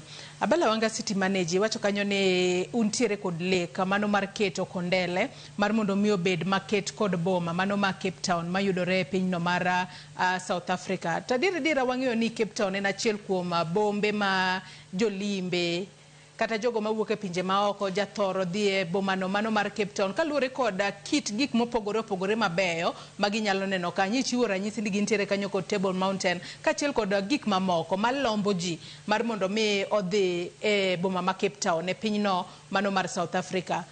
Kondele e kinde makoro ichano duse en ang'o maduong'a ma ibro bed ka iketo kanyo manyalo lombo ji mar mondo mi ochope boma ma Kisumu tok mana kumoro amora to mana Kondele kacha ma ng'ato nyalo wuok kata pinje maoko to wacho ni we adhi ane gima kama Kondele e kaunti ma Kisumu. En ang'o michano ket kanyo manyalo kata lombo jolimbe mawuok e pinje maoko gi kata mawuok e gwenge moko e piny Kenya kae Abala? Ineno kiwuok wach ni koro wuok London idwa biro limbe Kenya. Ng'eny ji wuok London to dhi limbe Mombasa nikech giwach beach no moroge kabisa to en beach no kende nikech otende ma beach opong lakini nitie sama odwa wuok otende beach ohol gibete e beach kanyo gotel nitie odwa dhi odhi oriere oko koro kiwuok to biro Nairobi to route plan mwaketo en wuok idhi Wilson Airport idhi Masai Mara kiwuok Masai Mara riembo ibiro Kisumu Airport kati chako gi Kisumu Airport kore kidhi Masai Mara tour companies masano warado gi site ka goli Kisumu Wilson Airport keli Kisumu Airport itieko weekend ka mande teri Masai Mara ineno ka ndeke matindo ng'eny e airport ka to kibiro Kisumu nitie gik moko kaka kit mikae nitie Donham waterfront no very important kata kidhi Cape Town gimikwongo dugong kumbo dhi kapok idhi Table Mountain idwa dhi waterfront ma Cape Town idhi kanyo idhi ne kaka Donham cha koro ka ng'ise by waterfront mitieko kisebiro mi lor midhi Dunga kuma dhi kete Marina mi sepo godhiambo koro idwaro kuma ang' idhi irie Koro nyaka walos Kondele maber obede kaka Long Street mawacho. Ma inyalo dhi mi ibudh mi bedi yudi welo moko josiepe loso osiep kanyo bedho bor kanyo mi wuok kanyo ke isebe yweyo maber. Iluongo no nyaka bed gi variety of entertainment features. Makata idi wuon ko wadu moro Nairobi to biro weekend to ngeni nyaka ka chopo kapok kinya dhi dala nyaka ngadhi e Kondele. Matieni nitie moro e kanyo gi golo stress makoyo mochami samoro Nairobi biro konyo. Koro emodwa ni walos obed maler, okete maber ma gi entertainment gimo wacho ni keto kuonde mamoro dhano. Obedo tieno obedo dichieng mori idhi kanyo to kiwuok kanyo to iwuok ka in gi mor mang'eny. Koro Kondele ok adwa wache Las Vegas ok adwa pimo Kondele gi Las Vegas, adwa pimo Kondele gi Long Street, Cape Town. Las Vegas asedhi en mostly en casino, gambling. Kata kidhi Holland ibiro yudo ka nitie como Netherlands nitie city kanyo nitie kuma iluongo Red Light District. Ok adwa wacho nitie wadwa keto Red Light District Kondele, adwa wacho ni wadwa keto kuma nitie night entertainment. Aya, kapok watieko twak mar okinyi ma kawuono e dakika 6 modong' adago mar mondo mi asoma ne ote ariyo mogik ka watieko godo twak mar okinyi ma kawuono. Kaita mi thuolo mar mondo me idwoka mogo kuom penjo kaachiel kod ote manyakwara mogi ajwang' pod nitiere godo ote makamago wasomo gi achiel kachiel. Janeno moro wacho ka ni siasa magem isebedo ka iwuoye weche magema bina ni olapi ndong'a ne komno to ang'o ma ok dhi maber gem momiyo inyalo gombo chung' kaka jaod bura. Janno machielo wacho ni Kondele osebedo pimo mita mano mar siasa Kisumu. Sani wan e broad base. What will happen in future? Mage madwan watiek goda balawanga kwa tieko twak mar okinyi ma kawuono. Chak gi weche magem.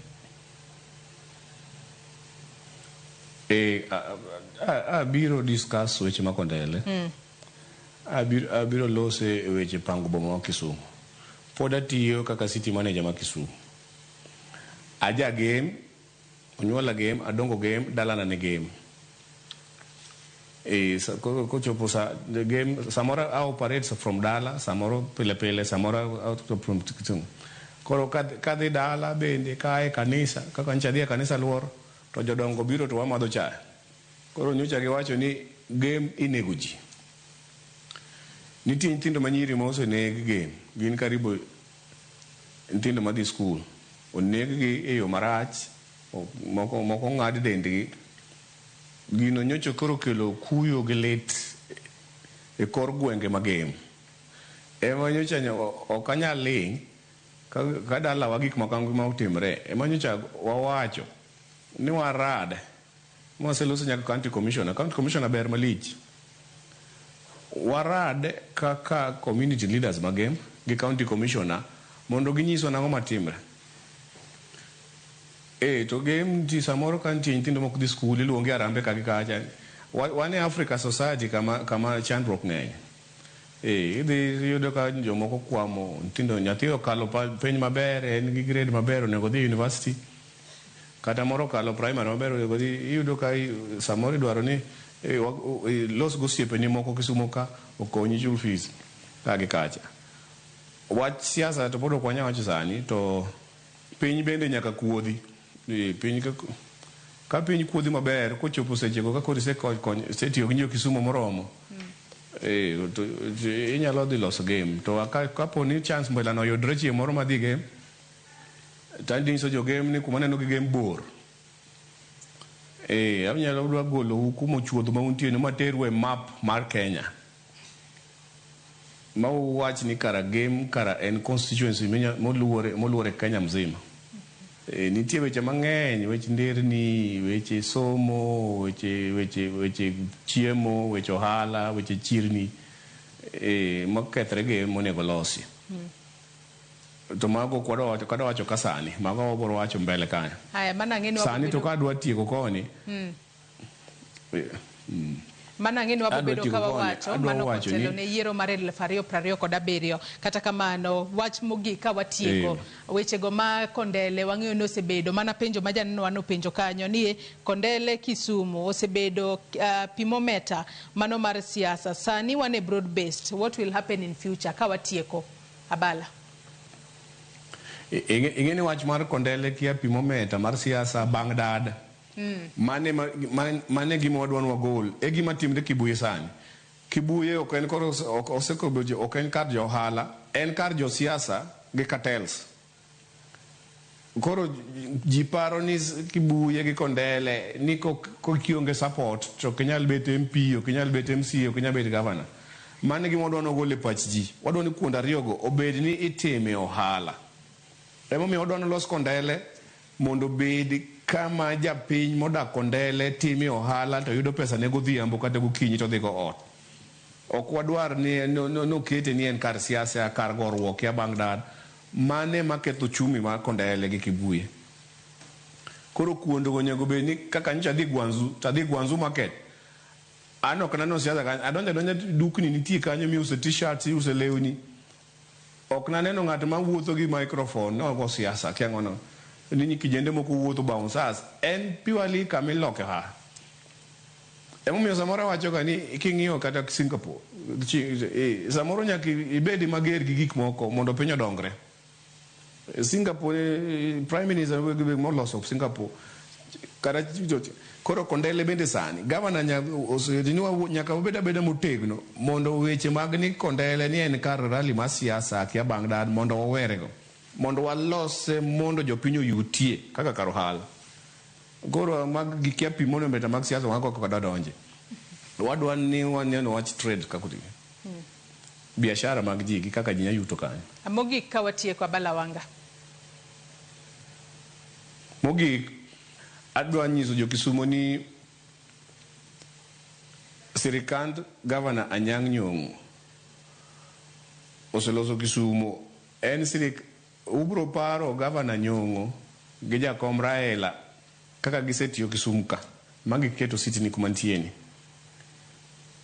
ma nyaka uneni city ni kaka governor lose kiko bio kethre chieng' moro kaka governor wuok chieng' moro uparego sani plan moseketo ma nyaka ung'eni ma nyaka timi local physical development plan madwa nu chike itu malongo mose zone Kisumu into 7 growth zone uneno ka affordable housing biro koro kata kaka wana ochopo Kaloleni to dwa mi ute manyien kiko uru kete koko mang'eny ka uru opportunity mondo gernu affordable housing kata kochopo Bunga lo en mari ka uru opportunity to gernu ute mondo own houses Nyalenda Konyata Kondele Ndiek Arena mondo ubedi ni udake communal kuno be ute maber nochwa wacho ni Riat Hills nyaka lot maber Mlimani nyaka bet maber wabed gi estates ma middle level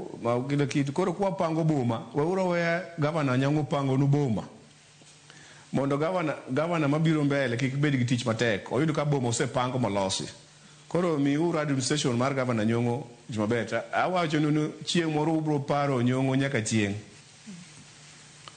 koro mi uru tich mayot opang nu boma mondo boma ni obed boma moluor erokamano boma moher erokamano ahinya Abala wanga city manager maboma ma Kisumu kuom kawo thuolo mar okinyi ma kawuono mar mondo mi ichopa e kaunti ma Kisumu e studio marwa makono mar mondo mi wago mbaka kotudore koda duso Kondele kachiel koda chenro mopogore opogore mabende ten kaunti ma Kisumu nitiere godo ne Kisumu mar neno ni boma ma Kisumu medo bedo boma malera kendo makare marang'iny mare ni malo minyalo pim kod bombe manitiere pinje maoko nyakora Mugia Jwang' gi kanye mwachopo gode giko mar twak marwa mokwongo e chenro mar upinyo kinyi makawuono to mana kaka iwinjo kaka city manager wacho kanyo jopiny ochiw ne tend kaunti ma Kisumu thuolo maber kata lwasi makare minyalo dus godo kuonde mopogore opogore e kaunti ma Kisumu mar mondo mi dusruok lokruok ma kamano kosetima to in japiny emibo bedo ka iwinjo kony kata iwinjo ber mano mar kuma idake kata mar aluora ma intiere. Yena mar mondo mi akaw yoyo madundo gi sani chenro mabiro bang' ma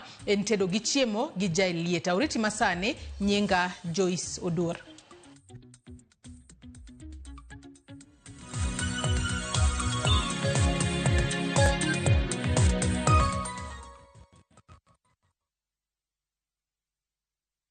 At View Travel, we understand the unique needs of corporate travel. We specialize in flight bookings, hotel reservations, ground transport, team building, corporate retreats, and MICE services. We manage everything from venue selection and event logistics to visa and immigration assistance to ensure seamless travels tailored to your needs. Let us handle your logistics so you can focus on growing your business with ease. Contact corporate at viewtravel.com 0703 254 254. View Travel. Dream, explore, discover. Royal Mabati Factory Limited. Yud mwandu wa ginengo mogonyore e uso mar dier higa. Corrugated to kod box profile e nengo mar $405 kende mita ka mita. Brick tile e nengo mar $482 mita ka mita to kod roman tile e nengo mar $517 kende. Bid mus wakelni mwandu ni nyaka idhudi kamora mora ma intie pachoka. Gochnwa e namba ma en 0722 638 kata ket oda mari e mbui ma en www.royalmabati.com.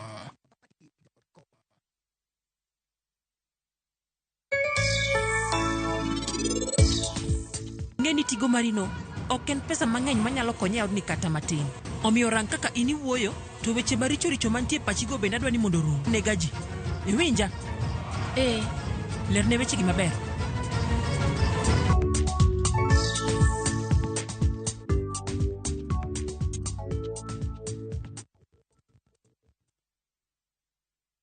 Introducing Wigo, your trusted ride. The ride with the most reliable, verified, efficient, and transparent drivers. With fabulous cashback incentives for passengers, each trip on Wigo feels like an upgrade. Download Wigo from Play Store or App Store or SMS Wigo to 20425 and ride with confidence. Wigo, let's go.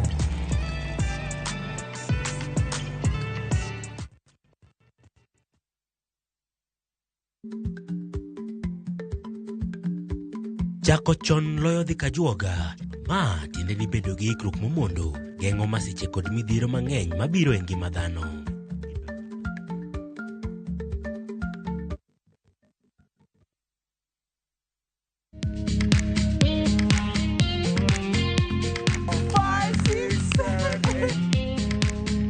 For all matters health, watch Ndakitari in Kikuyu, Penj Laktari in Luo, and Uliza Daktari. Hivi viharusi vinatoka upande wa roho, wa moyo. Uthiririo horo wa wellness check-up. Tafadhali, enda uone daktari bingwa ya mama. To milk ni emokano nafas. Get more episodes of these informative shows on View Sasa.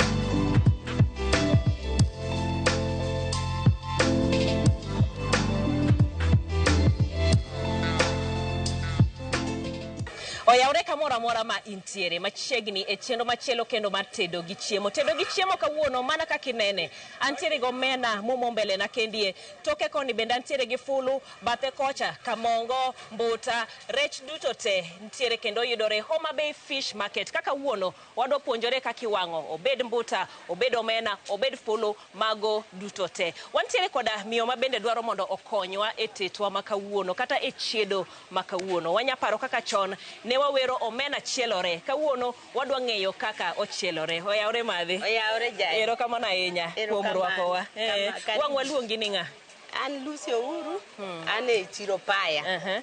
Chiro paya ka wan gi rech mopogore opogore. Wan gi fulu, wan gi kamongo, wan gi mbuta. Koro wadwaro chwero mbuta. To waloso kamongo, waloso mumi, omena be wadwa luoko ka, bas wamoyo to wawang'o. To wawang'o. Mondo customer koro kobiro, nikech nitiere customer mopogore, ng'ato bobiro en odwaro adwara omena motwo atwoya, jomoko bende dwa nowang'i, iketo negi parcel tioro negi. Mano watimo te, ka ng'ato dwaro parcel motwo mowang', omende wagi dhi nyaka loka. Kech kata kisewang'e ok okethre kata bang' dwe achiel. Rech mawang'o kagi gin rech ma fresh. Gin reche ma fresh moa e nam. Koro gin rech mabeyo, moko wan go ka. Ko mane gi mane? Wan gi ma mumi. Ma rech mar mumi. Wadwaro lose mondo wawang'e. Wan gi kamongo. Neno kaka wiye tin. En iluonge koro magi e pogruok. Bakane gi mano mondo wang'e ni pogruok. Pogruok. Neno kama. Ma to mbuta. Ma mbuta. Koro ma pogruok kode ineno kaka chal. Koro ma wiye opadre. Wiye to ma wiye osumore. Koro ma gine kamongo. Ma mumi to ma kamongo. Koro wadwa loso gi mondo wawang'e. Koro nyaka wabed ka gi pala. Koro nyako ni wadwa loso go ka. Nyako ni wadwa loso go ka. Koro mondo ne kaka waloso maber. Chakane. Koro wadwa chako gi mbuta. Kech mbuta mwadwa kuongo wang'o eka wawang'o magi. Chak chwero mbuta. Mbuta sami chwero unana kaka ichwere. En rech ma fresh. Ma koko e nam. Jalwedo nyinge nga. Jachwero. Nyingi nga. Morina Chieng. Morina Chieng. Nyako ni mochung' ka loso rech mapaya ka. Nitie kami loso rech. Kami loso rech to ene mochung' negi. Kore momiyo nyaka bed kan kechi. Olony. E loso. Mondo neni gimoro amora miloso wuok maber. Ma fresh. Maber. Koro sama ochwero mbuta kanyo. Koro wan go omena. Omena ni bwabro luoko. Gini watiyo ge luoko omena. Kech mondo mi kik omena wuogi, piye ma wuok gi chafu. Koro wanyalo olo omena ka. Ma omena ma koko wa e nam. Ma omena ma koko wa e nam. Nyaka waluoke nikech ok oler. Osechwere mogol matumbo mane iye jael. Koro ma wasare kama mondo sami wang'e modonje iye maber. Kama osedonje iye to kwa wadwa poge be nitie makaka ipoge nikech ok ditede sufria kama. Tie style mwagole go mondo seche mangi tede tigole mayot. Ngade. Okichodi. Ipime makoro sama ng'ato tere sufria. Yes. To kobed gi shida. Oromo. Kendo.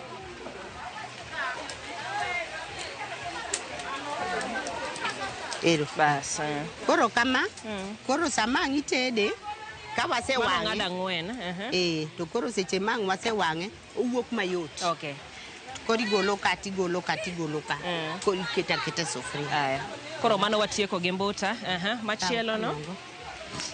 Mano mumi. Mano mumi.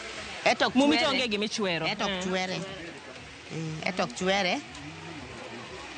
Eni sare asara. Idhi lute moko ka duong kamano. Wang'ade kamacha. Wang'ade kamacha. Ng'ade kamacha. Embe kikichodi. Okwijicho. Osechode. Koro mano igolo nyimbich. Embe en gi nyimbich e iye kanyo. Igolo nyimbich. Mano bose losi.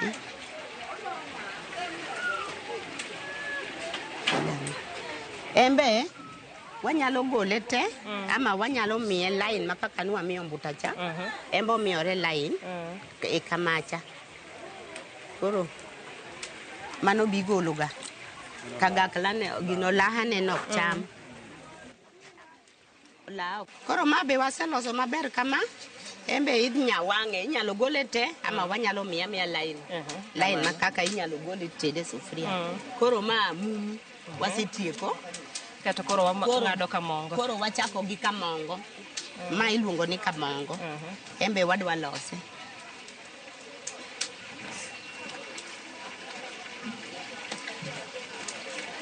En onge ring'o mang'eny. En ben gi ring'o, en bok chwere. En bok pa chwere tibare. Oh, en ibare. En ibare. En koro pogruok margi bedo nade? Ang'o mi en ibare to ma... Pogruok margi bedo nikech en gi matumbo mabor. Neno matumbo neno bor. Matumbo neno bor. Bas en gi line moro, tol moro marachar kama. Manyaka golo. Embe nyaka gole. Embe nyaka gole, mago igolo, mago ok cham. Neno matumbo neno makaka chalo. Matumbo neno bor kamano. Emomiyo wabare ten. Bas neno makaka dhoge no tek. Ibare nyaka gi e wiye. Nyaka wiye. Kendo lekene chala gi leke dhano en. Tang'no ni lekene wane. Ineno lekene en. Lekene bito nyaka takai. Ineno lekene. En gi laka kama dhano. Lekene bito maki go. En ing'eni kinege tigo ma wiye ni. Go ma wiye. Kech onyalo kai. O magi reche ma wan go magi wawang'o te. Magi wawang'o te. Maonge mok wawang'o. Dong neno matumbo ni. Matumbo bor. Koro mane mondo mbuta en ng'eni en pesa. Ma pesa. Ma usi mitwang'o go hospital. Ma pesa. Uno ko use. Wa use. Nitie joma choko gi. Ma okaw, ma wadhi uso. Ma pesa. Ma pesa. Dong neno tol. Ma e tol. Mane tol. En bi gole. En ng'eni kok igole. To chiek ne tek. En ochala manila. En plastic. En momako. En momako. Orin. Liumblu mar rech. Ubor. Ema wacho ni nitiere jalony. Mong'e kuma yude. Jalony. Ma jalony. Achieng' nani? Jalony. Rech mi wang'o ka. Chieng'e maloso. Kose loso to kelo ne Lucy to wang'. Kelo ne Lucy to wang'. Koro mano makaka odong' makaka en makaka.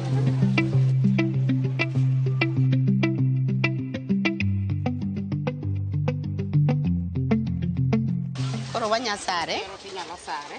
Wanyasare. Sare kamano. Omit? Jaelo mit mang'eny. Rech ni mit sawa sawa. Koro en sawa.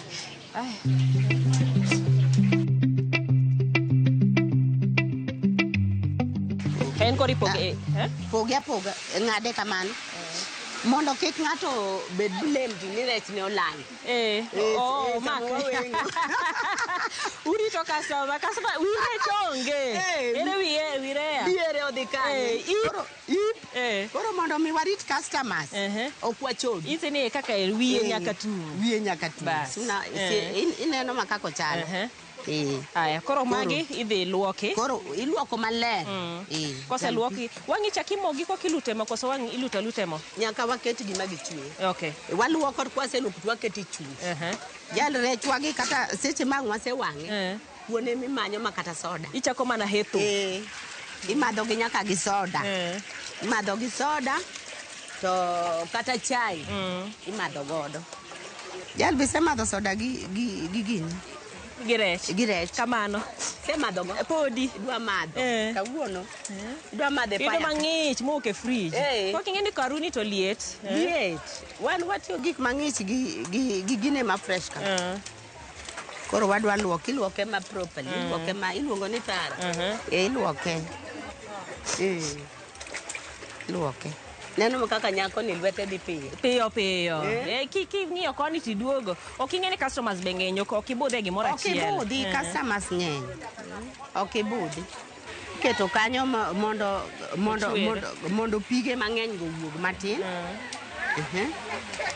Pige mang'eny go wuog. Pige mang'eny. Ineno makaka mbuta le. Rachar. Ai luoke. Oluoko mogine nyaka ler. Ok moro ma ichamo wire chimuodori gi kuoyo. Wan waluoko Koro rech. chumbi iporo nena. Waporo matis mondo ogol oginene mondo seche mangi chame tiwinjo ladha. Kik wawang'e maonge chumbi. Liere. Tena to kwase pore chumbi kamano, to waliero. Waliero mondo pi, mondo ritmo. Liera. Musumar mane kage. Musmende go. Ore. Mane.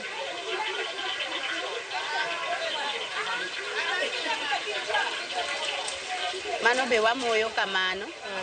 Ok obi chot moluar. Ing'ade moko chodi. Ing'ade moko chodi. Mondo kik customers blame. Dong neno mano. Mano be kamano. Mano bo mama kamano. Mano bo mama kamano. Bas. Mano bo mama kamano. Aya, koro semogi, wawegi mondo koro gichwere. Wawegi for 5 minutes. Bang dakika bich, wawegi. Koro sama gine to, wane omena. Wane omena. Omena ni enbe waluoke. Enbe luoke. Koro omena no makose ol. Tiluoko. Tichakila wineno gino makaka luoke. Kamano. Okoro kite wuok. Kite wuok. Gik moko chafu wuok. Omena dong maler. Inge samonumu kama nkech en ka gi gik mang'eny iye. Mae kumi golego koso bange ka wang' osemoye kaka ne bate nitie moko mok nyal wuok seche mang' osemoye to koro wadaro kama. Okoro kobire kae koke idare. Wamedo golo. Neno pige makako dong mano ok dited go chiemo. Ma podo lil. Mano lil. Podo lil. Ng'eni kaka no wuok e nam cha kako biro. Podo lil.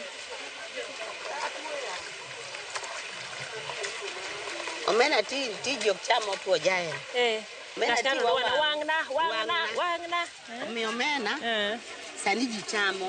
Ji mang'eny. Ji mang'eny. Ichwa ore be nyaka loka.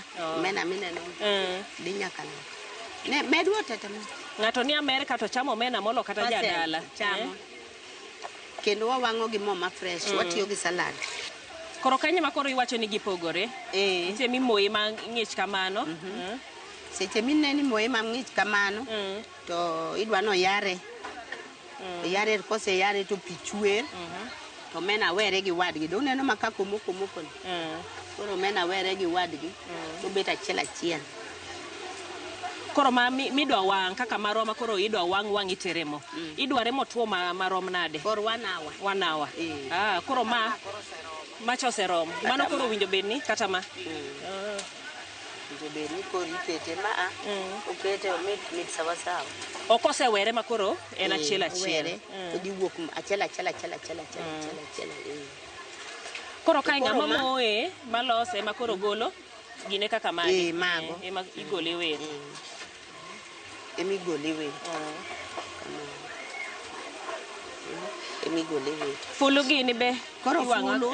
Embe luoke kaka iluoko omena. Embe luoke aluoka kamacha. Kaka igolo omena. Ing'eni kama fulu wuoke omena wuoke. Koro seche ma fulu okel tigolo omena iye. Idiro ne omena kocha. Idiro ne omena nikech omena chiek ne yot. Fulu chiek ne tek. Koro seche mago to magi fulu muwuok ei omena mamoko ka. Ma be fulu. Macha be fulu macha omena. To rech umiyo giga nyinge mopogore opogore. Nitiere moko makidhiye to ka iluore gi ka wiye chal. Wan gi ngege matindo. Wadendo ni kanjwele. Kanjwele ere ne chiro ka. Gi mbuta matindo. Mbuta matindo iluongo ni kanjwele. Mbuta mago ngege matindo. Iluongo no opat. Opat. Opat. Kato nite mathis kabisa ni. Mathis kabisa ni. Magi ngege mapotini iluongo no opat. Koro mbuta be matindo. Okwanene ka embi luonge ni kanjwele. Mbuta matindo. Mae kanjwele. Okay. Kanjwele Omae opat. Ma kanjwele. Omae kanjwele. Ma kanjwele. Ma mbuta matindo. To moro ni? Babe mbuta. Koro bare. Koro ma obar ma bi wawang'o. Mobar ni. Nikech ng'eni jomoko ing'eni ok ohero ni gini ma jomoko dwaro moyarre e kang' dimiye pesa owuondi ni duong' jae. Aya, koro waseiko rech, wasekete ma koro ochwero, omena bende wamoyo kachacha, warite wamiye dakika matin. Mo koro nie kendo, rech ma waseloso ma waseiko ma osemoge, koro dwa donje mo.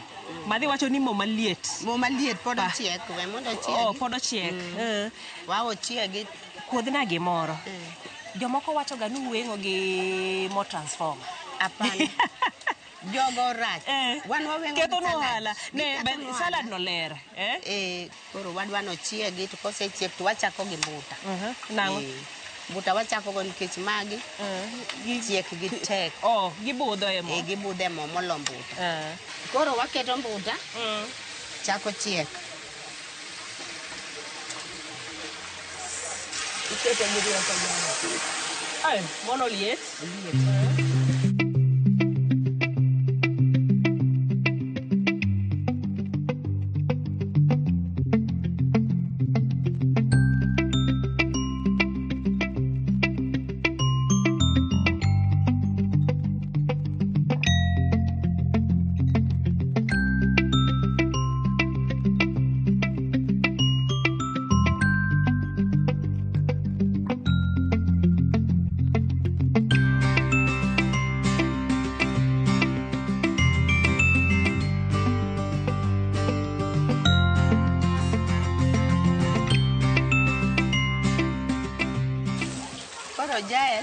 Ochiek. Koro ikore owang' maber. Owang' ma brown. Mamit. Kendo mano kare momi iwache ni ichame achama kamano. Ihade gi soda. En imadhe kata gi soda. Koro ibang'e. Mumi embo chiek. Chiek mamit. En imadhe ichame kata gi soda kata gi chai. Chame go kata gi chai. Omena keto koro waketo omena. Waketo omena. Omena wawang'o achien nikech omena nigi gik matindo tindo. Ok wanyalo ole te nikech pod wadwa no chieg maber. Koro ketne mang'eny. Neno makako chiek. Chiek. Koro chiek maber. Omena. Ebing'eni imadhe makata gi soda, makata gi chai. Eti nyarade, en kata inyarade arada. Kar mondo ji manjuga ng'ogine ka. En kata indila mana e kanju. Chumbi keto negi gi sadi. Wadhi keto kosekete koni. Koro kanyo gisegolo mo. Gisegolo mo, waketo gi ka. Waketo gi ka gisechwero mo. Mo kwadwa ni wa waste. Neno makako chako biro ma brown. Chako biro kecho numu. Nyaka wawe ochieg nyaka iye. Nitiere kumoro ma kokete ahinya to koro odhi wang' koro bedo makech. Koro siko loke nikech betenegi kamoro bede karaya to nyalo wang'. Wadwa ni gichieg wang' achiel. Kech moko nigi piny to moko nigi malo. Koro wadwa no chieg wang' achiel. Mai. Jal mama kise wang'. Koro chandi. Kuone mitedo. To obudho be. En ok ochuno ni kete. Koro en kitungu. Rech be kamano. Rech be kamano. Ok ochuno ni. Yani kihero ni nyalo loso sup. Kihero ni nyalo loso ni sup. Tiloso. Wongi losa e kachumbari maber. Tikawo tiole. To ngima dhi mbele. Ngima dhi mbele. Weche yot. Chichu ni adech, kaka nene en chiro modech kabisa. Onge gimoro ni kochopo akia ni sadi. Chichwa ni onge yueyo.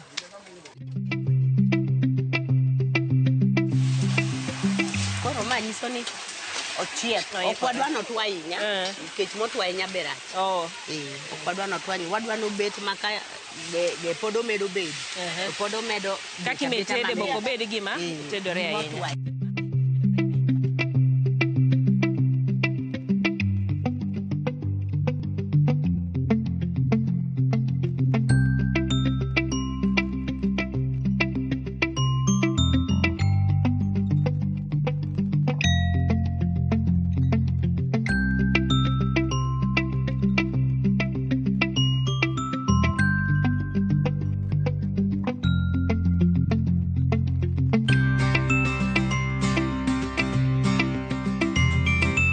kaka gik moko chalo ma waseloso madhi. Koni ne wantiere gi mbuta, kamongo, gi mumi, kato koni wantiere gi omena ma wasechielo. Wasewang'o maber.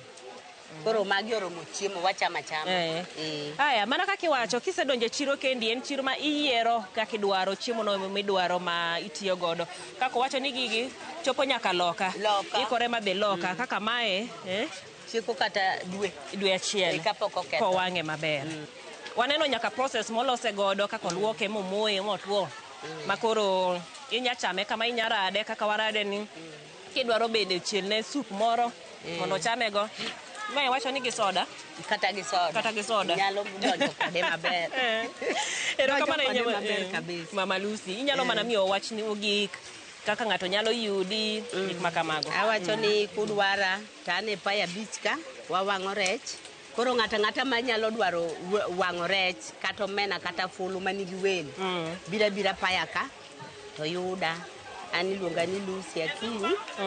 Number 90720 74 0418. Nyanuoyo kendo 0720 74 0418. Das Paya Beach, Homa Bay Market. Kamano. An chieng' osegoya, omena na be koro aserado, koro apani nusu gorogoro osedhi. Koro mato kadhi rwaki, koro ng'ama wang' dwaro chope chiro kata gochne madhe mondo owang' ni mari. Ene kaka ichamo. Don koro osepuonjore kaka iwang'o gigi.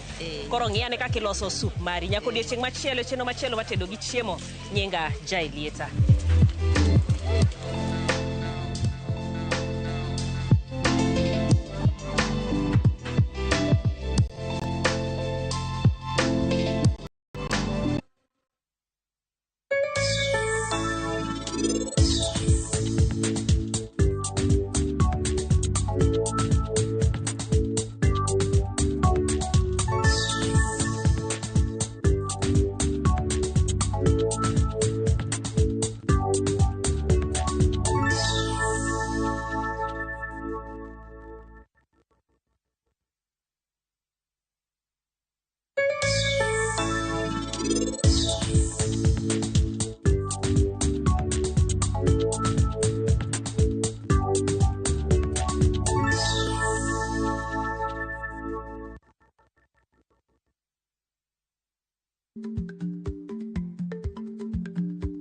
Chako chon loyo dhi kajuoga.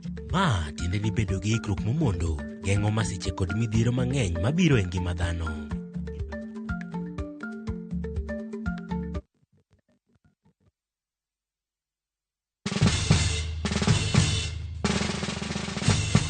Guess what? Citizen Duca now delivers! Get amazing discount on your favorite essentials and have them brought straight to your doorstep, all for just 200 shillings delivery fee. Go to citizenduca.com, select the product you want, pay, and we'll handle the rest. Citizen Duca, the home of discount. Introducing Wigo, your trusted ride. The ride with the most reliable, verified, efficient, and transparent drivers. With fabulous cashback incentives for passengers, each trip on Wigo feels like an upgrade. Download Wigo from Play Store or App Store or SMS Wigo to 20425 and ride with confidence. Wigo, let's go.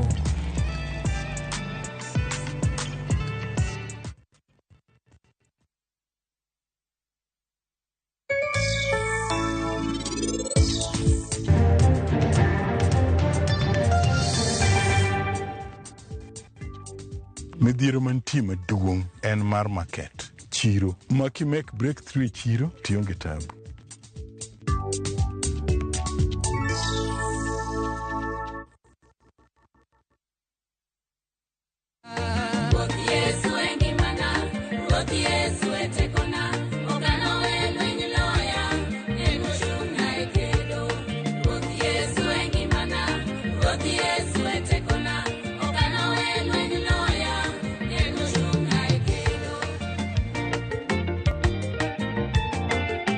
Mondi yud skiza tune mar wendni di mana star 812 star 784 hash to ise mana yude. Ramogi TV ene od joweri duto te.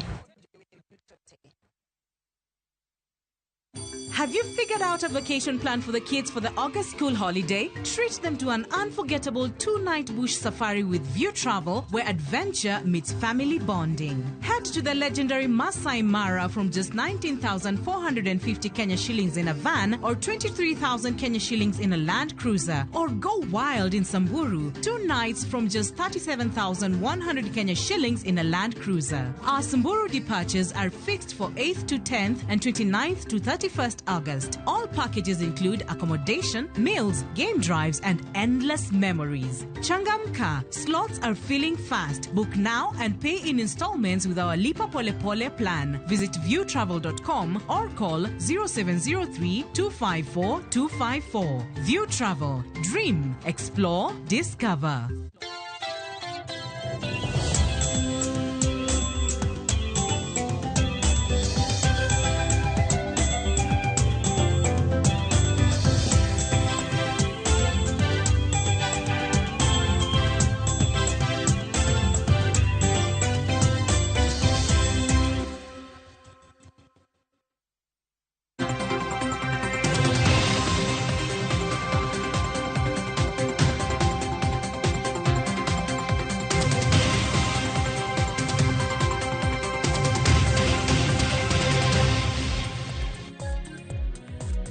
Jwang'o yawre kendo machiegni chenro mar mbako romo chako sani kod chal mar fwambo adhi bedo katai kar kae.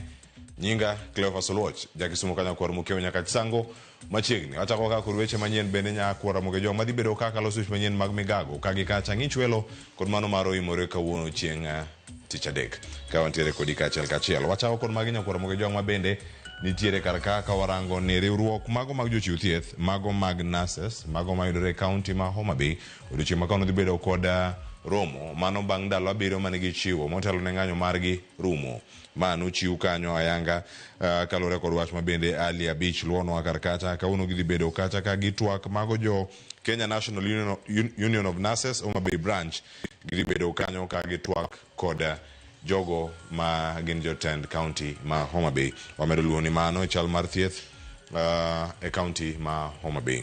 Kawuono nyakura mjombe bende kama chielo dani warangi County Masia. County Masia nigi weche moko ariyo madito mabendo waluwo kawuono. Mokwongo en ni telo mano mara kata jokanyo riwruogno mano mar bunge la wananchi dhi bedo ka loso kod jofwambo ute fwambo opogore ahinya ka girango chal mar county mano ma Siaya. Odiochieng' ma kawuono wabedo ka mar mondo mi warange achiel kachiel mango Siaya bunge la wananchi forum kawuono wabedo kae wacho ni twak jo bunge la wananchi ang'wakeli mano kod mathoth mabende pontiere kar kae.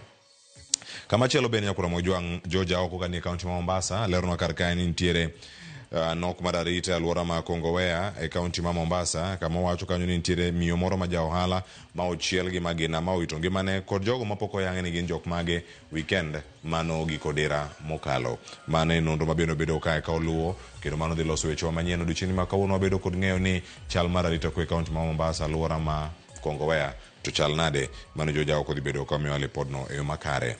Kama chelo bende nyakwara mogi jango dano aranga ne kama chelo kamorango e county ma Siaya podi mano nono gedo mag klese mago mag ECD mano mag nasari mago mabende county mano migao ma ochung' ne weche mag somo e county ma Siaya dhi bedo ka timo nonro kata timo inspection mano ka irango ni okenge mag gedo mago mag klese ochopo kanye mano ka girange county ma Siaya mangima odiochieng' ni ma kawuono. Weche thoth ahinya mabende donjo na kar kae sama warango kod mathoth mabende nitiere kar kachiel. Wach madonjo na kasa ne kawuok e kaunti ma Migori en ni owadgi MCA ma North Kanyamkago mano owadgi Omamba onegi. Jojuma luwo wach makamano odiochieng' ma kawuono mano wach mawacho kanyo North Kanyamkago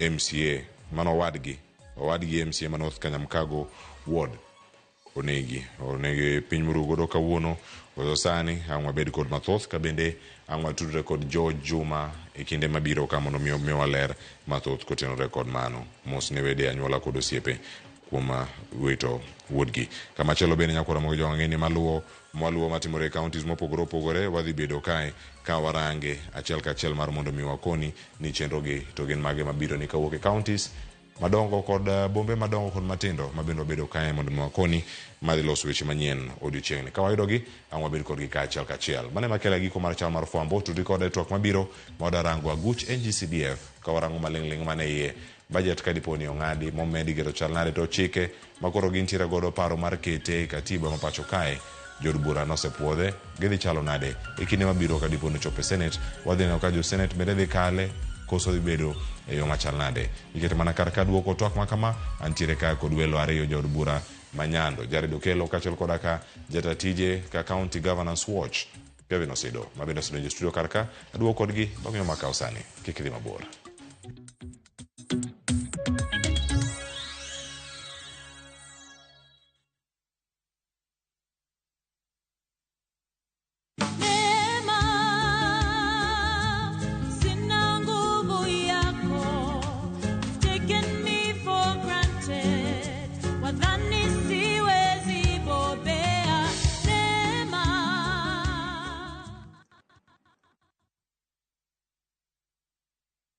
Yudo thuolo madhi neno tuke mag tim mar Chelsea season mabiro achiel kachiel e lap tuke mar Stamford Bridge e piny mar England. Nyiew math mar Predator Energy Drink bang'e or namba miyude bwo pekeno e namba mar 29844. Yudo thuolo mar loyo pikipiki mar boda juma ka juma airtime pile ka pile. Wadhi Stamford Bridge to mna gi math mamuol mar Predator Energy. Predator Energy, the official energy drink partner of Chelsea Football Club. Rule your kingdom.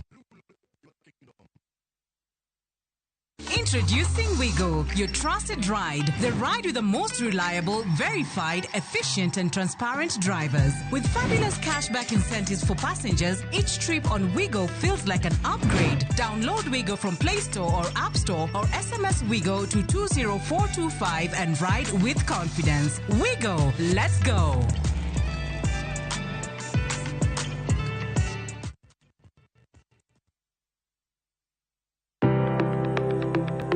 En gima konyo e ngima mapile, to ok en gima ng'ato dwaro e ngimane. Bedo gi ngima maber miyo ng'ato dak e ngima maber. Kapok achopo kama dhi osiptal mamiya yath, ang'o gang'o manyalo timo. Riwri gi Ruth Otieno e penj laktar, ka wakelo ni paro mag jolony, paro mag reso ngima ji, kod sigendni majiwo ji. Sickle cell en tuo mawuok kuom jonyuol. Koro ka ji pok okendre, ji onego gidhi e pim mondo ging'e ka gin gi jin mar sickle cell. Kochakore gi lony manyien mag thieth, nyaka e yore mag thieth makonyo. Wan gi gik moko duto madwarore. Ka iwinjo kaka iwuotho to kawira maki wi bari seche te idhi adhi osiptal wacho ni an adwani mondo kawuono pima remo. Penj laktar. Wuok tich nyaka tich abich, sa 12 odhiambo, mana e Ramogi TV.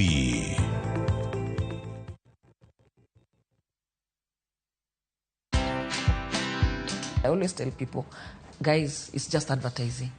We are not saving people's lives. I'm not a doctor.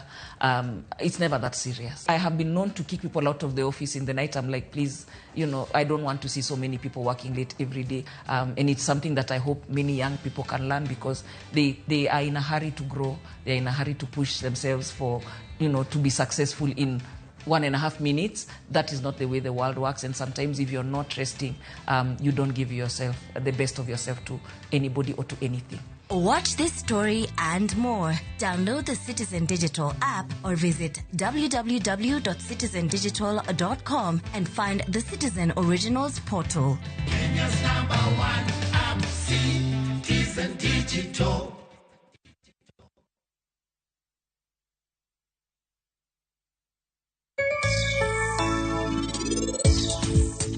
Nyakwara Mogi Ajwang' Jumani e chenro mar pur gi ohala wadwa wuoye kit pith mar nyanya. Puodho dwaro no bed replenished. Nyaka imany yo mires togo fertility mar lobno. Wamanyo mbolea mar dhiang'. Koro puothe wa gite samwa golo cham moro, kapok wadwoko cham moro, to waketo mbolea. Tuo mabede nyanya ahinya iluongo ni blight, tuo mar ng'ich. To blight no ene mohinyo nyanya moloyo nikech onyalo keto nyanya matuo ma ka onge olemo moketo kata achiel.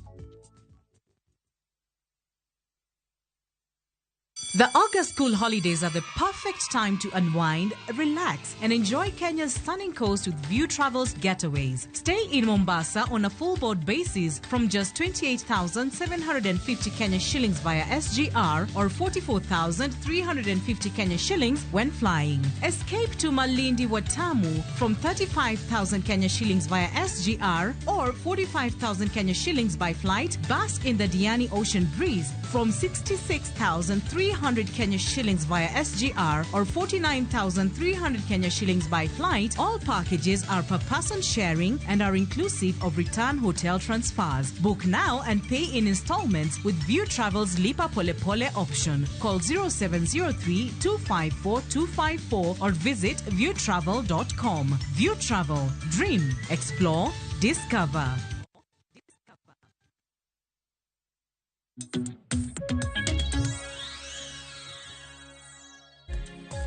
Pramogi jwango yawre kendo machiegni. Okinyi ma kawuono chenro mar mbako romo dhi nyime wasiwinjo chal mar fwambo sama donje twak morango aguch NG-CDF.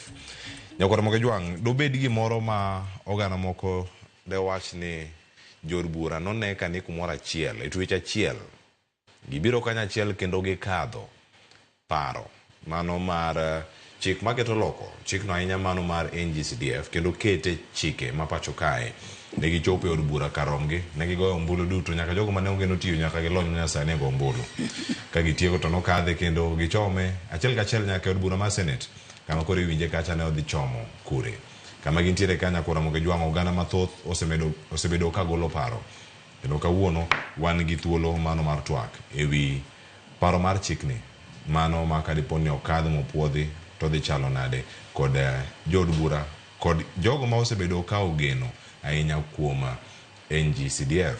En twak malach ahinya kura mo jong duotieke kata kawuono wada mulo mana moko kuom fuoni mantiere kae ma jotwak manogo kawuono dhi bedo kae ka kolonwa e chenro mar mbako romo. An dhi bedo kata e chenro ni nyinga Cleophas Oloch jagisumo kanya kwar mokeo nyaka sango tantiere ka kod welo ariya dhi migi thuolo mar mondo migi moso okinyi ma kawuono mokwongo antiere kae kod Kevin Osido jatatije mano ka County Governance Watch oyawre Kevin Osido kendo machiegni. Erokamano Cleo kendo erokamano maduong' kuom rwakowa chenro mar mbaka oromo. Winjo ka Mwesh wacho ni oromo kose oromo. Koro mano to mbaka oromo be kawuono. Koro mbakni wate dhi romo to bedo ni mbaka mbekni koro en mbaka kose mbekni oromo. Erokamano en twak mamit ahinya. Erokamano ahinya kendo machiegni okinyi ma kawuono. Kama chielo kanya koro mjwang antie ka kod jaod bura Manyando Jared Okelo oyawre kendo machiegni. Oyawre ahinya osiepna Cleophas Oloch. Ma wuod kanyakwar mokeo sango Nyakach. Amor ahinya kuom yudo gwel mondo watwagi jopiny kokalo mbui marwa mar Ramogi TV ma osemiyo jothuru ariekni mathoth ahinya kech ma en achiel kuom wang' jowi ma jothuru ogeno ahinya mar yudo puonj kendo yudo momuoch sano mondo mi ging'e gik madhi nyime e pinywani. Erokamano bende ne jonyando kiyiena mar miya thuolo mondo atinegi sani kore tielo mar ariyo kana donjo higa 2017 kendo koro sani ane 2023 ka giyiera kendo higa mar 2022. Koro en erokamano ne jonyanda mor kodu. Koro kawuono luonga twak iluongo ni mbako romo. Mbako Oloch oromo gi mar Okelo to dhi gi mar Osido. Koro girado ka wang' wasetieko koro mbako romo. Koro romi in koro idhi time mamoko. Erokamano kendo machiegni. Ka warango wechegi mago mag loko pen chike mopogore opogore pacho kata nyaka katiba mar mwalose odiochieng' ma kawuono NG-CDF jod bura nowuok kar romo diponi kane Supreme Court ka doho maduong' mogik nogolo ng'eto ni en ataro mar chik mar miyo agulu ma kama obedi koro mondo mi usoe katiba ma pacho ka. Noneno ka gima agulu mosebedo ka siro ne bedo targeted, ne omonje kendo kachal ka gima nodhi wuok e lwetu. Koso gima nomiyo jod bura ochopo duto e od bura chieng'no mane go ombulu tarik 1 dwe mar 7 kanyo weche ne thoth ahinya. Jod bura nochopo ka rombu dipo nuwinjo ni agulu moro weu. Erokamano, an gi weche adek madwa wacho kotenore gi mano. Mokwongo, yiena mondo anyis jo Kenya te ni nyaka ne CDF chaki e higa mar 2003 ka Kibaki odonje loch, kane mijumbe ma ol Kalau miluongo ni Muriuki Karue okelo bill e od bura manokalo mano create gimiluongo ni CDF matiyo nyaka sani. Onge higa nikech higa mar pesa e Kenya ka chakore tarik 1 dwe mar 7 tiende norumo tarik 30 dwe mar 6. Gigni go te onge sirkal mosechiwo pesa mano onego mejo CDF e higa manogo e budget no. Pok notimore nyaka nene. Nyo wanene e higa ni kende kanyo Mbadi mochung' ne weche mag omenda kaachiel gi jatende ma William Ruto nyo koni okwadonje sirkal kata higa manyien kapod wan gi gop jopiny. Omiyo nyo gikawo pesa no duto mar CDF nyaka gowi ma higa mokalo cha mar 2023-24 nyo gimiyo waduto te bilion 13 gowi to gi mag duto te mar higa ni nyo miwa. Omiyo duto te CDF nyo ogolo siling bilion 68 e higa achiel. Pok nwaneno nyaka nene. Ruto time gin kaachiel kod Mbadi kaachiel gi pesa mar jo county. Ing'e ni county government osebedo gi ywaruok mang'eny ahinya e weche mag pesa. Ichiwe mana ka yath mathiedho tuoche matek mana matin tone gi Kiswahili. Sani nyo koromo tarik 30 dwe mar 6 kapok nyo wang'ada ora wadonje new financial year. Nyo Ruto gi Mbadi okawo pesa no te ole lwet jo counties. Gima koro mono county tich sani kora kia nikech gima giywago ga pile en ni pesa pok obiro, en ni pesa onge. Pesa no koro gin godo sani koro tiche modong'. Wan bende kaka MPs kanitiere program mani chano mwaluongo ni project proposals mani kelo ne jo board mopuodho ni gima koro moni tiyo ne japiny sani koro onge. Mane kama wanenie mokwongo tik ka pesa modonje higa no gi budget ne ochiw nyaka nene gigo chakre. Mar ariyo ye mondo awach kama ni NGCDF osewuotho marabora. In fact nochakore ka en CDF kato sebedo ka itere court gi ji mopogore nyaka migepe machalo ma osiep notelo negi miluongo ni County Watch, Katiba Institute, moro ni Sita. Gisebedo ka kinde gitero bura e nyim doho mondo miyo ng'i ane ni to CDF ni en fund mane, nikech kisomo katiba mar Kenya o recognize levels ariyo kende monego chiwne gi pesa. Mokwongo en national government, mar ariyo en county government. Koro ipendo pesa mar adek ni be ok en mano kende, nitiere moro ni NGAF, National Government Affirmative Action Fund, ma joma mine mag counties. Wan gi NGCDF ka kado moro be nyo osieko ka manyien iluongo ni Oversight Fund ma jo Senate. Ipendo pesa gi ere kama katiba golo gie emomiyo kinde te ma jogo dhi e court to nyaka giwin nikech chik moteno pesa gi. Ingene nitie constitution miluongo ni Supreme. Bang constitution, in order of hierarchy, wan gi gimoro ni Act of Parliament. Koro constitution nomiyo parliament teko mar operationalize the constitution. Ok operationalize gimi chak isieko go kendo mowuok e bath constitution. Koro mano bende ni kanyo. Koro pesgi ka jogi ringo dhi e doho tiyudo ka kama gine anchored e constitution onge. Constitution recognize national government kod county government. Koro ka CDF ni nobiro up to now ok operate on the supreme law and constitution, operate under an act of parliament miluongo ni NGCDF Act. Koro ka ne CDF negiloke obedo NGCDF mondo nobed national government constituency development fund. Koro mano be nodhi nyaka Supreme Court. Supreme Court nyocha owite ni gima kamano onge. Omiyo kisomo article 256 gi article 257 kaka inyalo lok gimoro makete constitution. Constitution koro ok en act, nikech act ka osefail te. Wasewuotho kodgi bende. Nochakore mana CDF 203, wabedo gi moro 2012, moro 2016, gisebedo ka gi metamorphose kamano. Koro gima nyotimore, penjo ta jo od bura nowuok te nyaka mane tuo. Nomila mondo go ombulu. Nikech chik wacho ni gima koro nego ket e constitution nyaka ubed gi 2/3 majority. Nitie yore ariyo minyalo lok godo katiba. Kisomo 256 nitiere gima waluongo ni universal suffrage. Koro idhi ir japiny e referendum to giloke. Kaeto mar ariyo nitie parliamentary route ma bende obedo recognized in law. Ma en jood bura nyaka yudre 233 mondo go ombulu. E ngimana mar bedo MP nyaka 2017 aseneno weche ariyo kende. Diriyo kende ma MP biro mang'eny go. Mokwongo kane wagolo nyathi ma Gachagua cha. Manyocha wacho ni kionge share to kitie sirkal. Mano ne wabiro ka rombwa. Ema ne wakale 233. Mar ariyo en nyoro kanyo warwako chik mar CDF chik. Mondo bede constitution. Denyo wachopo 281 pok none nyaka ne. Iwinja. Mondo mi warwak gicha obede chik. Nikech ose fail te. Koro poko rumo. Nikech mokwongo en gima iluongo ni money bill. Money bill tiende ni en gima dhi interfere gi budget. Gimoro amora ma interfere gi budget chik wacho ni nyaka dhi e Senate for concurrence, nyaka ubede National Assembly kuonde ariyogo.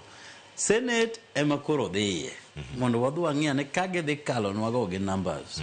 To ka ok gidware kaka be wawinjo maling' tino lwara. Aya, adani mapano kan anga duogo iri kar kachiel. Kabiro iri Kevin Osido. En ka GAF, Senate Oversight kod NGCDF.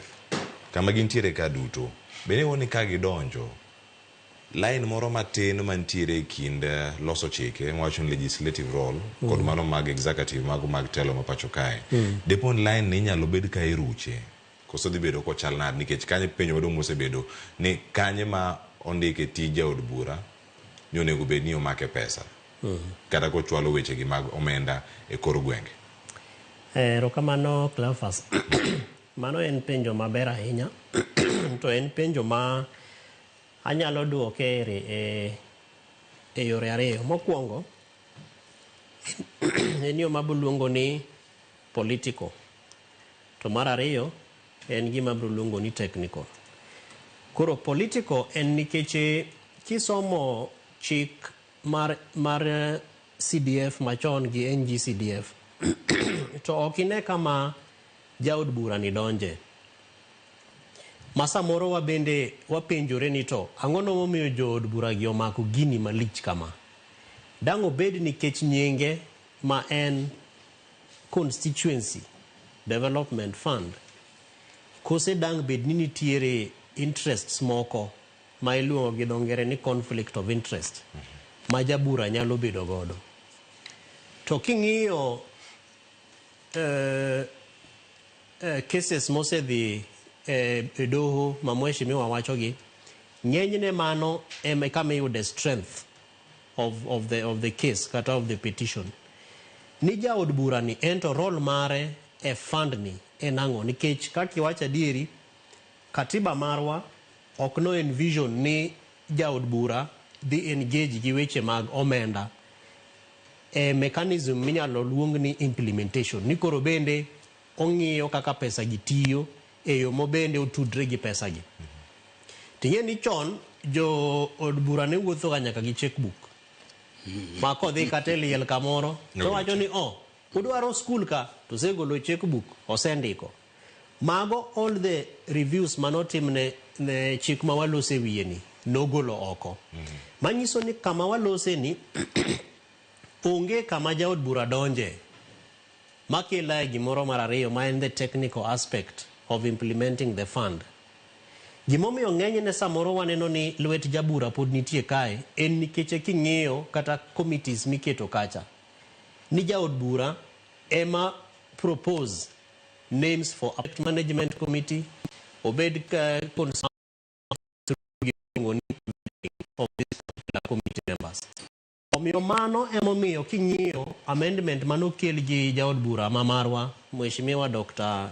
Senior Counsel Tiende Amolo to nowacho ni adiri kaka Mheshimiwa Okelo wacho ni nitiere gaps mosebetie. To gaps gi wanyalo kiwa them kawa keto chikni e constitution. Mano biro gi gimilongo ni Constitution Amendment Bill 2025 mar NGCDF, mar NGAF kod mar Senate Oversight Fund. To kisomo katiba wani article 204 to negitiyo in a way manyalo wacho ni craftily.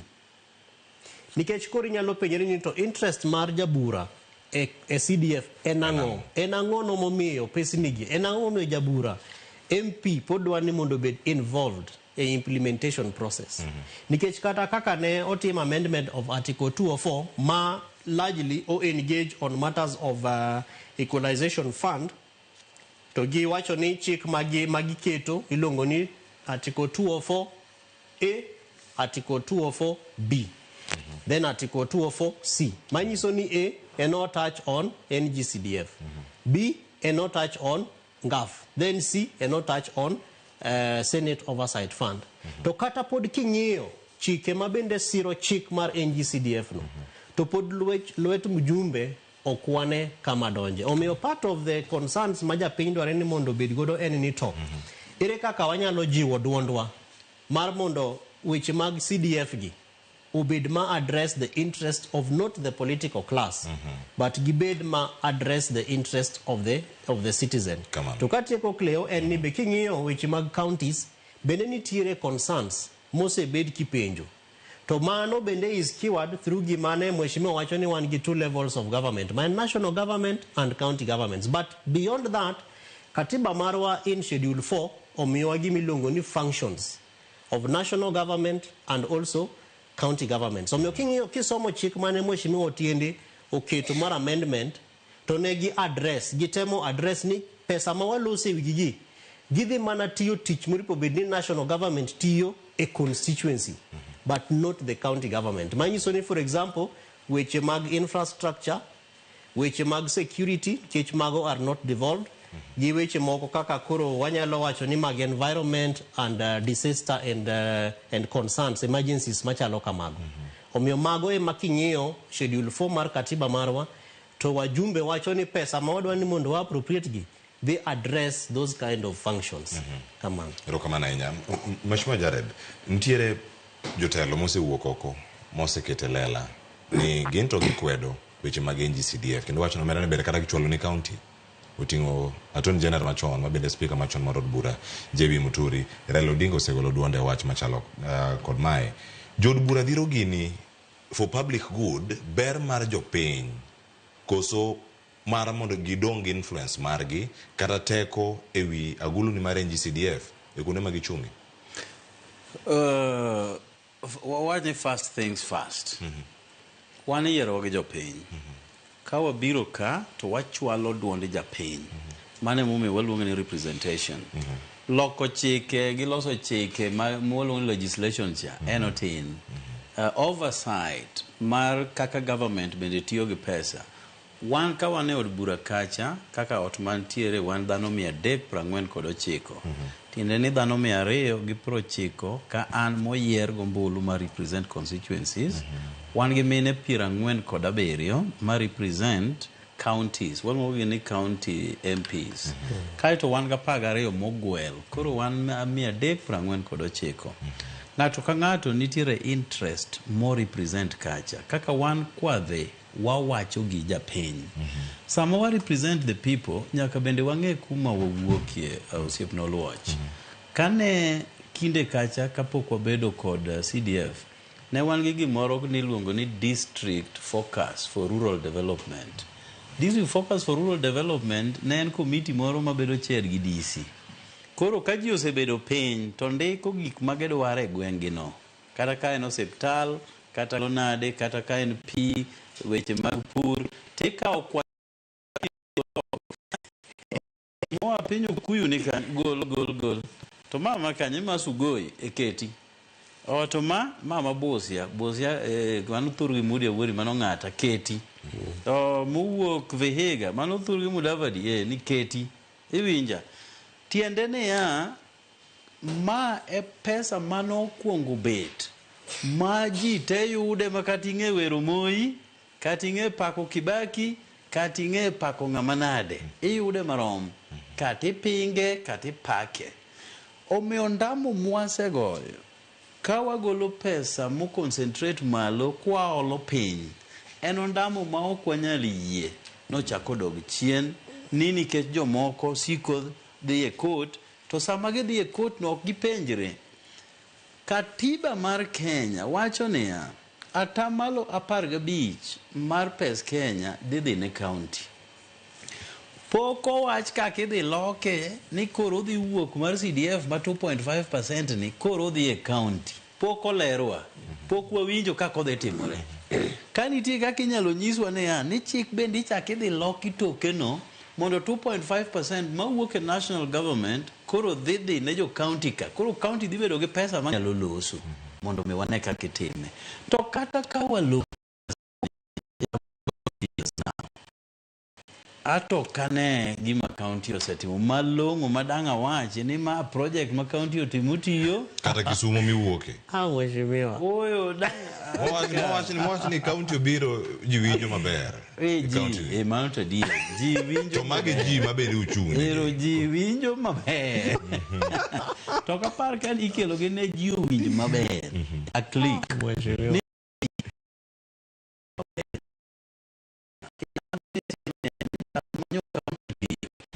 Level 5 hospital co-op national government. Level 5 Dinga hospital. Manual wa yudo. District medical and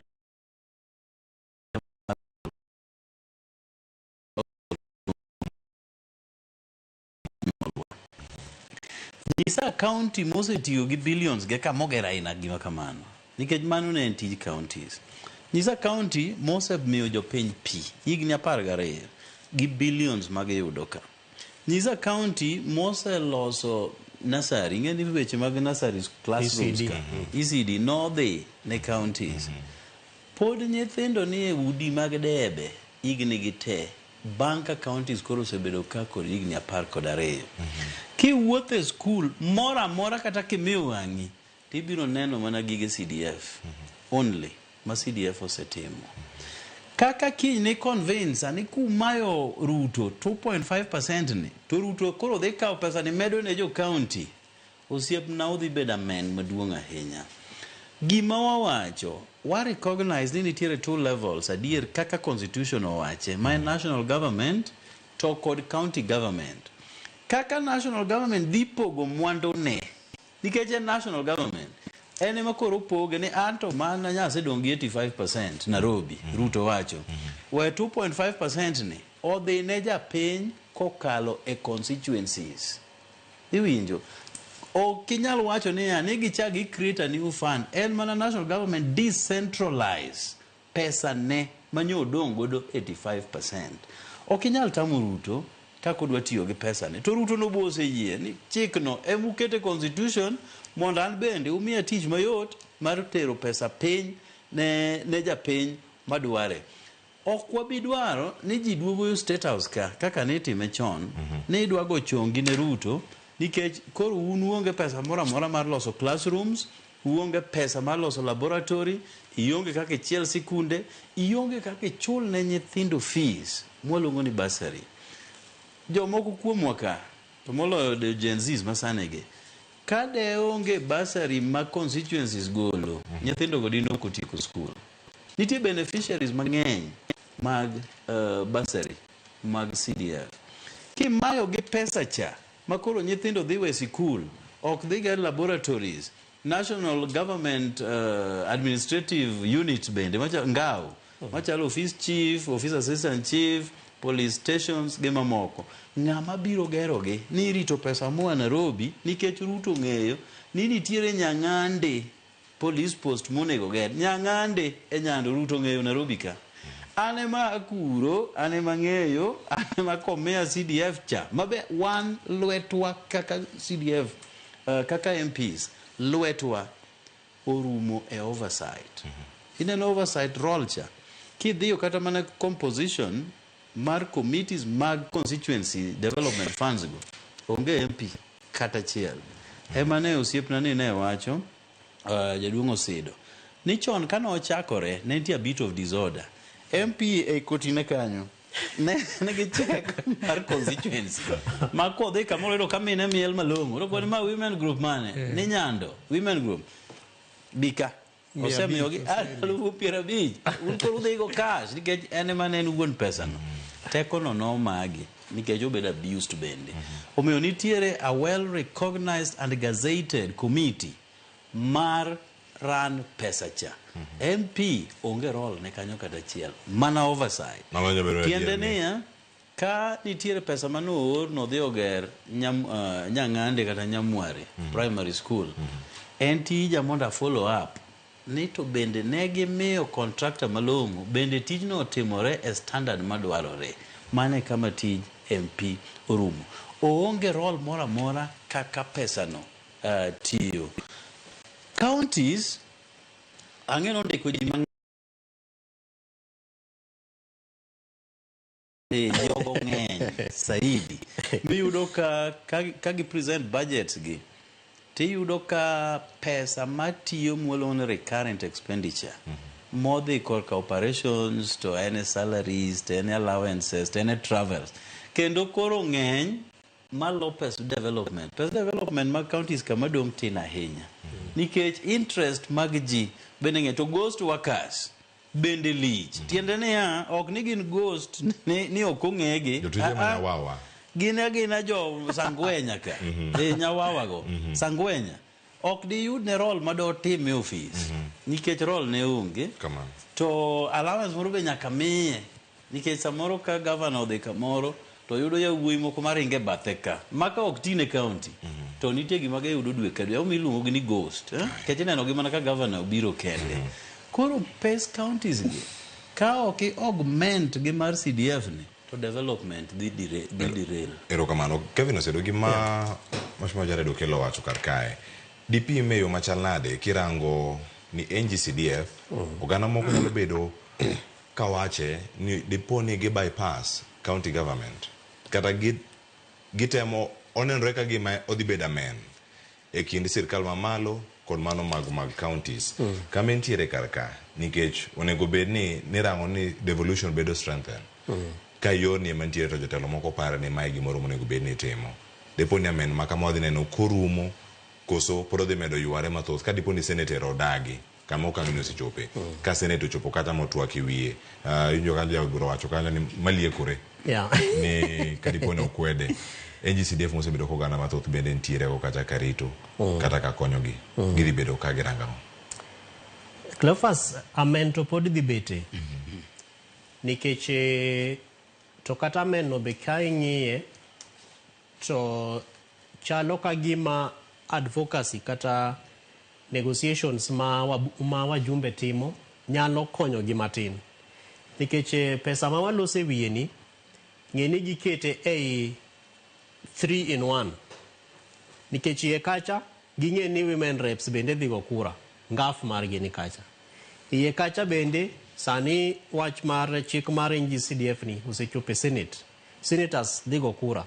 To gimiyo gi ang'ono Senate Oversight Fund.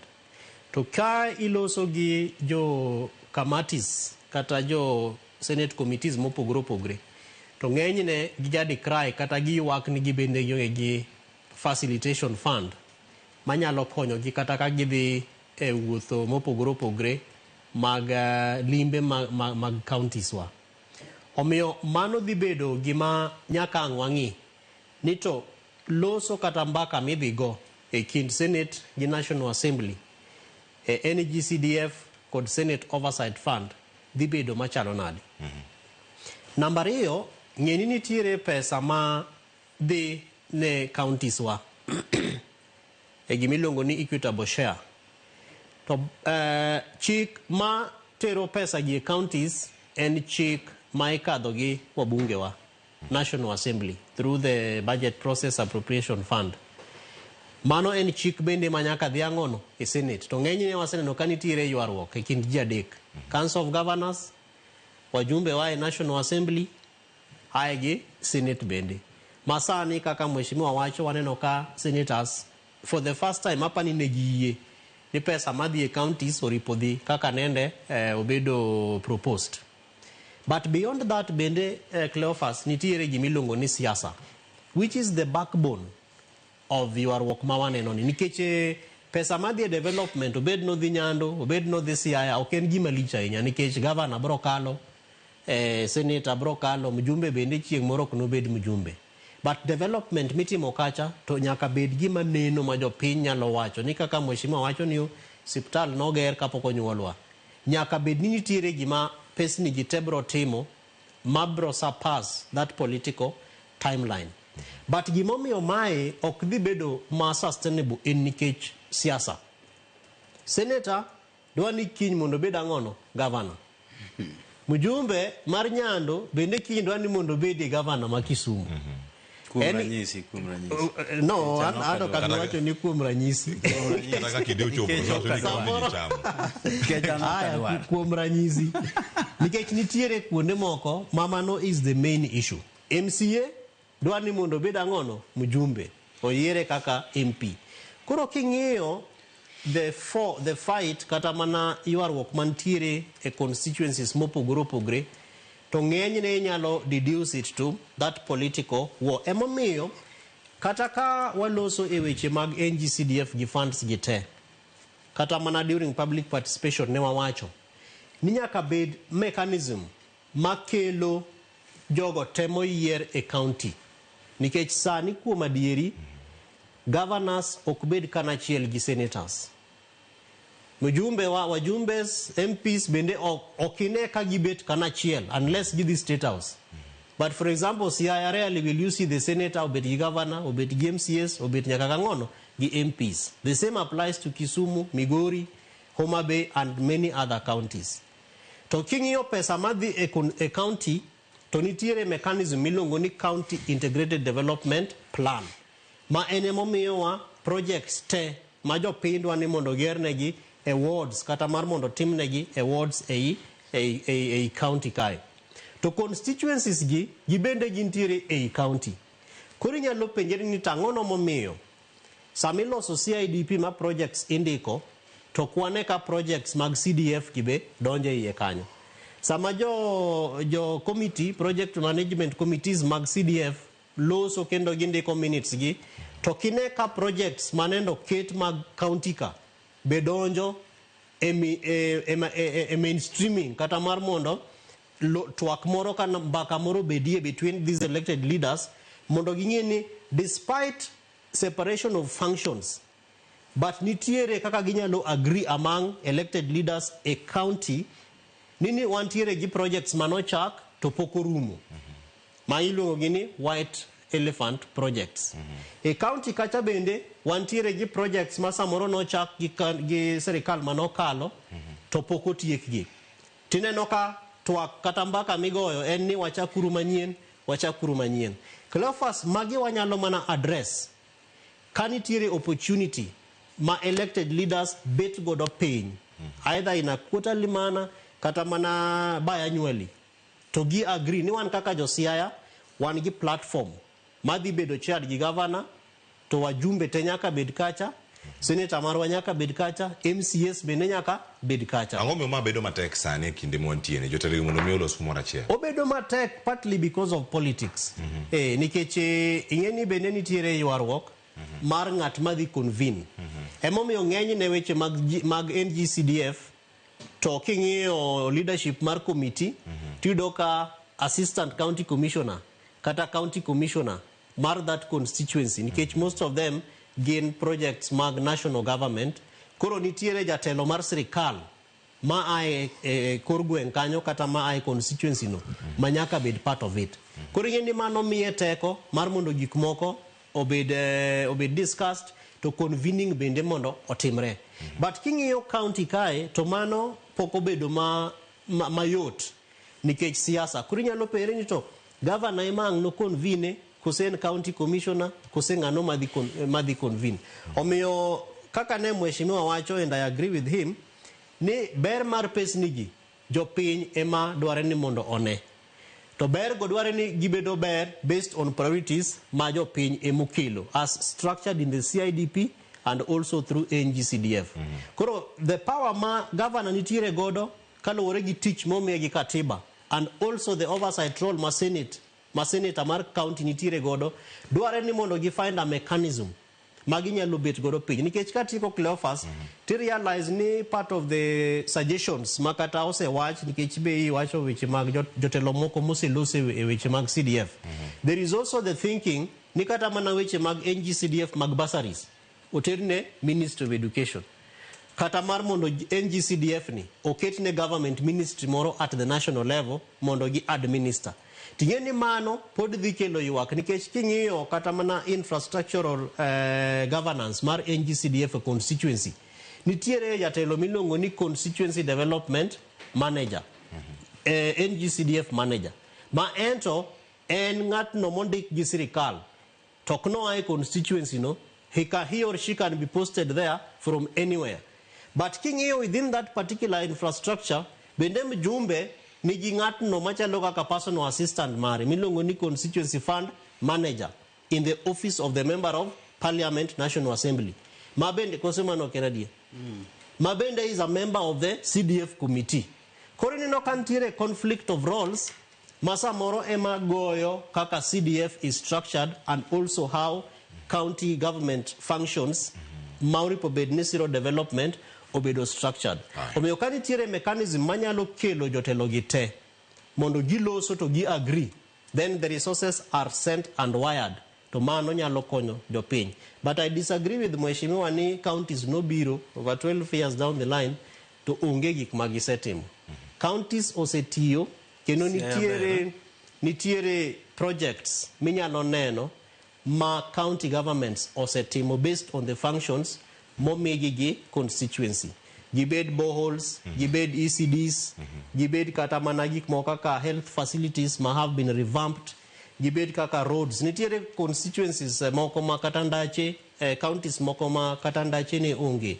But based on resources mag levels of roads mag county governments, at least sani farmers can pass through there kagidhi e puothegi, mine matimo weche mag marketing, biashara mopogore opogore, jo boda boda ginyalo access some of those roads. Mak mana ni adieri to pod nitiere lapses ma county governments poko setiyo maber mar mondo gi address. Erokamano ahinya. Ng'ena duogo bang' yo makao sani mondo ayud paro bende mawuok kuom jaod bura Jared Okello. Wacho ni county kachalo koda ka kar chung' od bura kata constituency onego tie yo machal nade kamoro achiel nyakoro mojondeko osekalo achiel tok sang'wen wakaw yo mar sana duogo kod twak mathoth kotenore kod aguch NGCDF kik dhi mabor.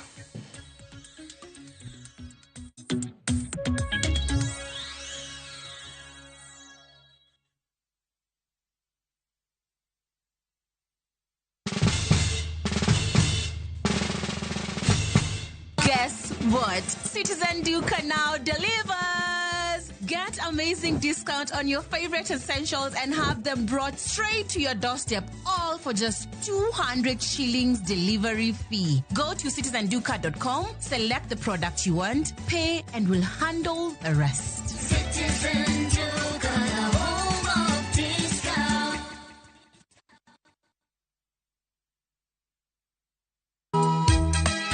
E piny ma ji dwaro ahinya bedo gi geno, nitiere kamoro ma yie manyien yudore. Bie chokruokwa ma juma ka juma mar Sabato mondo ilam Nyasaye kendo ipuonjri muma yo matut motenore kuom adiera mochwere. Paruru chieng' Sabato kendo ukete obed maler. Nyasaye oseluongowa e kinde makende mar lamo. Kokalo kuom weche mamulo chunji kendo konyi sudo machiegni gi Kristo. Oganda manigi yie bedo joot kuom Kristo kendo luong mar tiyo ne jok moko. Injili ngima Sabato sari okinyi mana e Ramogi TV.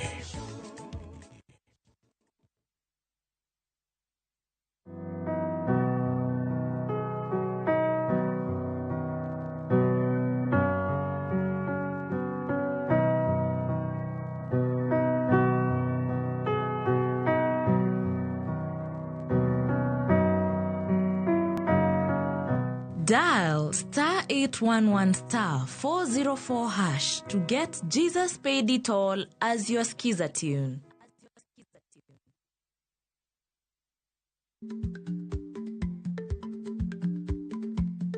Jarikni jamuod nyoyo gi goyo. Matiende ni dhi matek maok inono maber samoro nyalo miyo ng'ato midhiero.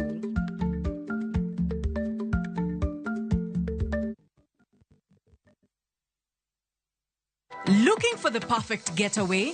View Travel brings you the ultimate self-drive and staycation experiences across Kenya. Escape to Naivasha, Nakuru, Nanyuki, Kisumu, Mombasa, or Nairobi for a refreshing break.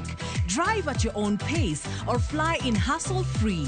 Whether it's lakeside retreat, city escape, or coastal adventure, the choice is yours. Perfect for families, couples, and friends to relax, bond, and unwind. Book now. Visit viewtravel.com, call or WhatsApp 0703 254 254. View Travel. Dream, explore, discover.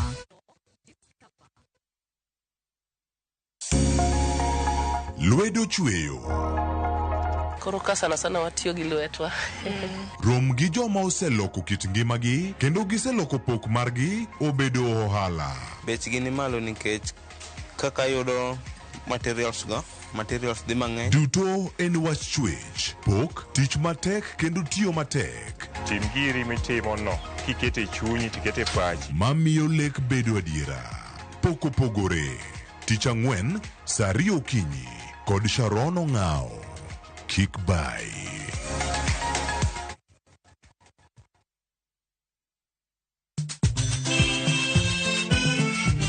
Negin sigendni lakini aningeni samini bazuma najichwadi tu nyiseche mag thum mane oda. Mimi nalo jambo la nisombo akili. Wadwaro ng'eyo kama gik moko duto ne odhi maber kod kama ne ok odhi maber. Olena ni chiega to jonyuol ne jolemo kabisa. Koro ne ok dwani japod monyuol nyargi. Koro nobi maya olega. Ng'e wende, weche mopondo kod chiwruok mane omiyo gibedo jothumbewa. Atemo kano sigana mag joluo. Gini chakruok mar gimoro nyaka bed ga gi gikone. Safar ma wan go mar music mar thum en safar mabor. Riwri kod Solomon Atito Kafaya e chenro mar ng'e jothumbewa. Tich Abich, saa 2 okinyi, Kick by.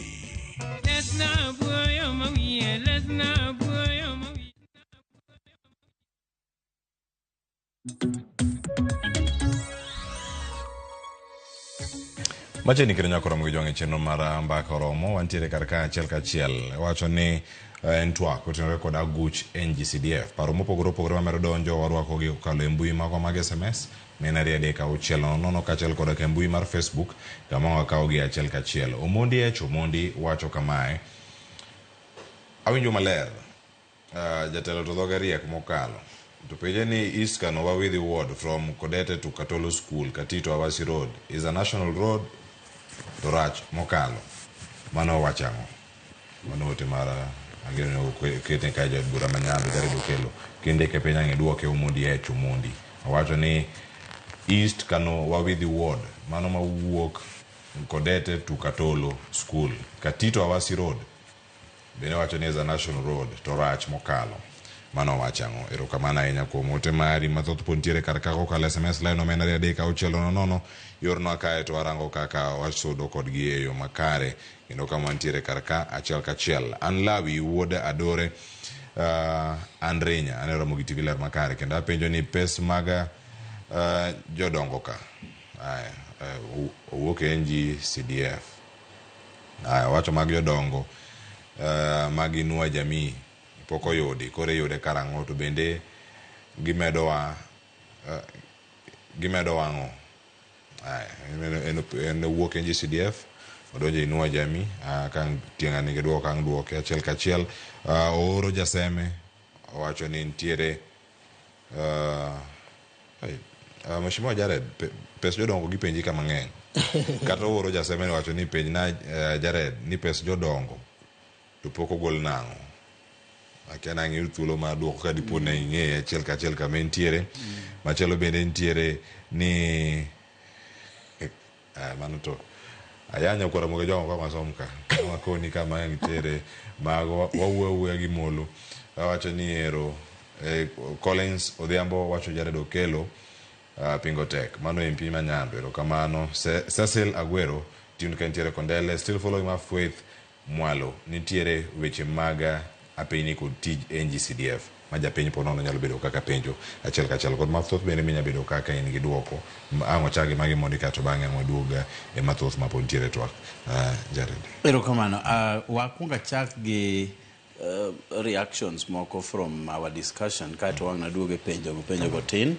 Mokwongo gimane constitution mar Kenya otimo maber mogik ne en keto ni ka gimoro amora pok otim to nyaka dhi ir japiny. Ni public participation.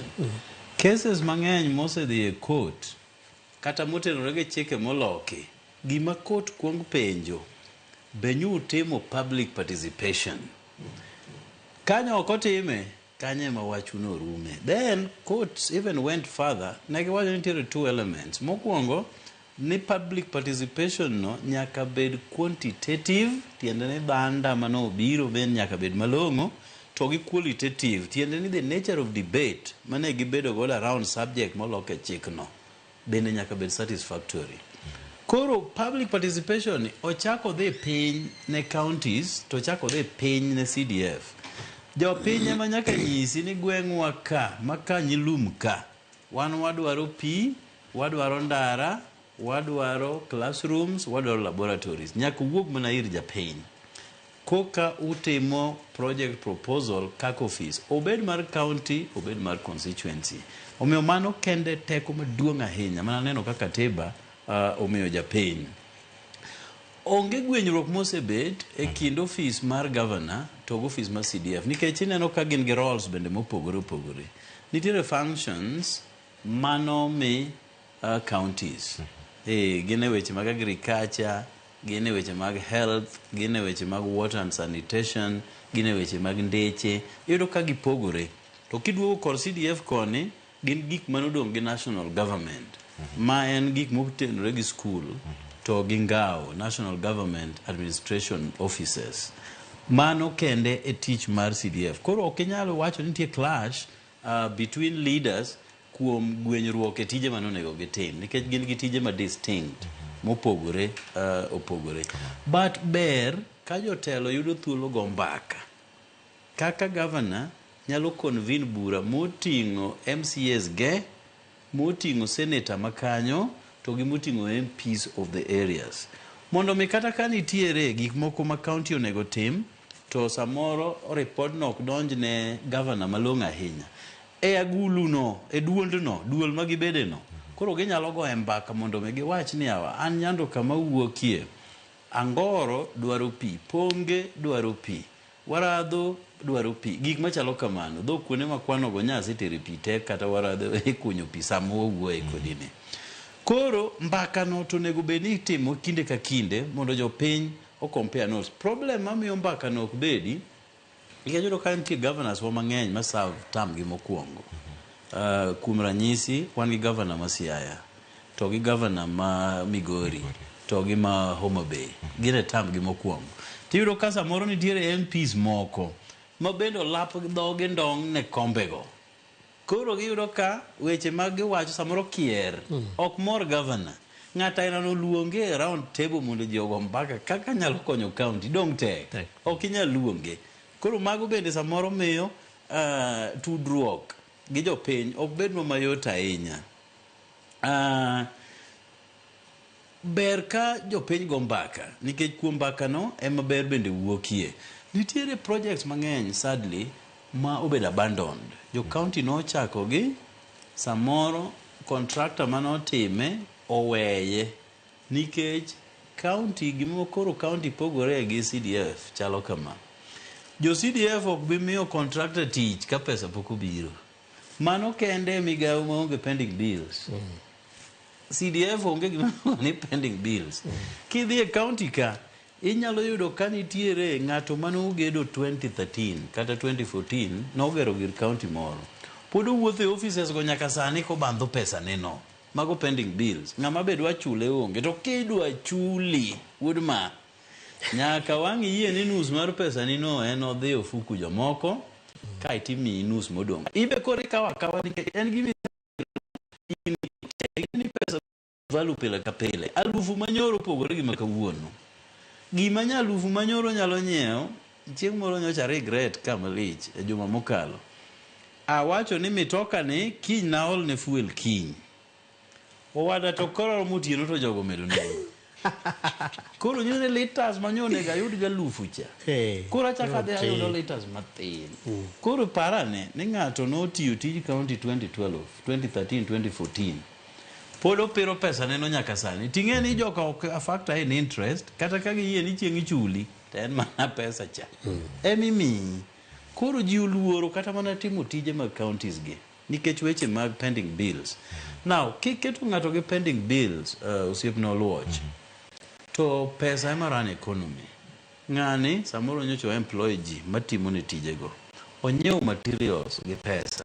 Sama ni imiye pesa cha, ne en gi teko mar chak dhi timo tich machielo, pod ondiko ji, pod jonyoyo ka okelo nyoyo kanyo, jonyoyo ka ubiro, jokuon galot gi ni kanyo. Koro iyudo ka pesa wuotho e kor gweng'.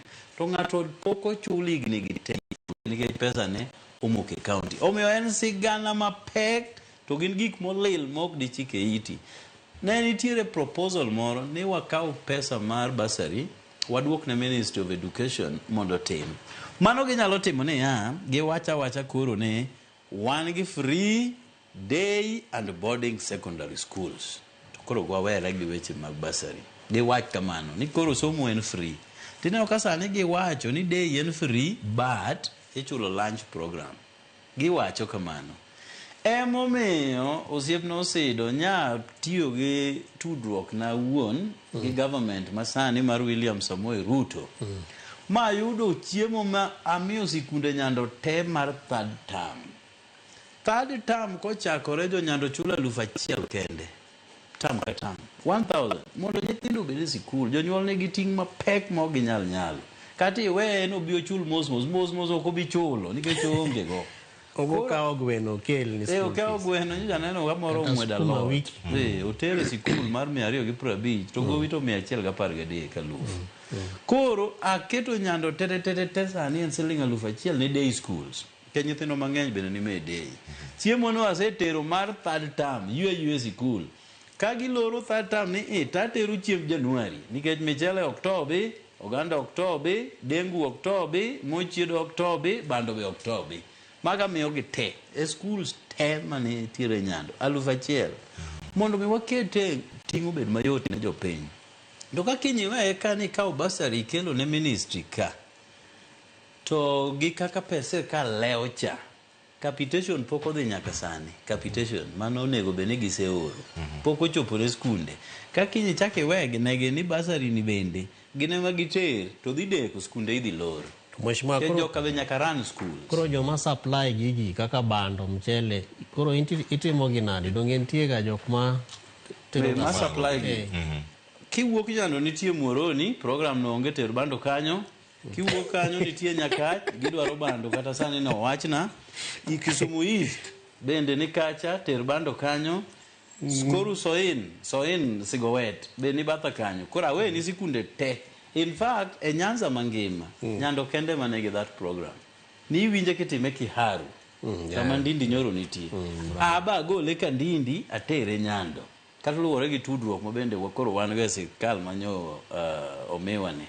Wadonjene nus. Koro ma jatelo nyaka parne joge mondo joge makonyorego. Ni neno weche ariyo ka mokwongo ni weche pesa infrastructure mondo go dhi skunde. No kaw gi oter gi me Rift Valley ka kende emigere sikunde. To en pesa monego kony Kenya mangima. Mar ariyo ni neno wach mar ghost schools. Mabendi yoro pes capitation. Apani nyo yale kata last week nuwinje. Gina school mangado no register gik maonge makata kidhi e ground to yudgi to gin ma pes gi ok lew kata mi winjo waywagore ni pes capitation pok odhin go schools ganyo osechul gin gi pes gi tekacha koro kichake kawo pesa mar basari igolo na CDF itere ministry kamonywandore ni osiep na inego nyithindo mang'eny koro emiyo wadwaro yore temo godo pesa makonyo japiny direct ma ok in county to national government be yudo yo kako keyo pesa ne dhi piny. Umondi no penjo yo moro mowuok Kodete dhi Katolo mano yo mar county government kendo abiro wuoyo gi MCA margi mosiepna Ochele mondo mi factor pesa ni budget mondo konygi. Awasi Katito jo Kenha osekawo through national government kendo mwawuoyo ni Honorable John Mbadi, Minister of Finance, oseketo $200,000 midhi goego lam kowuok Awasi nyaka Katito. En kilomita 19 $1,200,000 dhi timo 6 kilometers kapod warito pesa mamoko mondo med chwale kodhi mbele nyako chopi. Ang'eyo ni samowuoye ni jo Kenhago osebugo kuonde manyo richo ka warito pesa cha mondo bed released ka gise advertise tich mondo koro chak gedi. Omi wadhi bedo gi lam e yorwano. Jaringa. Penjo pes jodongo. Actually pes jodongo apano penje gi jare. Ging'eny. Gidonjo mathoth ma ariyo kena masomo. Gima jatimorega ka sirkal oloko new financial year. Sama giloke 30th of June. Tiloro gimoro ni IFMIS. IFMIS e yo michudo godo Integrated Finance Management System no. Ilore for a period of time mondo mi gidonjo e higa manyien. Koro sama ji donjo e higa manyien, iyudo ka nitiere payments mang'eny kata mana wan kaka MPs poko mewa salary. Ji mang'eny matiyo ne government salaries gilewo. Sama ji ochako higa manyien. Omiyo nyaka ma jodongo ni Inua Jamii gin bende gin affected gi that program. But ka kiny giyawo IFMIS to pesa go dhi donjo ne gite maonge ng'ama pesa ne dhi lal. Erokamano nyaka Kevin osedo. Kama nitiere gima wach mar NGCDF ni odhi chomo kama inyalo ti kode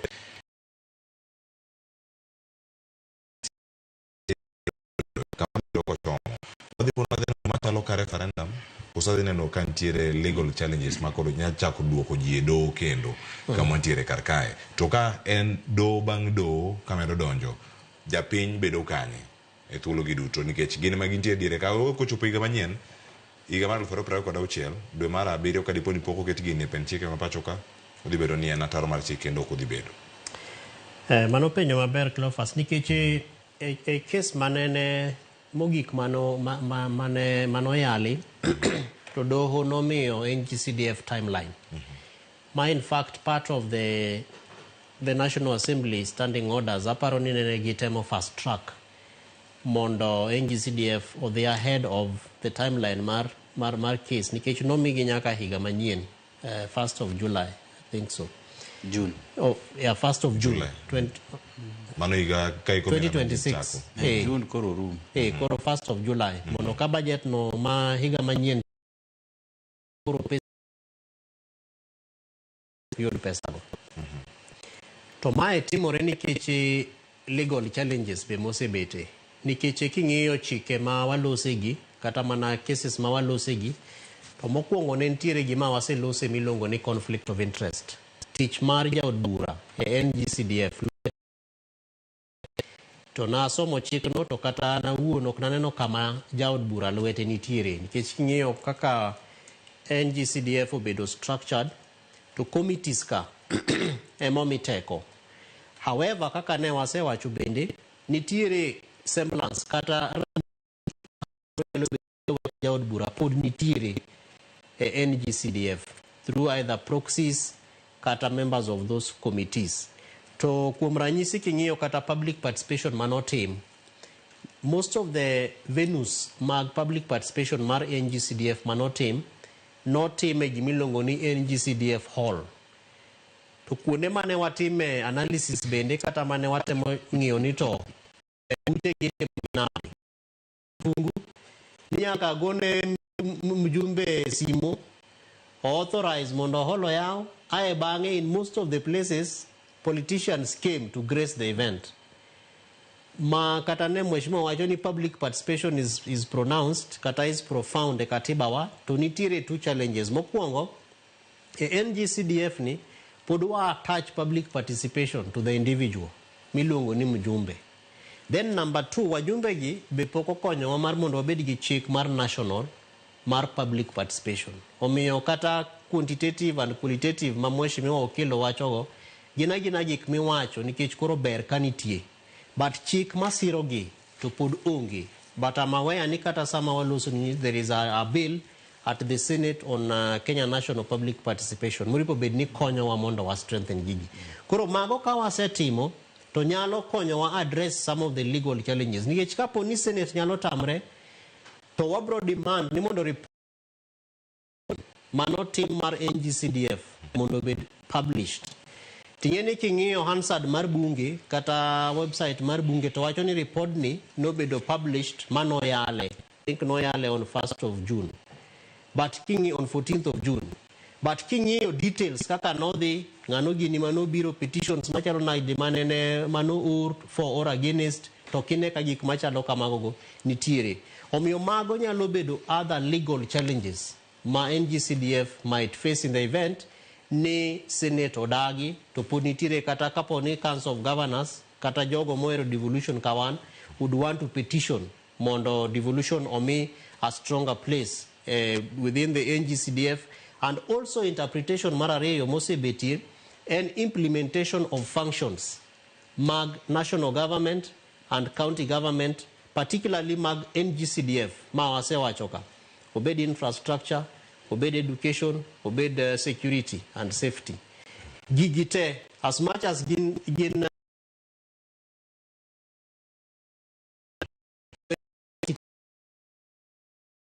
what are the mechanisms my county governments can be able to engage with these particular funds at the county level? Kuro mago bende gin challenges of interpretation ma wabro dwaro ni mondo doho in the event ni ochope doho kendo mondo bed interpreted. Kato bedo ni wantiere gi judgments manose keti, but clarity mose betie both from the NGCDF board, the Council of Governors, and also your work kata koso winjruok ma waneno e kind jo Senate kod also National Assembly. Mago pod gin clarities ma onge. Momiyo jo bunge to ne riek through mheshimiwa Otin Jamulu magidhi mondo gi entrench NGCDF e katiba. Koro kane gisekadhe katiba ka tingeni koro sama doho loso to gilos from amorphous environment. Girifa e article mar katiba. Emomiyo penjo mi penjo mar referendum is a good question. To mheshimiwa notemo bypass ko wacho ni katiba tinyalo lock at two levels. Wantiere gi popular initiative mitimo gi jopiny to wantiere gi parliamentary process. Mae manene gitiyo godo. Give a touch on the object of the constitution, particularly on money or financial aspects. Mabro hinyo jopiny kaka koro taxation. Mago gin gigo ma kaber to dware ni keto gi e referendum migoyo gi jopiny te. But jobunge no amend the constitution through the constitution amendment bill. Mane ginye, I think post the NADCO report, negin about 11 different bills. Mapud bende warito moko. IEBC nen kanyo, NGCDF nen kanyo, NGAF nen kanyo, Senate Oversight Fund nen kanyo, moko bende pod nitiri. Omiyo king'iyo dwaro kaka noripo bedni iloko chik mar katiba to referendum dinose bede, but okapar ni wajumbe based on confusion manose bete bende gi golo pesa mag NGCDF gi kaka pesa no dhi tiyo ne ginyalo rito referendum mondo jopinyogo eka mondo kal chik mar NGCDF. To katieko Cleophas en ni pod luet gimomiyo ywaruok bende nitiere en nikech ka wadhi e yiero kama to jopiny biro penjo ng'atno mane gi yiero ni to into ni timo ang'o, nyiswa gima ni timo. Emomiyo ng'enyne wajaneno ka samoro wajumbe gi overemphasized the place of NGCDF. Kata ka wachako mbaka ma wago kaendi ni to mheshimiwa wacho ni ng'eny gigo mineno kata mane counties kata constituencies gin mana NGCDF projects. Omiyo mano bende dhi hinyowa particularly in terms of ng'eyo ni to tich motino otime gi ng'a. Ma bende bro duoko wae katiba mondo wang'i ni kochopo weche mag ngao, those are national government functions.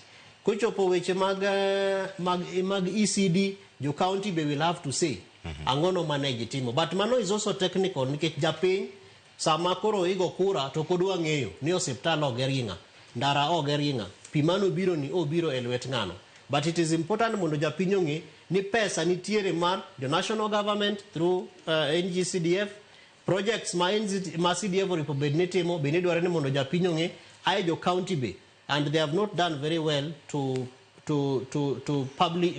publicize wacho ayanga gigo ma counties timo ginang'ono gini nikech kata kidhi e website kata Facebook social media pages ma counties wa to kine ka projects ma counties timo bedo posted kacha ginyiso ni governor odhi kama chalo kama oromo gi joma chalo kama gik ma giwacho e chal kama. Koro gin weche miwacho but tok weche go to kine gigo ma meaningful ma japiny nyalo mako mowach ni pesa wa otiyo moa e county government e project machalo kama. Ero kama na nyanga ni paro thotha ntiere penjo bende mamero donjo kachel no sido kod Mheshimiwa Jared Okelo angene kapok oromo saa ariyo saa 4:30 kae nitie madonjo achiel kachiel mowacho kar kae ma Polina Yeko wacho kani amor gi chenro okinyi ma kawuono kendo luwo twak mosna Mheshimiwa Jared Okelo ka nitie suo kar kanyo no mjumbe na kendo mosna mama na Angelina Odundo mano ka ntiere Kamanga but Bristol School kanyo mago joma winjo wa pile ka pile kendo wan ka aneno chenro ka ntiere Kibuye Market wacho ni luwo chenro achiel kachiel. Penjo machielo madonjo kar kae wacho ni penja nani wach basari ne nyithindo mano madhi e university inyalo konygi e yo machal nade, mano bende dhi bedo e NGCDF ka koso ginani ke school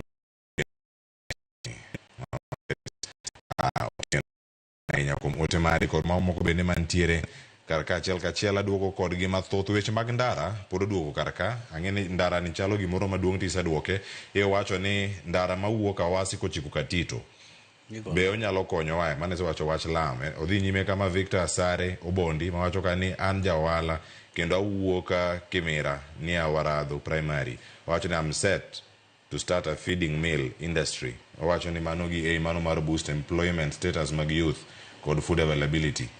When I realized that my product will be having GCD ye Okelo na gik maonge mano ng'ama nyinge mano nying'ato Facebook ye Okelo na gik maonge gik maonge kaso koso gik maonge aya owacho ni penje ne jeko nyaka nyocha wang osetime ang'o wacho mano school mabende ka ntie weche go mag NGCDF e kinde ma irango kachiel kachiel en saa 4:30 wakaw yo masana duoko kod ote mathoth e chenro mar mbaka oromo ka warango kaka NGCDF kata guche NGCDF itayo kendo pen chike ma igeto loki kik idhi mabor.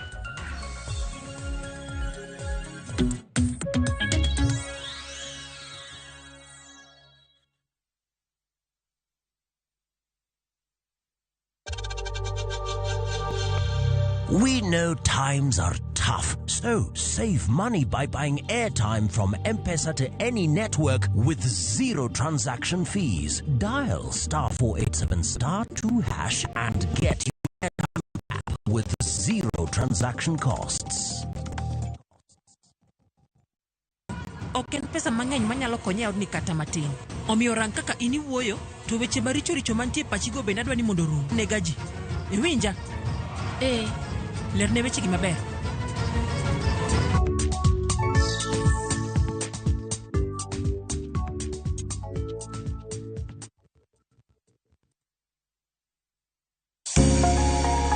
lwedo chweyo. Koro ka sana sana watiyo gi lwetwa. Rom gi joma oseloko kit ngimagi kendo giseloko pok margi obedo ohala. Bechgi ni malo nikech kaka yudo materials dhi mang'eny. Duto en wach chwech, pok, tich matek kendo tiyo matek. Tim giri mitimono kikete chunyi tikete pachi. Mamiyo lek bedo adiera. Pok opogore. Tich ang'wen, saa 2 okinyi kod Sharon Ong'ao. Kik bai.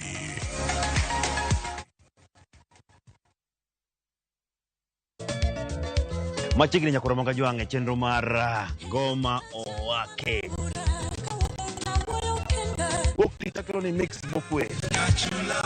Ekaito tichario. Reggae owake, yani tunaongea na Majar Rastafara. Alafu tichadek nyakoro monga jwang'e. Akiro ni mana yani ngeni baka kiwasani. Tichangwene is kama nene, yani kitambo zama za kale. Alafu Friday, tunajua tu Friday za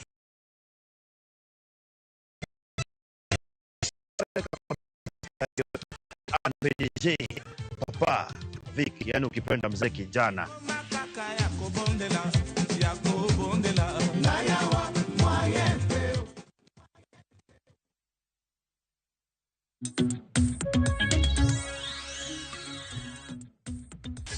Machiegni kendo nyakoro monga jwang'e en moro mara pod ikete kar ka chenro en mara mbaka.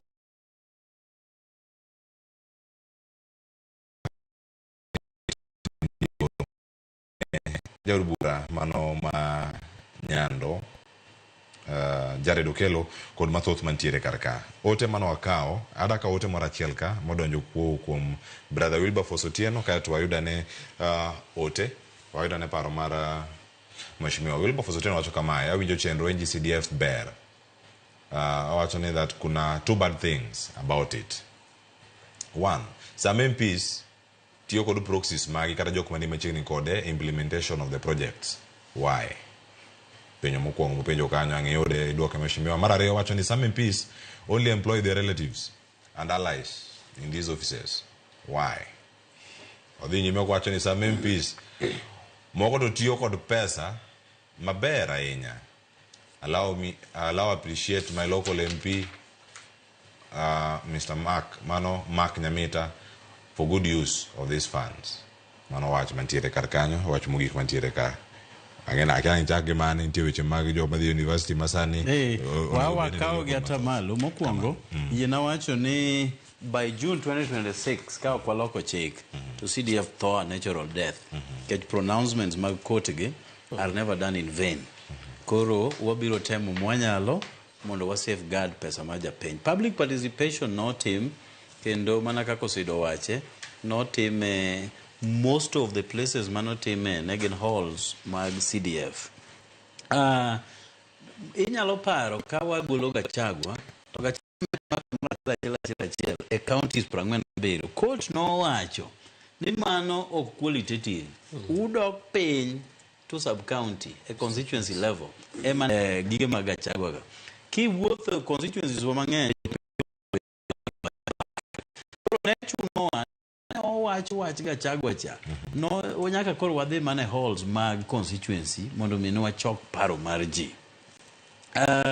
Kanyo wach wa CDF already wan ga president mano bedo set gi court and ngeni court is an ne waneno ni kiwaruk ni wadhi e county to no se so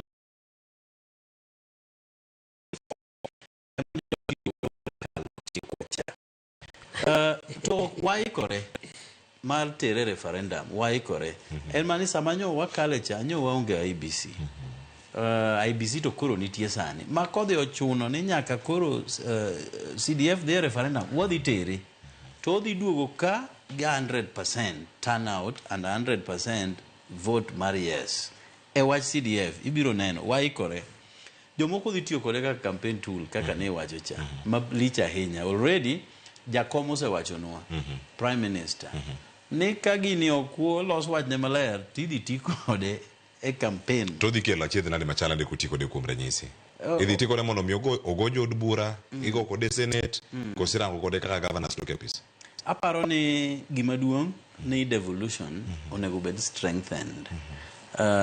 Gima paro mwagwenyore en ni to pod gima mono Ruto golo another percentage is 85% kadhi counties onge. Nikech kata mana constitution ma wan go ondike ni at least 15%. Ok owacho ni en 15%. Minimum. To jogi gin wakoche. Gin 15 ema giliere. Mimi. To bende ok en 15 ma higa no.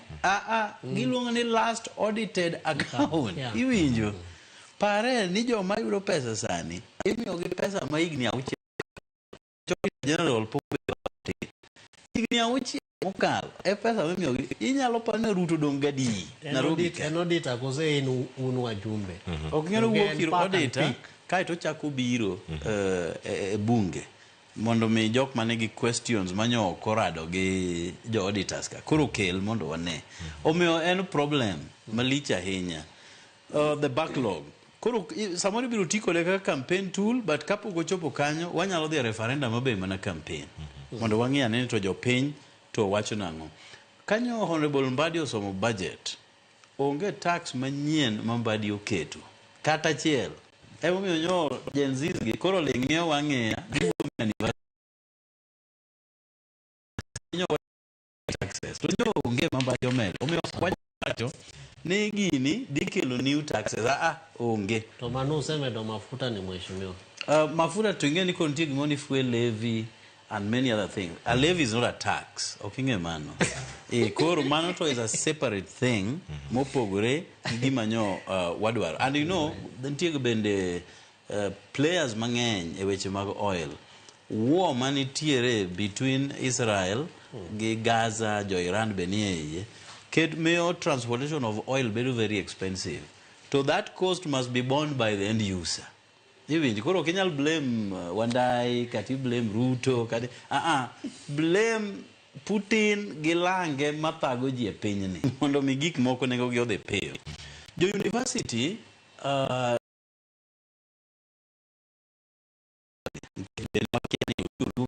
pesa to nitie jo second year, third year, fourth year manyo already rito pesa. Koro nyo kwanyalo rito gene mwamiyogi. Kodhi ochopo Januar, sama koro kini waketo application mag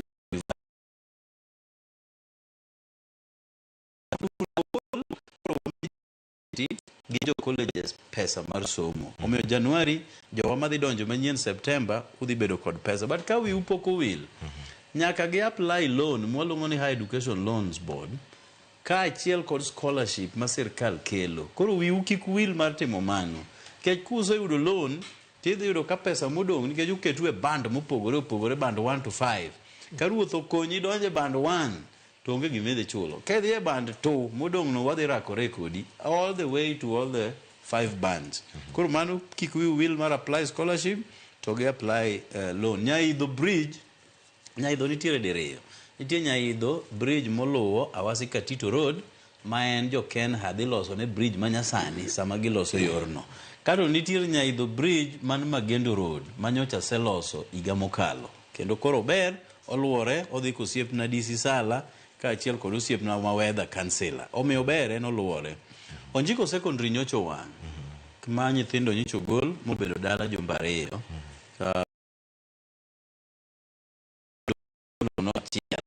Nyochielore gi mach. Koro kosechielore kamano, nyo warito mondo skul omiwa quotation. Ni to en pesa di madhi konyo kuonde mokethorego. Mondo wan bende kaka ofis, wang'i emergency fund ma wan go manyalo dhi konyo tijno. Ma ok warito kendo ni jonyuol manyo osechulo fees te. Ng'amo wang'o sikul samoro ng'ata achiel kende, to ni koro gowi no. Bedo spread e wi nyithindo te nyaka manyo onge sikul. Wabiro ng'iyo kaka wakonyo mondo nyisom nyithindo odhi nyime. Mamano bende nitie buo NGCD. Mogo ma omenda nyalo nyakano mondo mi oko. Under emergency. Koro, wacho ni nitiere MPs moko machiwo tenders ne proxies. Giwede. To tije bende kamano mitimo. Gitiyo gi allies gi, to gi proxies gi. Awe maber ni nyando gima kamano onge. Koro ok dang' awuo ne constituencies mitime mano nikech akiagi. Ngeni Cleo wach no en wach maduong' kabisa nikech king'iyo weche mag audit, particularly from the Office of the Auditor General kod Controller of Budget. To penjo kaka machalo kamano gin penjo ma siko wuok. Nikech sama koro itimo audit tidwaro evidence mar, for example, kata mana procurement. Ting'eni jo committee ka ema idwaro ni chiwo minutes, bill of quantities kata evidence mag projects manotim. But reporde kisomo mag Controller of Budget kata mag Auditor General, most NGCDF projects onge gi gigi. To samoro kidhi matut tiye engage gi jok ma ae ofise gi, tiwinjo ka discrimination and favoritism miwacho nwagi, weche mag wede gi ema wuok. Ni nyaka mjumbe bed mondi gi jo committee malos minutes ni ekichiwo minutes.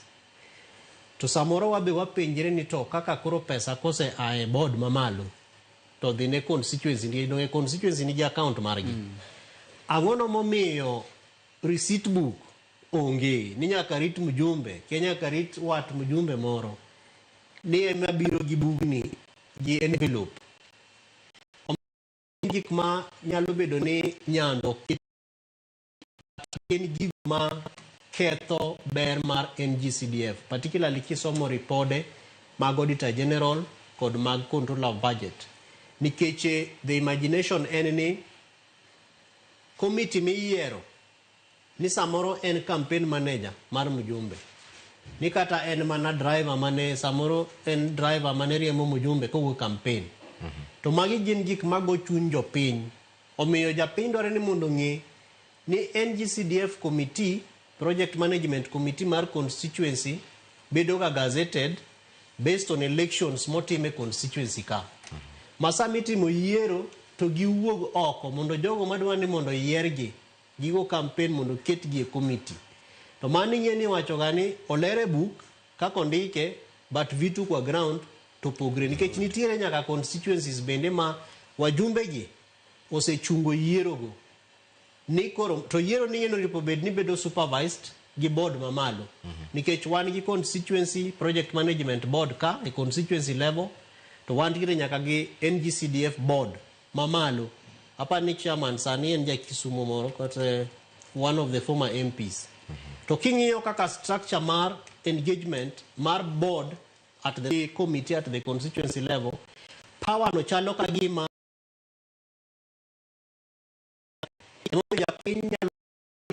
confusion.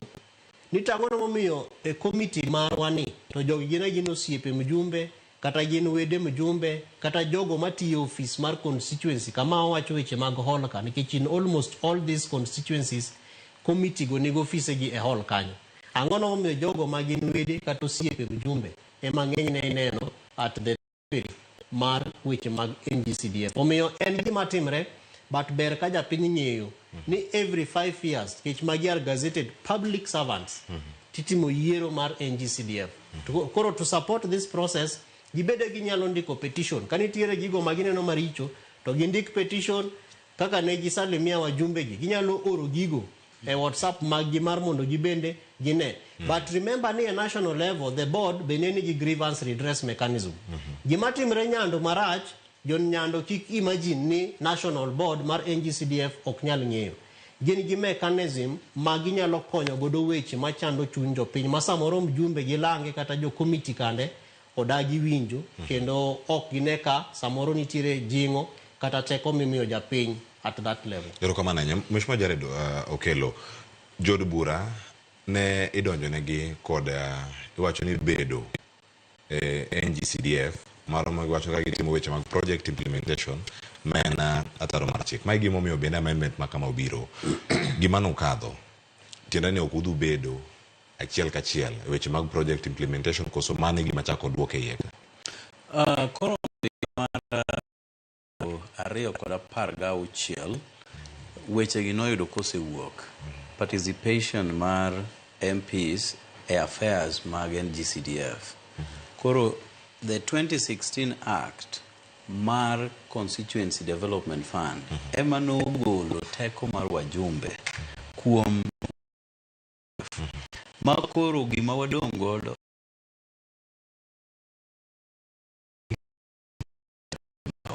mana wacho Accounts Committee kaachiel kod Public Investments Committee madil gi parastatals again.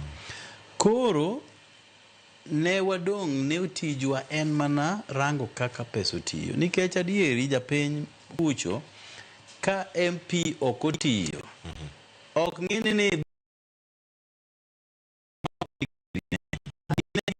dhi losnegi gigegi maricho e kor dala kucho. Koro mondo mi japiny bende wang' bed convinced ni ng'e ni komiti cha emogo mijumbe piny. Iole komiti no piny tege mijumbe neno udhi dala. Iwinjo modong' buwach mbele. Ni ng'ane komiti ni manogo i piny. Mane momiyo samoro ka watimo oversight to wanyalo bedo a bit of a bearing matin ne komiti no mondo mi gitim the right thing, nikech whoever bears the brand mar the wrath mar japiny en MP. In fact ji pok dok ong'eyo kata ni teko MPs nogol e pesa cha. Gin gige ni pod en pesa mijumbe motimogo kako hero. Omiyo chik no nogolo wajumbe kuom tiyo gi pesa no. Emomiyo komiti no ok gibede. Komiti no kata mana nomination mag ji.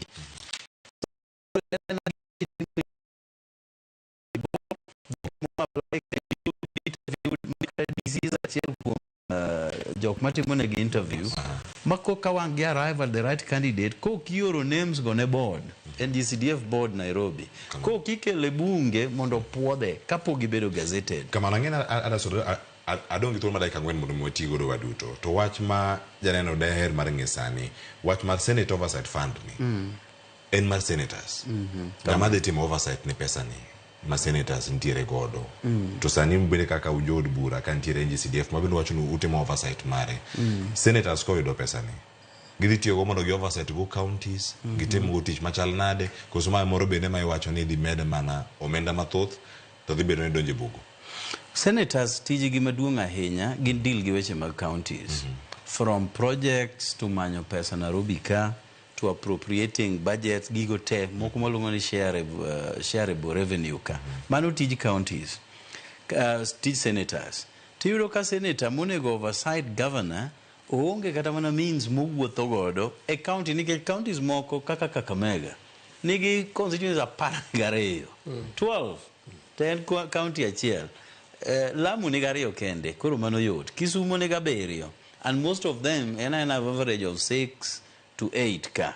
Koro iro ka senator ng'at achiel to onge means mabende do wuoth godo mondo dhi oversight governor, nikech mane tije.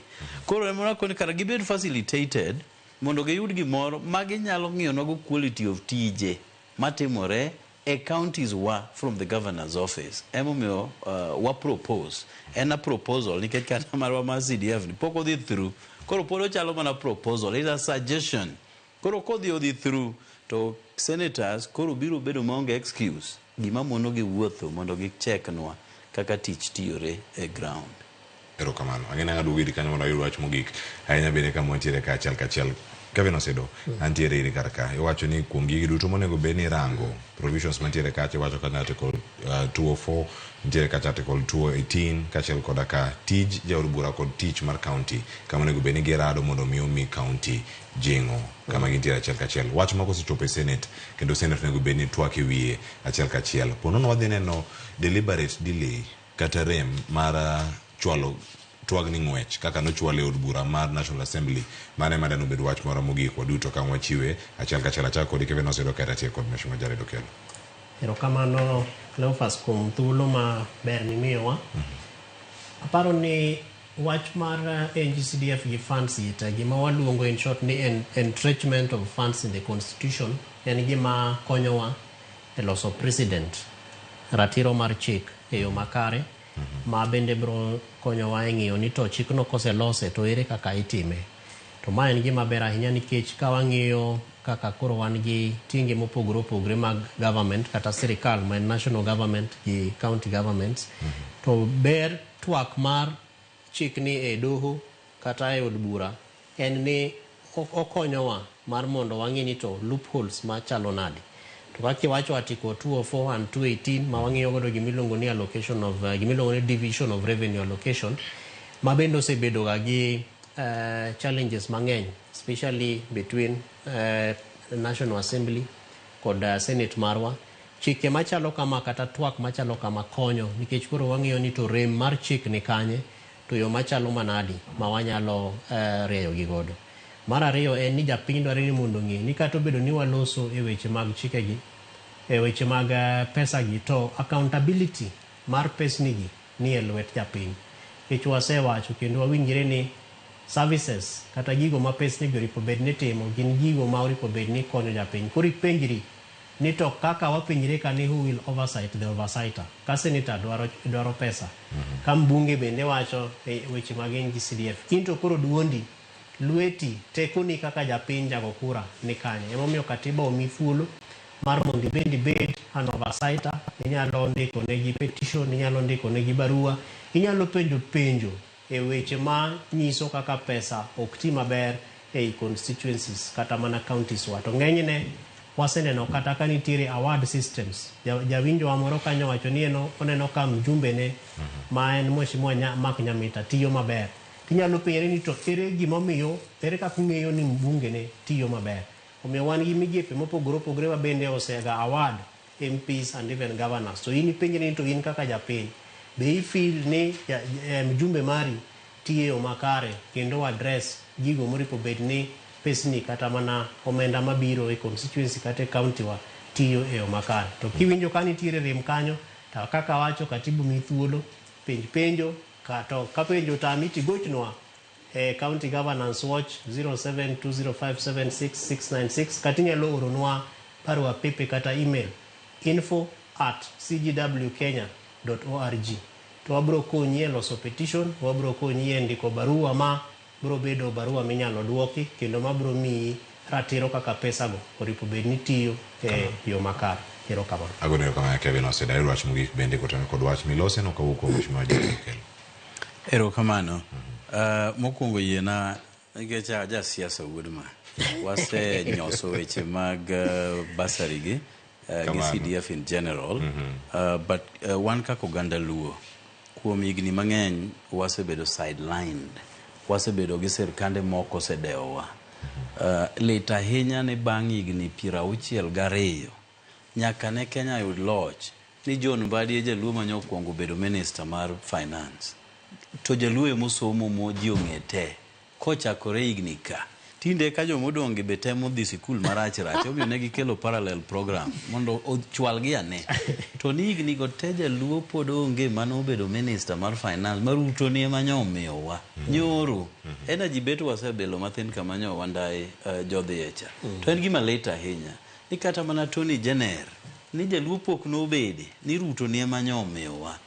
Jakom osekawa moterowa iruto. Sani nitiere camps ariyo kende. Wan gi camp mar Ruto koni, wan gi Gachagua gi Lange kocha. Ere maber, adhi ka Wamunyoro koso adhi ka Ruto kama nyo Raila osemiyowa mondo wati kode ni nyaka 2027 ka itibiro go mbaka tok 2027. Koso ba jakom uneno ni nyotimo makosa tero waku. Uneno ni oterwa ka Wamunyoro mondo chikwa ni kwa gidhi gi yiergi gichikwa ni kodhi oyiergi tibiro kaw jaluo ikete finance. Ichiki gi already in go. Iwinja. Ichiki Attorney General more already osemi to teach koromo 2027 to wabiro go mbaka wang'e kaka wachiedho kode kata ka koro jakom biro miyo warut machielo. Siasa ma Kenya te higni 40 mokalo jakome mosebedo kadhiro. Pod en gi teko, pod en gi rieko mar medo chwalowa kaka Kenya mondo Kenya obed maber. Mogik osiepna Kenya nyose wang'. An waneno joka gi wang'wa kodonje bunge ka wantie no waringo wanawa. Kilao wa gi nyithi Gen Zs. Kane gi akanyo gi dhi judiciary. Ka akanyo ne gitemo dhi State House. Iwinjo. Pinje duto tete mosebedo gi chaos onge mochung' kata chiel. Jakom koro ne tim nang'o? No join nyithindo ka ji obed gi chaos, koso bede gi gima chalo government moko wene jo military. Kuonde ma military osekawe tich wang'eyo kako osetimore. Omiyo ok wanyal wacho ni jakom notimo marach. Kenya ni dikorok Kenya. Be dikorok wawuok kodika. Erokamano. Omiyo jakom gi William Ruto kako oseyie tayo wani. Gitawa taya koro mbele kucho. Wabiro go mbaka. Erokamano ahinya Mheshimiwa Jared Okelo kod ote mathoth ma oganda bende orno kaachiel kachiel weche mag university walose ote modonjo kar kae jok maneno achiel kachiel ma bende oro ote gi ogunro kamano kuom bedo kodwa okinyi ma kawuono cheno mar mbaka romo Kevin Osido kod ja od bura ma Nyando oduma te wacho Kevin Osido ja od bura mar Arieda ka kinde ochopo sawa wabo bedo ka governor Masiaya erokamano kubedo kodwa ka nan ka kod joweto wa Joisidor kod Sharon Ong'aw odiochieng' ma kawuono cheno mar piny kod mbaka romo Nyasaye mondo oriti warado odiochieng' makiny cheno machielo mar piny kod mbaka romo med neno cheno mamoko mag Ramogi TV nyinga Cleophas Oluoch jagisumo kanyo kwar mokiewo nyaka sango oriti masani.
What? Citizen Duca now delivers! Get amazing discount on your favorite essentials and have them brought straight to your doorstep, all for just 200 shillings delivery fee. Go to citizenduca.com, select